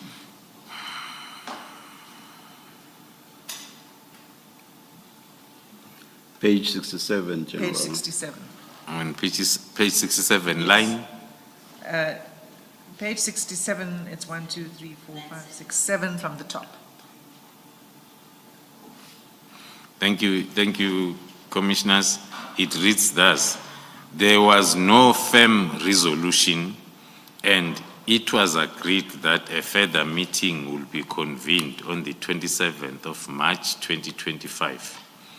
I understood this to mean that the absence of an agreement on the way forward, there will be no movement of the dockets or personnel. In other words, the PKTT will continue its work because there is still no approval of the proposed disbandment plan. Okay. So 165 and 166 we've actually covered. It's here in the timeline. It relates to the arrest of Mr. Madlanga. We can move past that. Let's go then straight to the 27th of March, when there was a follow-up meeting. Who was present at this meeting? Then the 27th of March, as the Cape Town meeting was rescheduled to, in attendance was the minister, the two deputy ministers, the national commissioner, the Lieutenant General Sintumule of Detectives, the deputy national commissioner, General Sibia, myself, and a lieutenant colonel from the team. Now, you say the two deputy ministers. Who are you talking about here? It's Deputy Minister Bushielo and Deputy Minister Matale. Okay, so they were present. Is this the first time that they became involved in this discussion? Or were they involved in discussions before this regarding the disbandment? In terms of my records, this was the first time that they were part of this discussion. And did you present again on the plan, on a disbandment plan at this meeting? Yeah. Maybe let me start by reminding the commissioners that the resolution of Cape Town meeting was for us to deduct the presented draft plan with the inputs into an information note. So we had an idea that it's going to be a very short meeting. Even in my preparation, I was just prepared to point to the amendments to say on this slide, here there was PKTT. Now it's replaced by investigators. General, now here. General, I did not want to stop you mid-sentence, but that's the longest sentence I've ever had to listen to. Sorry to interrupt you. And on the fourth line... And that's saying a lot when it comes to the general. Fourth line, General, you referred to Lieutenant General Kumalo, and then Lieutenant Colonel and me. Is there another Lieutenant General Kumalo? It's a typing error, Commissioner. There is one Lieutenant General Kumalo. It's me. Thank you, thank you. Thanks, General. In this process. Thank you. Thank you, Chair. So sorry, I was asking the question, you were answering the question of whether you were presenting the revised disbandment plan to this meeting. Yes, according to our understanding, attendees, the follow-up meeting was for us to point out on the changes made on the presentation and submit the information note format for approval. So when then we were about to start that presentation, and then the mistake, I call it a mistake for the lack of a better word, that happened is on the number of dockets, there was already a difference from one of the categories of the number of dockets between the 6th of March in Cape Town and the 27th of March, because the team was still operating. So there will be changes, especially on the part where you report the number and categories and status of dockets. Now, it happened then that the first slide was showing that different number, which then made the meeting not to continue as planned, because one had to try to explain why there is now a new number, and then the new number, according to us, was on the positive, because it was talking to a case that was previously under investigation. Now it was at court, but then we got then the comments that were suggesting that we do not want to stop the investigations because now there are different numbers, and then the discussion from there was around us not wanting, especially I'll refer to myself as the project leader, because I was named by the chairperson, the minister, as a person who does not want to disband the task team. And then the meeting did not continue. Can I pause you for a second, just to be clear? So what caused the unhappiness was that your presentation had been updated to reflect the work that had been done on those cases. Yes, most especially between the figures that we presented in Cape Town, Yes. and the figures now that we are presenting in Yes. Pretoria on the 27th. You're referring to this That is- type of That is report, correct. so that's page 295. This comes from the 6 March presentation, but Yes. you would have updated it for the 27th For of the March. 27th. So it's not an entirely new table, it's just that the numbers have changed because work has been done on the dockets. Yes, and according to my view, it was not supposed to be an issue because the main part was the disbandment plan. The progress on working, because we all knew that nothing has changed. The team is still working until the disbandment plan is approved. But now the non-issue became an issue, that because now there are changes in the numbers, then we could not then continue with the disbandment plan amendments. General, apologies to you and also apologies to you, Ms. Hassim, for interrupting your flow. General, may I ask you to read paragraph 167 from line 7 and also paragraphs 168, 169 and 170 into the record, please. Before you do that, Chair, with your permission, Ms. Hassim, you flashed a document, a colorful document, to the General to check if that's what he's referring to. I think for the record, and you Yes. said page 295. For the record, I is said that SDK 30? Is that part? Yes, Does of the that come 6 from March SDK 30? presentation. All right, thank you.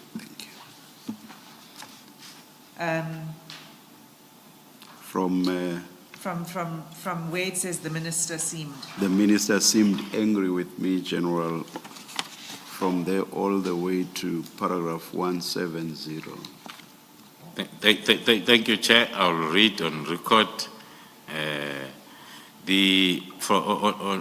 On last part of paragraph 167, the minister seemed angry with me.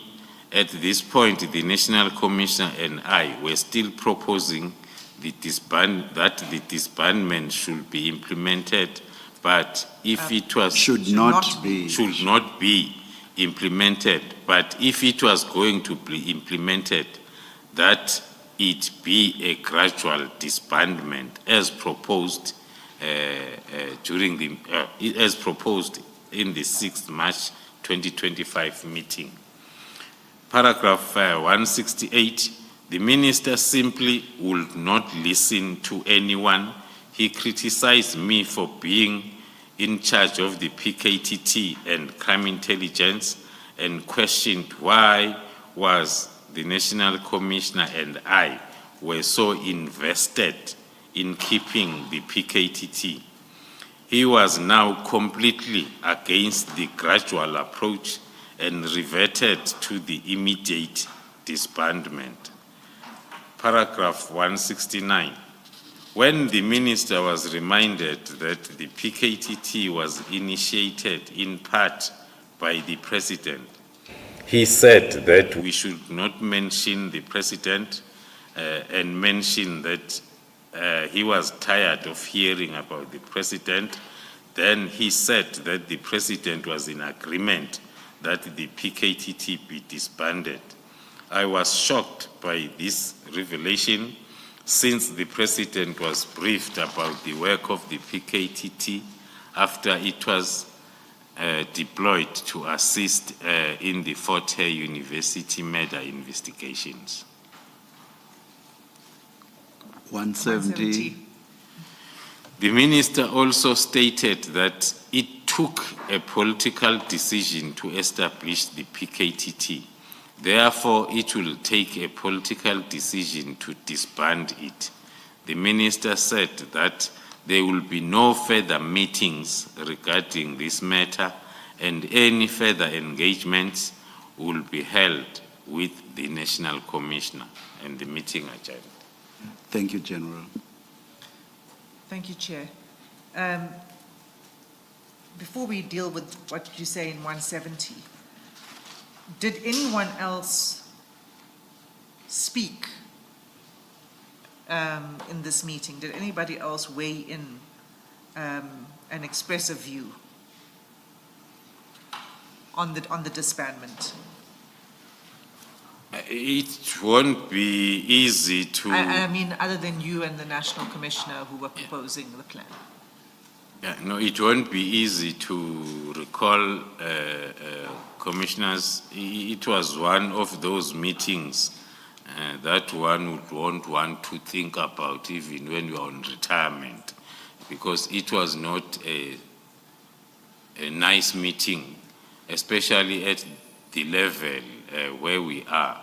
We think we understand and we prepare, but then when you get to the meeting, So in terms of comments, and because this happened as I was starting with the briefing, so one was not really paying attention that much to whatever comments that will come from any other attendees.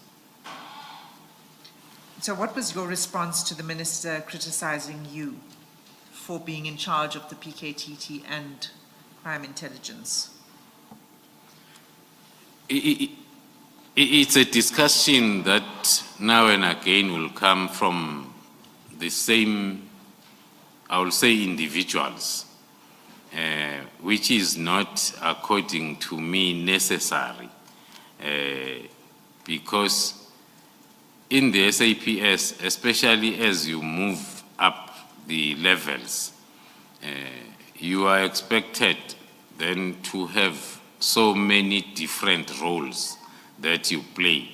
And currently, I am the Divisional Commissioner of Crime Intelligence full-time, but then I'm also overseeing the political killings task team, not involved full-time like I was. There are commanders, there is everybody doing whatever that they need to do. But if, for instance, there is a need that there is a document that needs to be prepared for the principals, then the team will prepare and submit that document to me.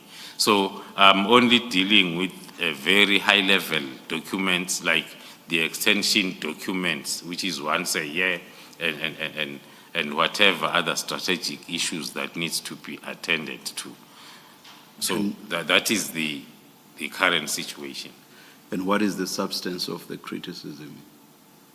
Why is it being suggested that you cannot be the Divisional Commissioner for Intelligence and at the same time do work related to the PKTD?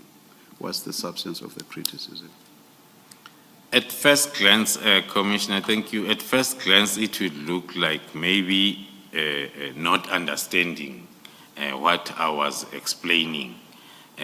But then when you, because the other reason why the National Commissioner kept, maybe let me say, Commissioner, the two current interventions or task teams that are still in place were started and established by myself.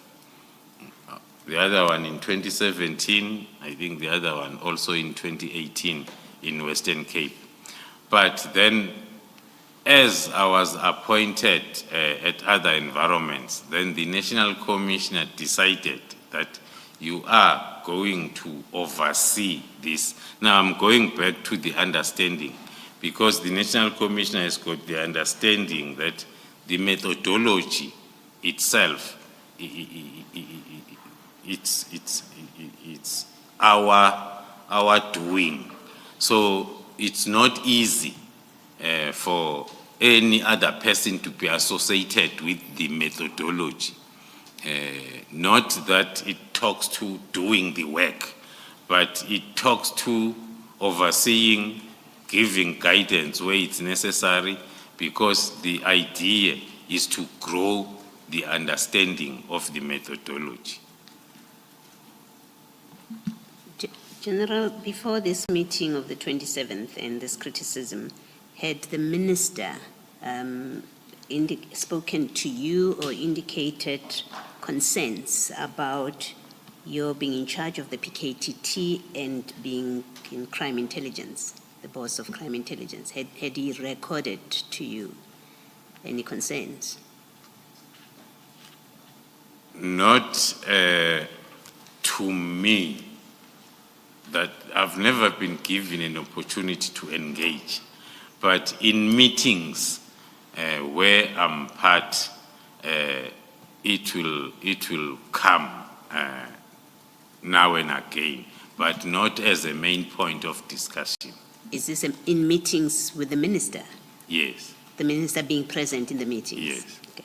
And your immediate superior, General Sibia, has he formally raised any concerns with you about your dual roles? Also, of late, maybe let me give it the timeline. This is the comment that started to be popular of late. Not because, if we may recall, my immediate supervisor recommending the extension done by me in March 2024. So I will say everything was rosy up until a particular time towards the end of the year, when then we start experiencing these comments also. General Sibia. Yes. Thank you. Sorry, General, you mentioned two other task teams. Are these task teams also national task teams? They are multidisciplinary task teams of the police, SAPS. And what are these other two that you're referring to? The What are other one, the names of the task teams. the names, the other one has got a very ugly name, a Zulu name, Umgodi Wemvubu, which is in... Wemvubu. What name? Can you repeat it? Umgodi Wemvubu. Oh, Oh, I wanted to hear the, Yeah. the name, yeah. Yeah, it is in the border of South Africa and Mozambique, dealing with the cross-border crimes, or more especially cross-border vehicle thefts or hijackings. And then it's another multidisciplinary project or task team with investigating officers, combat, LCRC, some of the expertise. Also, the other one is formerly Operation Thunder in Cape Town. That was later in 2018 changed to Operation Lockdown. That is still on. Okay, so when was the first operation task team established? Operation Ngodi? Yeah, in 2017, I don't have the specific month. Okay. By you? Yes, And the second task team was also started by you? in Western Cape, yes, That's in the Western Cape? yes, And when? 2018. 2018. And are they still in existence? They are still in existence, the two task teams. Okay, but these are not overseen by you? Yes, I wanted to explain that, commissioners, that when I was introducing myself, more especially at the level of a brigadier, this was my line function to plan, coordinate, and implement national intervention operations, in short, task teams.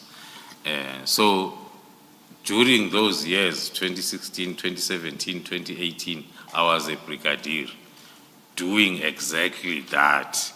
So that is why then I refer to them as established by myself, but they were established by myself as my line function by then.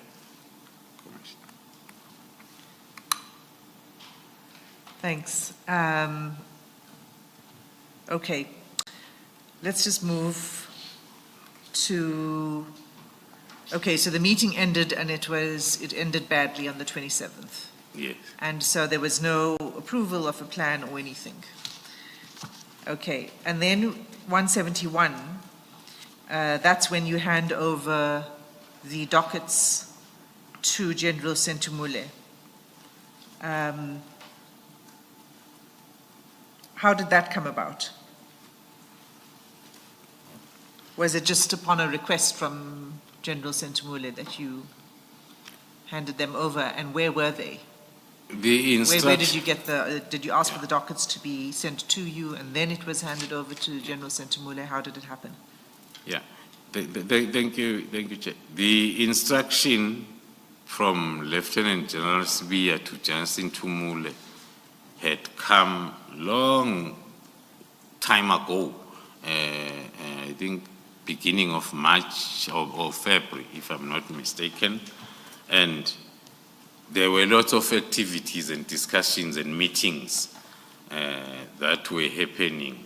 So the persistence from Lieutenant General Tumule was only more during the first month. But then from the 5th of March, these activities started. Then there was, then maybe also from her side, the hope that these meetings and activities will give light to that instruction. But then after the meeting or around the meeting of the 27th, then that is when then it's the persistence started again that I have this instruction to comply with. It's me who's in trouble, not you. You are not instructed. So for you is just to hand over the dockets to me, and then I will be seen to have complied. That's exactly what I did. I am accounting for all the dockets allocated to the task team PKTT as a project manager, and then I had to formally hand over the accounting of those dockets under investigation to Lieutenant General Tumule as instructed by her Deputy National Commissioner General SB Okay. on the 28th and the 23rd. And those letters, we don't need to go through them, but they're attached as SDK 31, the handover letters. Yes. And so to complete this, this part of the statement, then, you did not inform General Mkunazi about this. That is correct, Commissioners. And so that's why you received a letter on the 22nd of May, paragraph 174 of your statement. You say you received a request from the Provincial Commissioner, KZN, inquiring about the whereabouts of the dockets. That's correct, Commissioners. As a project manager, I'm accounting for each and every docket. Now, I take these 121, I hand them over to Lieutenant General Sintumul.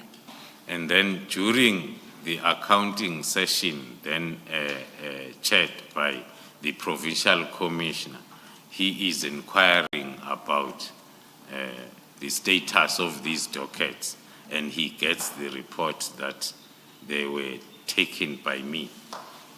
Yeah.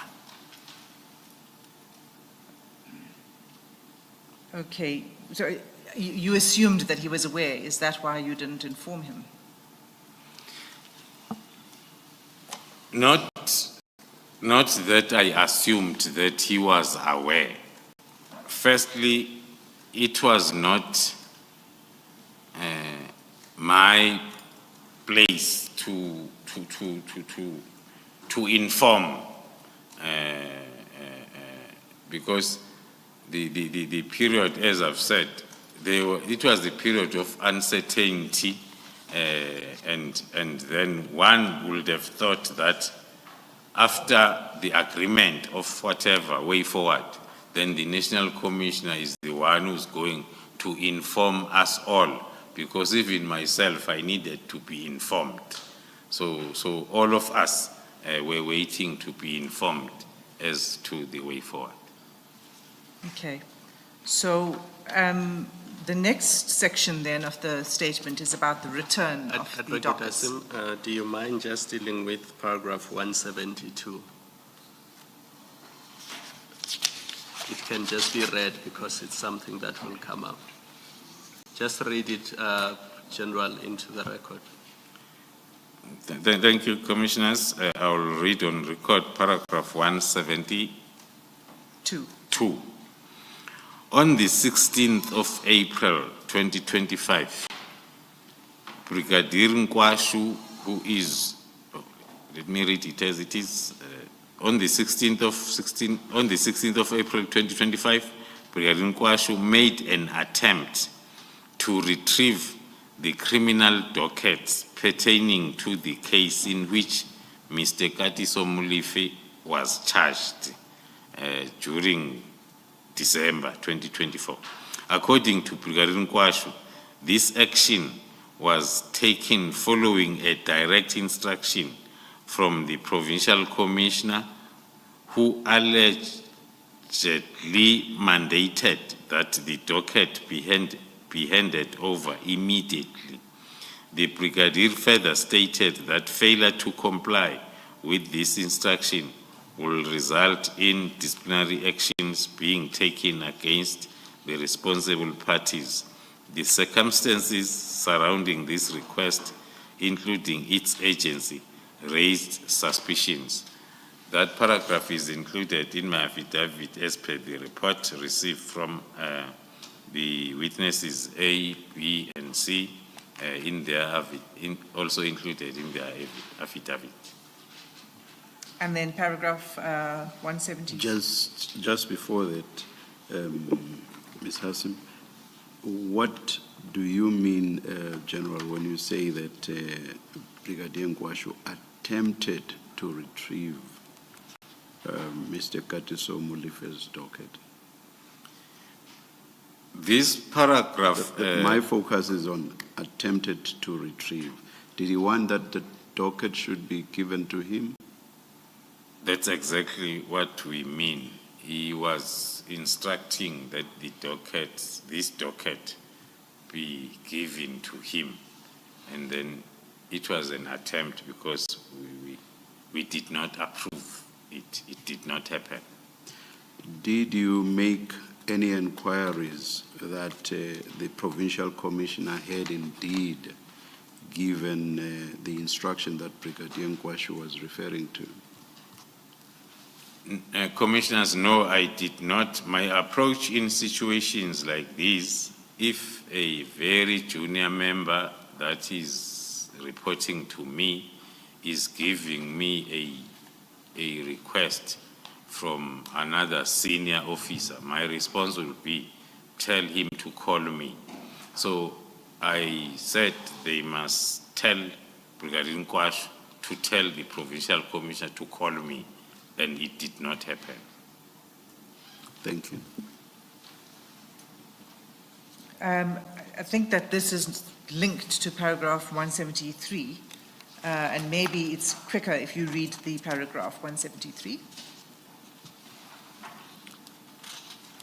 To read it on record, Yes, Senior please. Counsel. Paragraph 173. On the 22nd of April, Lieutenant General Sibia sent a communication to Lieutenant General Sintumule stating that in compliance with the instruction of the Minister of Police issued on the 31st of December and subsequent directive on the matter, you are advised that the process should be finalized by Thursday, the 24th of April. This includes the transfer of all dockets closed, currently under investigation and in court, to the Division Detective and Forensic Services. A final feedback report on the finalization of this process, including confirmation that all task team members have reported back to their stations of origin, is awaited on or before Friday, the 25th of April 2025. Now, this letter is attached as SDK 32, but I would like you to just explain, I mean, the timing of this letter. It's 22nd April. It follows the request for this particular docket of Mr. Molefe. And the instruction is, you've underlined all dockets. Did that emphasis of all dockets, is that your emphasis, or was that General Sibia's emphasis? Thank you, Commissioners. It is my emphasis. One is depending also on timeline analysis or chain of events. There was a time in my testimony where I referred to a period between February, March and April when the investigation was at an advanced stage for us to continue with the second phase of takedown on GCI ops. And we were in and out of NPA offices discussing, trying to get our way. And then during this period, we see now the revived efforts that are talking to the dockets, more especially now the dockets of GCI ops. We have delivered on the dockets of PKTT, but still now the approach is direct that it's talking to the GCI Ops dockets. Hence, our view that the closure or the disbandment of PKTT was a mistaken identity, because the dockets are handed over. Then soon after that, there is direct now attempts through Brigadier Nkwashu.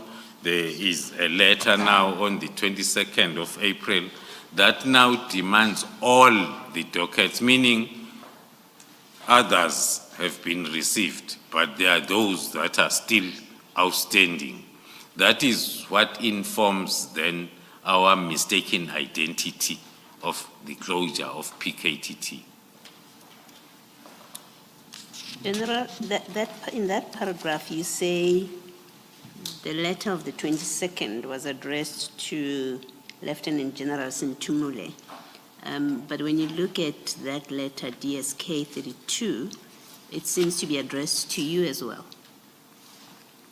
Is it a mistake in the paragraph, or am I reading it wrong? So right at the top, it says Divisional Commissioner, Crime Intelligence, and then in the second line, it says Detective and Forensic Services. Yes, Commissioners, then I will apologize for that typing error. The letter was addressed to both of us.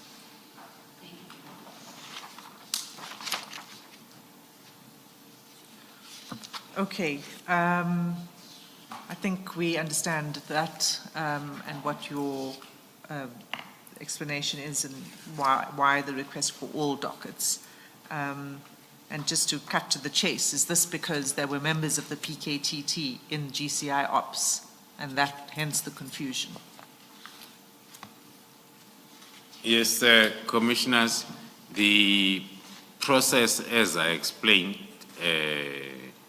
during my testimony, that as to how the GCI Ops came about, it came about with the combination of counterintelligence investigation and Gauteng organized crime investigation, assisted by the PKTT.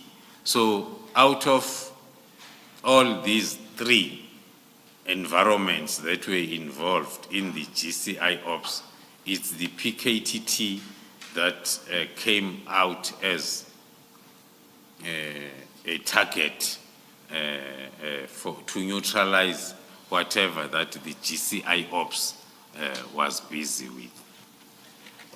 General, how did you and General Sintumule respond to General Sibiya's letter of the 24th of April? Thank you, Commissioner. My posture has never changed since the 7th of January. So one will say maybe that's why there will be an activity or a response if the letter is not addressed to me. So I will take it that the writer would have realized that for something to happen on my directive or instruction, I must address it to Lieutenant General Sintumule. So with this attempt on the letter addressed to both of us, my posture remained the same. No response, no nothing, no activity from my side. So the same posture from the 7th of January up until to date, maybe. Oh, just for the record, I must correct myself. I said the letter of the 24th. It was the letter of the 22nd April. I think, yeah, the 24th was the deadline. Thanks, Chair. Yes, Ms. Hassim. Thank you, Chair. So now we go to the section of the 121 dockets return. Now, this section from page 70 until page 72 is going to be the subject of evidence of another witness still to appear before the Commission, a detailed presentation of the process of the return of the dockets, meaning the receipt of the dockets back with the PKTT. And that took place on the 27th and 28th of August, correct? I confirm, Commissioners. I don't think it is going to assist us to go in detail through this section because we are going to get more detail in near future, but do you confirm the contents of these paragraphs up until 184? Thank you, Commissioners. I do confirm my involvement as on the previous part of my testimony, the handing over on those 2 dates, and then also now the return on the 27th and 28th, my involvement as a responsible person and accounting for the dockets, but the witness who was directly involved with the process itself will come and testify. But I confirm everything. Thanks. Can I just ask you 2 questions about the dockets only? One, there was the accusation that the dockets were gathering dust at head office while they were there. But we do know that there was inspection of the dockets that took place and maybe other things. I mean, do you believe that it was gathering dust, those dockets? What is your response to that? What is going on with the dockets for the period of time it was at head office between March and August 2025? In my view, thank you, Commissioners. In my view, sometimes the choice of weights will determine the response. Maybe in this case, the choice of gathering dust is the one that can give you the unexpected reaction.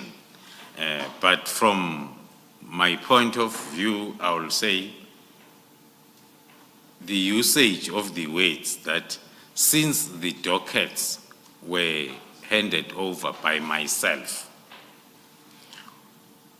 to Lieutenant Jasin Tumule, there is no investigation activity that took place.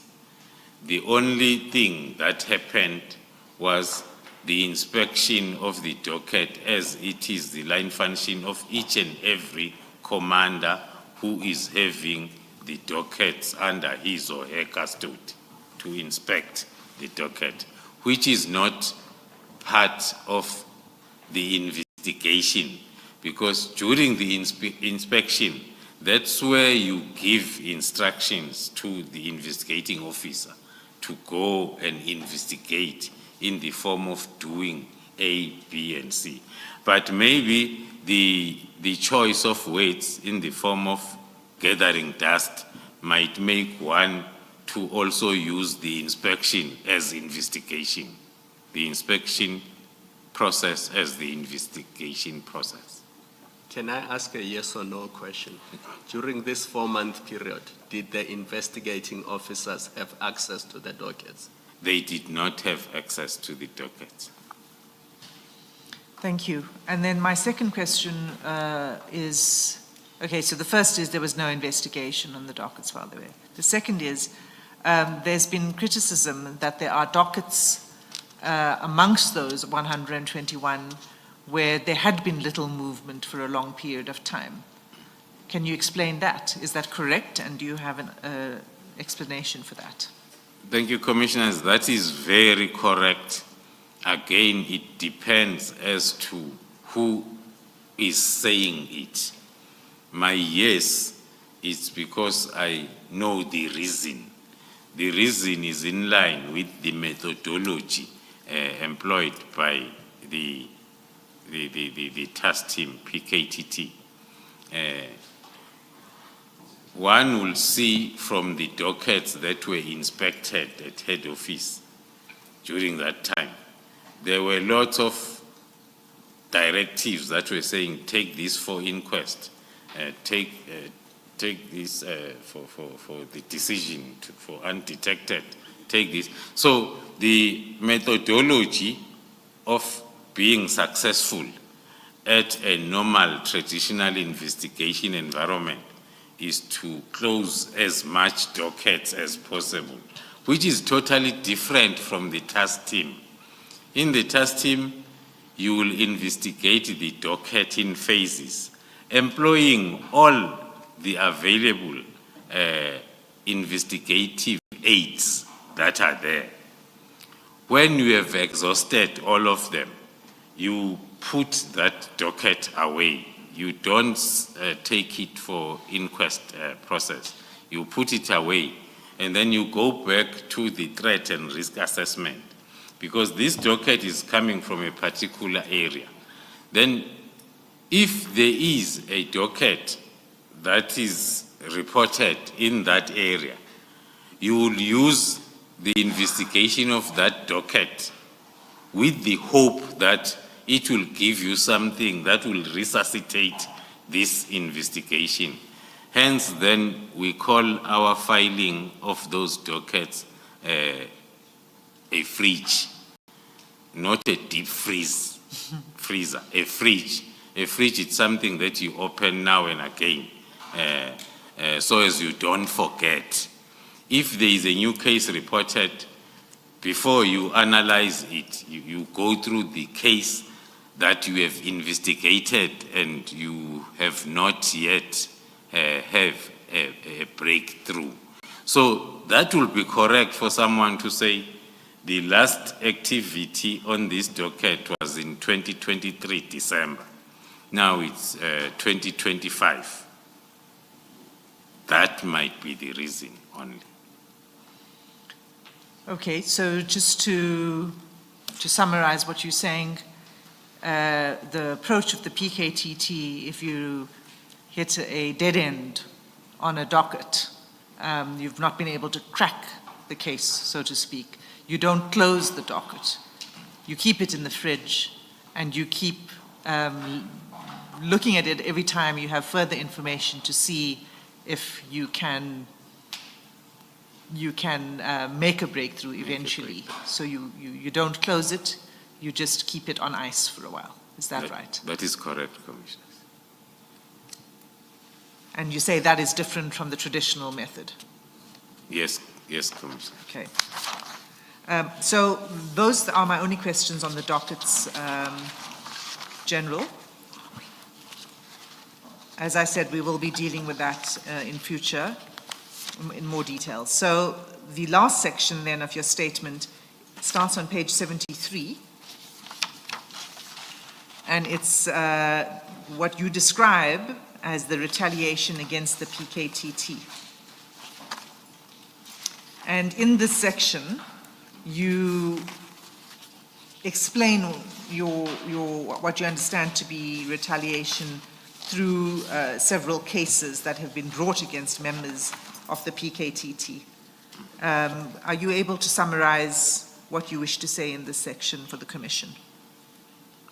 Thank you, Commissioners. I will indeed summarize this by just pointing to the fact that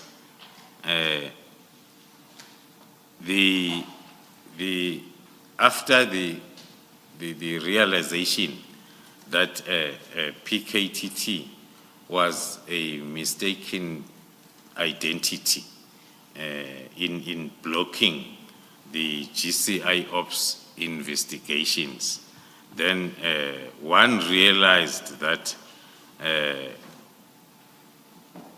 during December, the first objective of the opposition, I'll say so, was to deal with the project leader.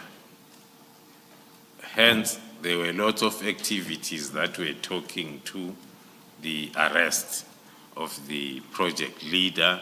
Evidence has been led, and I've referred to quite number of examples.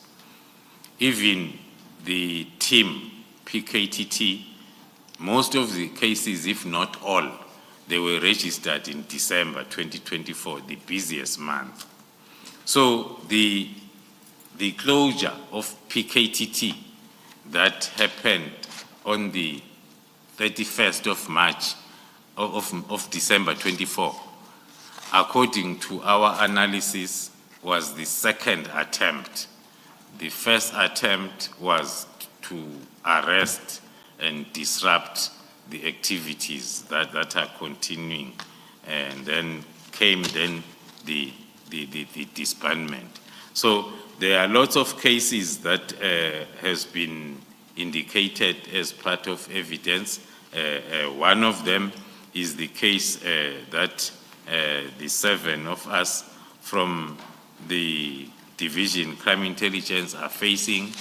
To relate this case with retaliation is, when we deal with projects, there will be a National Executive Committee of Intelligence that is dealing with that project, and no one else is allowed or is supposed to know and do anything about the project. So the accused on this case that were arrested on the 26th of June is the whole National Executive Committee of GCI Ops. Now, fast forward to the condition that one has not seen much, maybe I must add much, not at all, to say you're on bail, but you are not suspended, but don't go to work. One is associating that with the main purpose of, because going to work, it means you are going to continue working on the GCI Ops.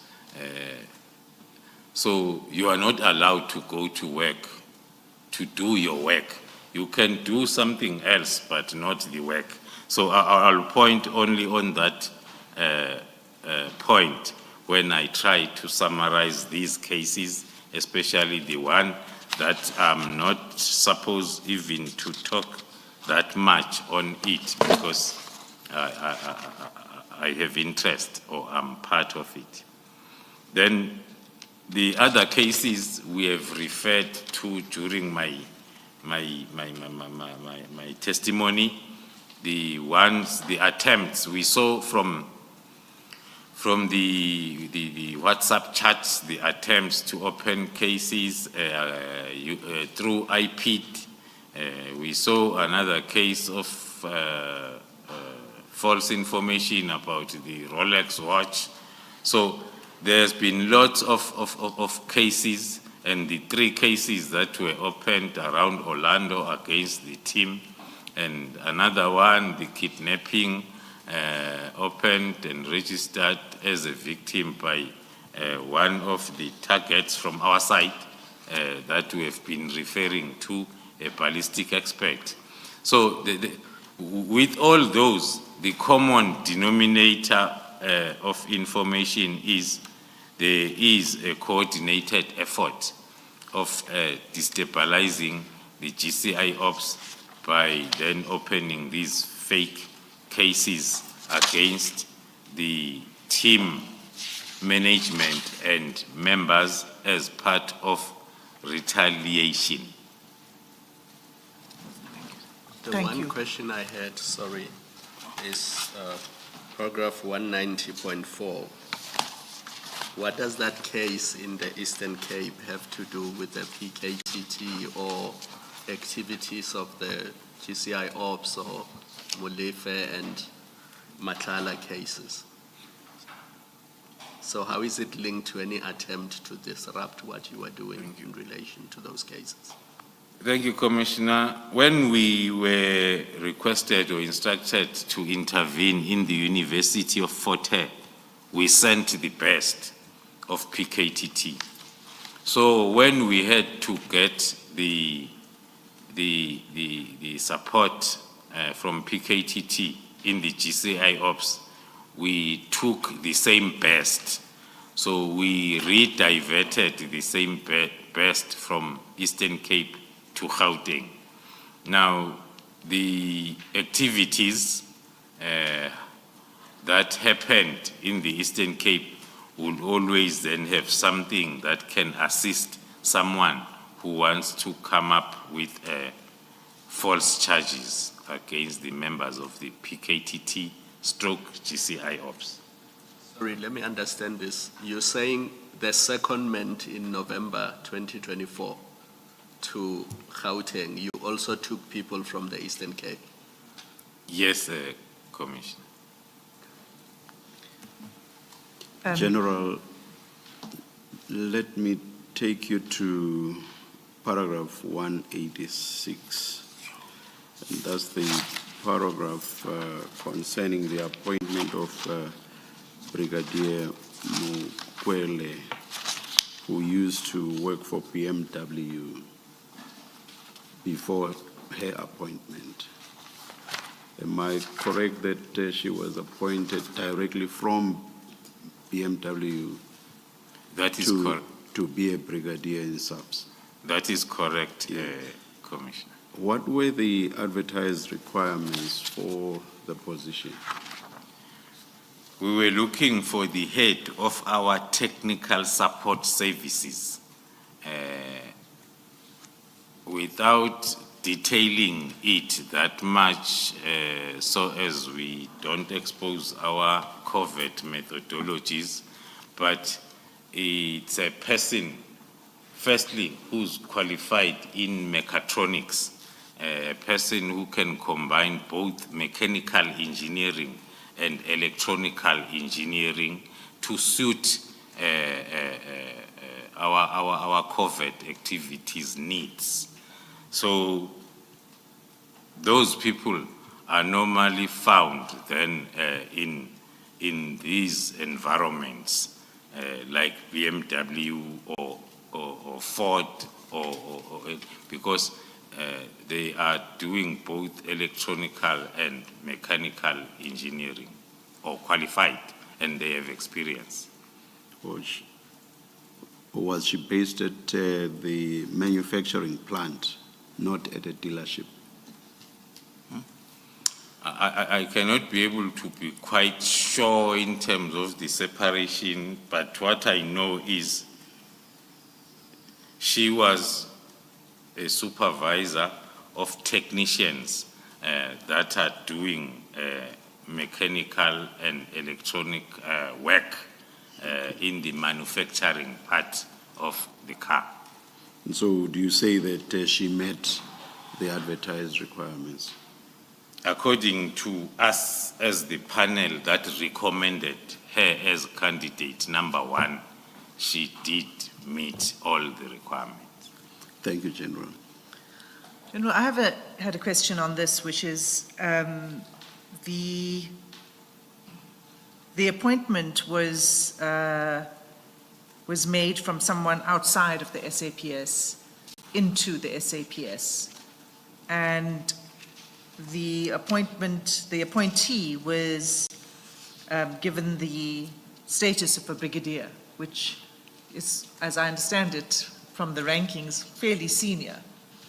And would it be, can you explain how somebody from outside of the police service with no experience in policing would be brought into the service and given a fairly senior rank from the outset? Yes. No, thank you, Commissioners. I won't be long on that. I'll first refer to my response when the Commissioner asked as to what were we looking for. We were looking for a qualified mechatronics person not a police officer like me. My experience and qualifications were irrelevant to the post. So we first advertised the post internally, and then the process moved on until the panel by then could not find a suitable candidate, which is a policy within SAPS. And then that panel recommended for the post to be advertised externally, so as then we can get people that are qualified for the work that for the person that you are looking for. That's how then, once the post is externally advertised, it's not only limited to brigadiers and generals. There are posts that are advertised on newspapers of a qualified Reverend Muruti. And those people then, because we are not Barutis, police officers, then a Muruti who's qualified and registered with a particular Baruti organization then will apply and qualify, come in and be given that rank that was advertised. So in the police, it's not something that does not happen.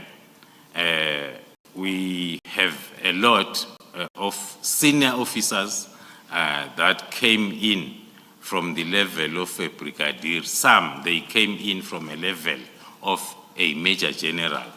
Not, or maybe let me make one example, the living example. The current divisional commissioner at the level of a lieutenant general, who is a lieutenant general, is from the National Treasurer Department. 2 years ago, was appointed by SAPS as a divisional commissioner, who is a lieutenant general. It's another fresh example that we can see, because SAPS was looking for particular qualifications and experience that SAPS could not find within SAPS. So the Lieutenant General you are referring to had no policing background whatsoever? Not at all.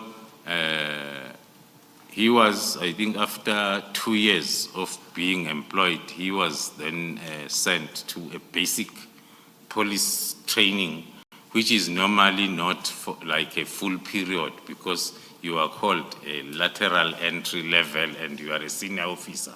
So you will just go there and get the basics, so as you are able to know how to salute. So this post was advertised at the level of a brigadier? Of a brigadier, yes. General, about just one question about the bail issue. Your bail condition is that you may not go to the office. Do your bail conditions prohibit you from speaking to members of the intelligence division, of crime intelligence? I was hoping that I'm not asking you to explain in full. questions. I'm not asking you to give an explanation. I just want to know whether your bail conditions include that you may not speak to employees. No, in the division. it does not, Commissioner. Talk to speaking. Yes. The only condition is we must not go to our offices to do our crime intelligence work. Yes. We can do whatever other work as long as it's not crime intelligence. All right, thank you. Thank you, Commissioner. Okay, General, please, can I take you to page 77? Please. Yes. And I think that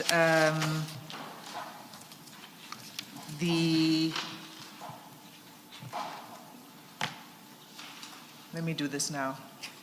Okay.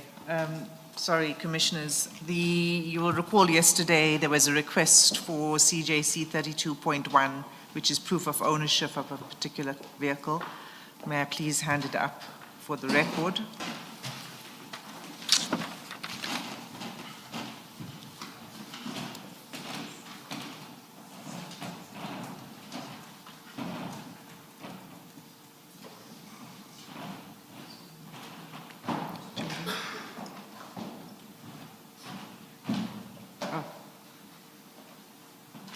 It's fine.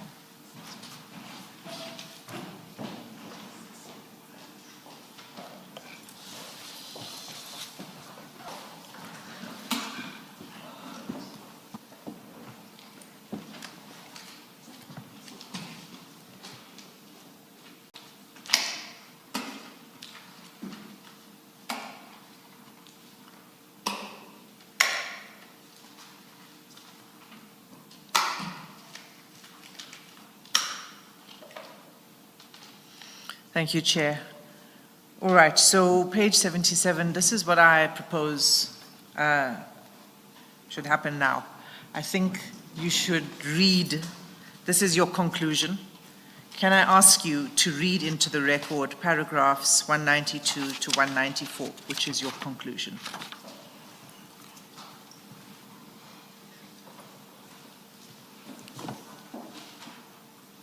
Thank you, Commissioners. In conclusion, from paragraph 192, reading it on record, it is clear that up until the operations conducted on the 6th of December, neither the Minister of Police, the Minister Mchunu, nor Lieutenant General Sbiya expressed any concern on issues with the functioning and existence of PKTT.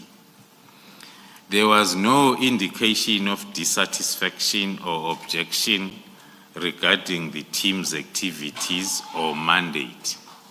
However, following these events of the 6th of December, there has been a marked and coordinated effort to dismantle PKTT, seemingly without any consideration of the ongoing investigations, active court proceedings, or adherence to established legal requirements. This abrupt change instead suggests that actions taken by the PKT during the 6th of December operations triggered a targeted campaign to undermine and ultimately disband the team, regardless of the broader implications for justice and the due process. General, before 31 December 2024, were you aware of any attempts to disband the PKTT? I was never aware of any attempt or any complaint, Commissioner. Now, I want you to explain the connection that you make between the final disbandment and the events of the 6th December 2024. You say following the events of the 6th December 2024, there has been a marked and coordinated effort to dismantle the PKTT. That, to me, suggests that from that date onwards, up to the date of the actual disbandment, there was a lot happening leading towards or suggesting that there would be a disbandment. Can you please explain that? Thank you, Commissioner. I had prepared it in a timeline analysis format showing the dates, so as when I narrate, it talks to the question by the Commissioner. The 6th of December came up with three issues that are still making headlines. It was the execution of warrant of arrest against Katiso Mulife, of which we have done it more than one times now within this short period. And secondly, the search and questioning of Madlanga. And the other point that we did not discuss that much during my testimony is the issue of the 360,000 tender, which was there all along, but it only came out of wherever it was because of the operation of the 6th. One will take it because it was a tender, not a criminal activity. It was known somewhere, but it was not talked about. Then the operation on the 6th gave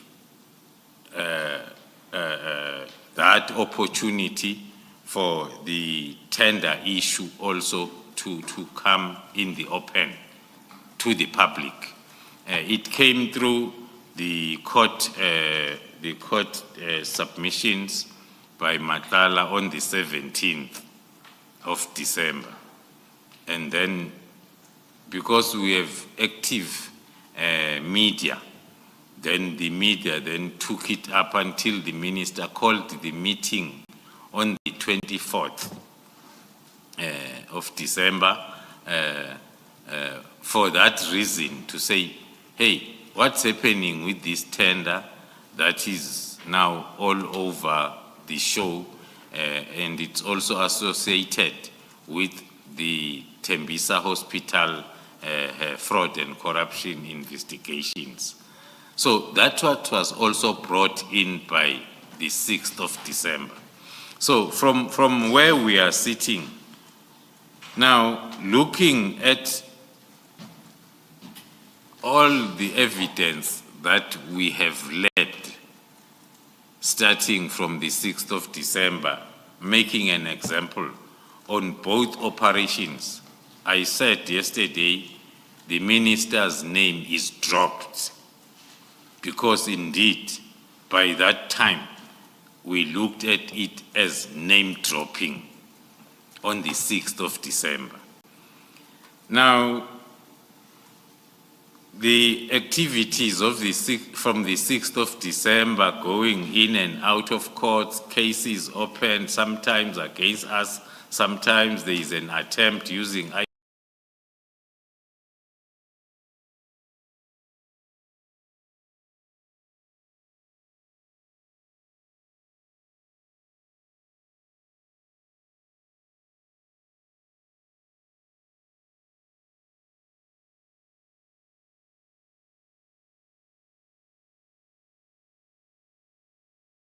it and they review it. So the appearance of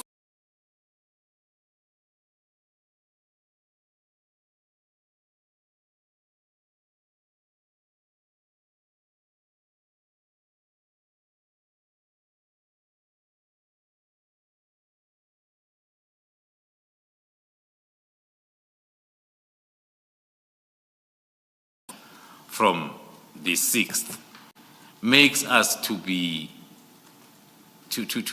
of this strong view that if the PKTT did not feature in the happenings or the events, rolling them from the 6th of December, we were not going to see a lot of activities targeting PKTT, either in the form of cases or attempted false cases against anyone who has got to do with the PKTT.